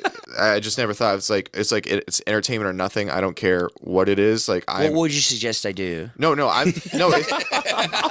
It's just that we get a job at Lululemon. From what I can gather from this clip and the way they're laughing about the prospect of being a DoorDash driver or working at Lululemon, those jobs are not even on the table for Jason. I don't know his personal finances, but Jason lives in LA, he owns a house, he has kids, he has a wife. So I feel like when he's saying things like, I don't have any other skills, what he's really saying is, I don't have any other skills that would allow me to live the exact same life that I'm currently living. And honestly, I could understand if he really does like the TikTok live streaming thing, but don't laugh at other jobs like Lululemon or DoorDash like you're so above doing them, yet you're on TikTok literally asking people for money. And I do totally get that Jason has kids that he has to support, that I'm totally empathetic to that situation. It is kind of ironic that his solution to that is to ask other people's kids for money online, but that's neither here nor there. This whole situation kind of reminds me of this TikTok I saw about a month ago. My Roman Empire is all of those influencers who dropped out of college or quit their jobs, moved to LA, then became irrelevant. Like, where did they go? What are they doing now? One interesting thing that I don't know if a lot of people know is that I feel like a lot of creators who get into this situation can actually leverage some of the connections they make while they're relevant and some of the skills that they've learned to get jobs at like marketing agencies, talent agencies, social media companies, or working for other creators behind the scenes. There's actually a lot of opportunities out there, which I would know because my first job out of college was working for a YouTube MCN. While I was still on Vine, I graduated college and I was worried that that wasn't going to be a stable career, so I actually got a job working at an MCN. And then I also worked at the YouTube channel Corridor for a while before my YouTube channel took off. So just throwing that out there, there are other career opportunities where you get to be involved in the creator space, even writing or acting, stuff like that. But it doesn't have to be your operation. You can just get a stable job. All right, it's time to talk about David again. While everyone was making fun of Jason for doing the TikTok live streaming thing, David paid him a visit on Snapchat. Dude, you're kind of becoming a legend on TikTok now. I know. Not in a good way. Yeah, but I think it's fun. No, man, this is a great look. This is awesome. Multi-millionaire visits former unpaid employee wearing a crown to make fun of his new job. David, do you know why, perchance, Jason has to do the TikTok live streaming? Have you thought about that at all? During your long nights of playing pool? Bye guys, thanks for having us over in your little hobbit home. And make fun of his house before you leave? Check. Great job. Now, with all of this talk about David and Jason, I just want to make it clear, do not go and send any hate to these people in real life, especially Jason. Jason actually got swatted mid-live during one of his streams a few weeks ago, which is obviously horrible. Anybody else inside? No. Okay, hold on. Let's get put together and then... This is obviously a horrible situation, actually terrifying. But I cannot help but break a little smile when I look over and the two people he's gift battling are the Dobre brothers. I don't think there's a single funnier sight than watching the two of these blankly stare into the camera not understanding what's going on. Also, imagine your gift battle opponent getting swatted and he's still crushing you, dude. That's gotta hurt. My big takeaway from all of this is if you are pursuing being a content creator, I would heavily recommend being super careful about the way you go about it. I would highly recommend not letting your success be at all related to the success of another influencer. You don't want to be the guy from David's vlogs when David stops the vlogs. Also, save your money. This career that we have, we don't know how long it's gonna last. I mean, I sort of view it as being any other type of entertainer. You're only relevant for so long, or like an athlete or something. You can only be in your prime for a certain amount of time, so save as much as you can. It's really easy to get caught up in the lifestyle of an influencer and like partying all the time and flying on private jets, buying expensive cars. And if you can make this career last for like 20 to 30 years, that's awesome. That's insane, but it's definitely not guaranteed. So just be careful, all right? For me, for your old pal Dan. All right guys, well I hope you enjoyed this video. If you're new here and you're not subscribed yet, make sure you subscribe and turn on my notifications to join Greg. Greg is what I call my fans here on YouTube, and if you just watch this whole video, that means you kinda gotta be a Greg now. I don't make the rules, sorry. Except for that rule I actually did make, but all the other rules I don't make. All right, I'll see you guys next time. Bye-bye. Hello everyone, welcome back to my second channel. Today I'm joined by... Laura! I didn't know if you were gonna say it. I was waiting for you to say it so we could both say it together. Sure. And we got Peanut! We used to do a series where we would react to my fans' YouTube videos that they would send me. I think the last one we did was like 2 years ago.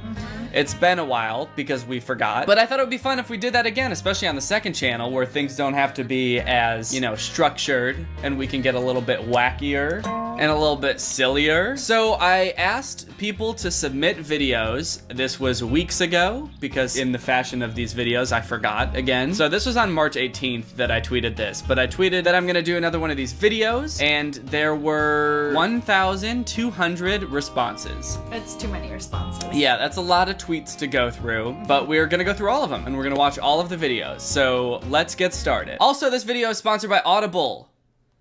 So check them out. All right, before we get started with watching the videos, I have a present. Okay.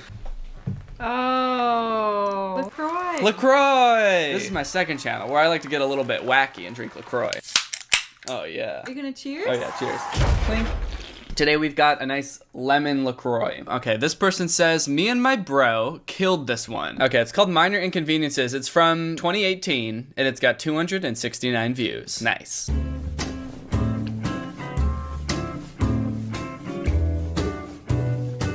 It's nice of them to tell us that it's a comedy sketch video before it starts. Do not mistake this for anything else. This isn't gonna be sad, okay? So you're not supposed to cry during it. You're supposed to laugh, just so you know. And also, this isn't real.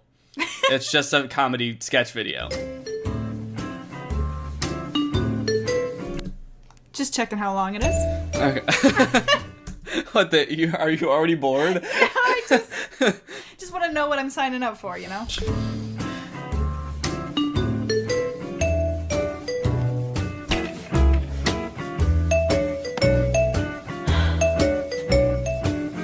So he opens up the DVD case, and it's not the DVD that he wanted. And he goes... Right. I'm on the edge of my seat. So I really like his sigh, because it does, like, the whole premise is like every time something inconvenient happens, it's just this sigh. But like, it's not the type of sigh that you would even use in that situation. Like, I don't know what kind of sigh that is. It's not like, or like, it's just like, it's like, oh yeah.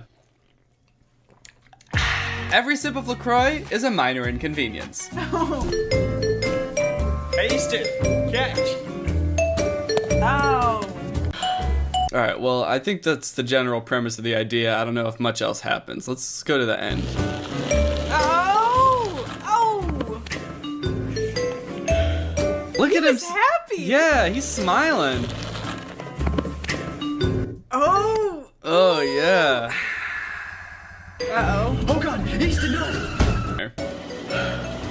I just like how he started to smile and get up at the end of the shot. Like, he was like, okay, I'm done laying on the ground now. Good. We gotta go. We used to rate the videos, right? Should we rate this one? A 7. Yeah, I'd give it a 7. The sigh is really what was throwing me off. I like the premise where it's escalating, but there's something weird about the sigh. It was something too, like, pleasurable about the side. Yeah, so work on that. Make your side less pleasurable and then submit again. This is a video called My Grandfather's Recipe. I'm just looking at the thumbnail, he just looks like he's screaming with his hand in a pot of boiling water. Oh no, we may have spoiled the joke before we even watched the video. What's up, guys? Today I'm going to show you a little recipe that my father taught me and his father taught him before him. Super simple, not a whole lot of ingredients, maybe 10 minutes. First thing you want to do is go ahead and peel these potatoes. So you're going to grab your... Peeler. No, peeler underneath your hand. It's right there. Talk for a second. What? All right, D'Anthony, you know what my No, stop. You know my name's not D'Anthony. I know what I'm doing, okay? You don't like... So far, I'm in. Mhm. First of all, it's 1 minute and 12 seconds, which is the perfect amount of time for a sketch. Love that. Scientifically proven. 72 seconds, optimal. I think what we're finding is that you might have a pretty short attention span, because we got like 30 seconds into the last video, and you were like, how long is this? Too many tink-tonks. These, put them in the boiling water. If you don't have a spoon, that's okay. The good Lord provided us with his own. Take a handful of these. You're gonna want to go, fish those babies out. You don't So quick. have a spoon, that's okay. The good Lord provided us with our very own. So now that we've got our potatoes out, that gives us the perfect stock for our potatoes. This reminds me of like old YouTube sketches. Like this is quality old goodness. Yeah, it reminds me of something I make with my boys back in high school. The one thing that confuses me about this video is what was the recipe? He just took potatoes and put them in boiling water and then took them out, and that was the whole recipe? Hang on. Was your grandfather some kind of idiot or something? You know what I do like about this video though? Yeah, tell me. He's got one of those soda stream things in the background. If you guys don't know what these are, this is basically a cool way to make homemade LaCroix. You basically get a little canister of CO2 and then you can pump it into water to carbonate the water, and you can buy little flavors. What happened down there? I was just kicking my legs and the dog was there. Well, I was just kicking the dog. This recipe, I guess it makes sense that he got it from his grandfather. This definitely seems like a Depression era recipe. Put potato in water. Now it's wet potato. That one is a 8.99. Ooh, I like the title of this one. This title right here is gonna get a 10 out of 10. What? I like the title. Pineapple Man Stops a Robber? Yeah, it's got like character, you know? Okay. So we're starting it, and the first thing I'm noticing is that it is 5 minutes long. So you're not gonna want to watch the no, whole no, thing? no, Is that what I'm you're gonna saying? watch it. I'm just saying that might factor into its score. One day in an ordinary neighborhood. Oh no! A robber!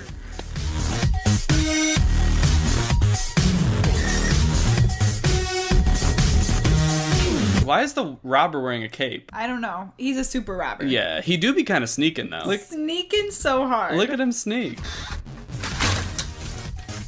I know who to call. When you're in trouble, you know who to call.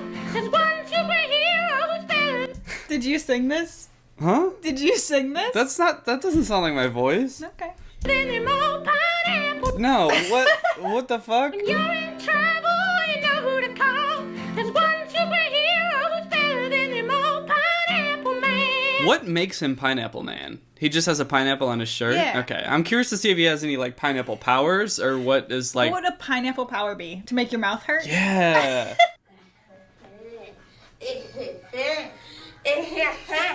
Look it out, yes, no. What? Robber's being a little bit less sneaky. Yeah, he's just yelling. That's not what robbers do. How many robbers do you know? Like, that's not what rappers do. And it's all mine. Pineapple Man. What was that? What's what he does when he says Pineapple Man? Pineapple Man. It's just Pineapple Man. What the fuck? Didn't know you'd be up here looking so good. Yeah. I'm here to stop you, evildoer. You'll never catch me. No. Wait, did he kill him? I don't know. But also the rubber band like went Just- straight to the ground. It Yeah. did not boing. There it goes. I hate to see that. Wow, breaking the fourth wall there. Looking at the camera. Yahoo! Next day.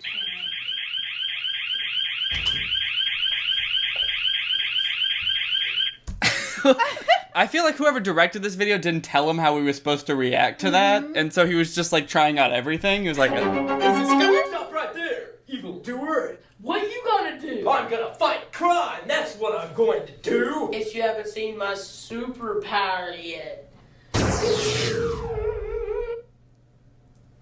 So far the robber is the only one with a superpower, and Pineapple Man just climbs through windows and gets knocked out by rubber bands. Uh-oh. And look, now he's dead. That is not good news. What an underwhelming superhero. Yeah. The end. Bloopers. Wait. It's called Pineapple Man Stops Robber. Pineapple Man Stopped No Robber. The thing I've got an issue with is that this video is 5 minutes long, and the actual video is only 2 minutes long, and the rest is gonna be bloopers apparently. What are we gonna rate this one? They had costumes. Like a 5. Here, have some chaos to look at, this person says. People just moving TV. It's a bit. It's just a bit, don't worry.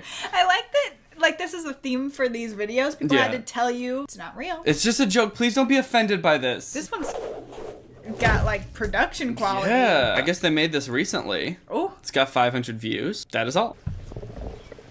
Man, I can't believe Mr. Mills let us get this TV for him. I know, right? It's 4K, but wait, you gotta make sure not to drop it. It's expensive. Yeah, and it's also raining. Yeah. Oh! You were supposed to hold it. Mills! Yeah, just fix it. I'm gonna have to leave it on the ground. It was fine the way it was. Whoa! What are you doing? Whoa! Oh my Oh! Commitment! Yeah, that was pretty good. That was a good hit. They really thwacked him. Oh, look at that reaction, too. Oh, he knows he's about to get hit. Look at that. He's leaning into it. He's like, you see come that? at me. Wow, look at it. Looks like glass shattering, but I think that's like water. When I first saw that, I thought it was like snot. Just Oh, jeez. coming out. How much snot did you think he had? It's rainy. I don't know. I like that the dog is also committing equally. He's like, yo, guys. Yeah, I like this because I know that if we ever tried to film something like this, Peanut would do that also. She'd be Yes. like, no, stop, play with me instead.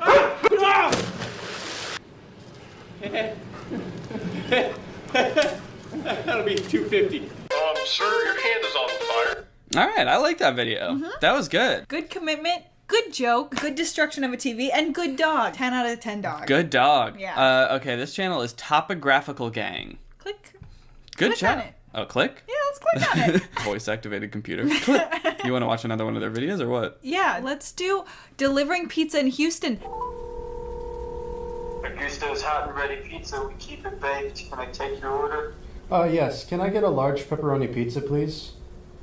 Large pepperoni pizza. That's for carryout. That'll be $8.99. Oh, can I get it for delivery, actually? What? Yeah. So this, I believe, is because there was a giant storm in Houston during this time. So it's less topical now than it was in September. But that is the background for this video. There's a tropical storm outside. Yeah, that's why I want it delivered. Really? Yeah, see you in 30 minutes. Bye. Listen, that guy's sigh was a peak inconvenient sigh. Oh, yeah, that was good. I was going to say, can you do that? Can you just be like, no, you are going to deliver it. Goodbye. And if you hang up before they say anything, then they just have to deliver it.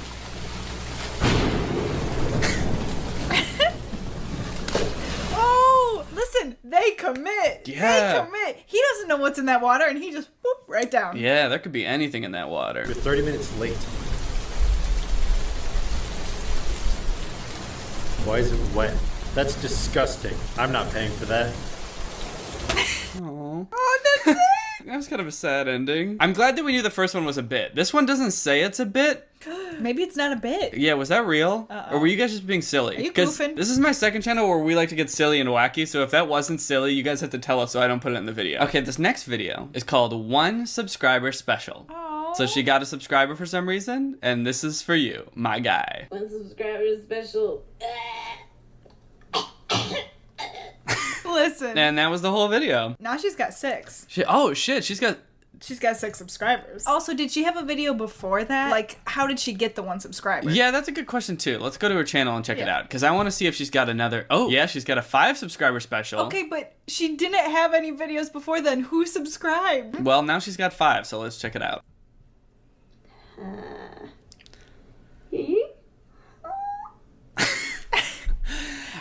I like this new genre of content that's just subscriber specials. That could be like a whole new type of YouTube channel. Like I do commentary, some people do vlogs, some people can just do subscriber specials. Each time you gain more subscribers, you have to do like a weirder, more guttural sound, where when you hit like 1 million, you're eventually just like throwing up on camera. Can we get her to 10 subscribers to see what she does next? I'm curious. Like, is she gonna go more the squeal route or more the chokey route? Or switch it up entirely? Yeah. Okay, this one's called Give Me the Ball, Papa. Did you make this? Did you make this? No, Okay. but I will say we play Mario Party. We really like Mario Party, and I do recognize this is a game from Mario Party. So it's probably gonna get a 10 out of 10 if it's a good Mario Party meme. Start.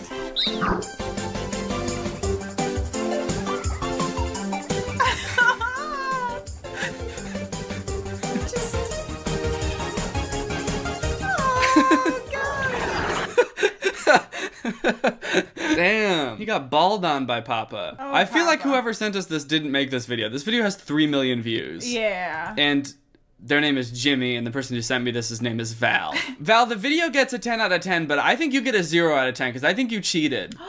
Anyway, that's enough videos, I would say. Can I give like an award? Can we give an award? Oh, sure. What should the award be called? The Golden LaCroix Award. And that's gonna go to, I already forgot their name. The ones with the TVs and they're dropping it and they're burning it. Oh, yeah. And I like short, sweet, concise, nice videos. Yeah, that was fun. Okay, so we'll probably do this again sometime. What I'm thinking, because the Twitter thread was really hard to sort through, is that I'm gonna make a thread on my subreddit, which is just r/Danny Gonzalez. You can submit things on there. It's just really hard on Twitter because for some reason it doesn't even let me see all the replies. I can only see like the first 100. Hopefully this way it'll be easier to sort through them. And with that being said, it's time to talk about our sponsor, Audible.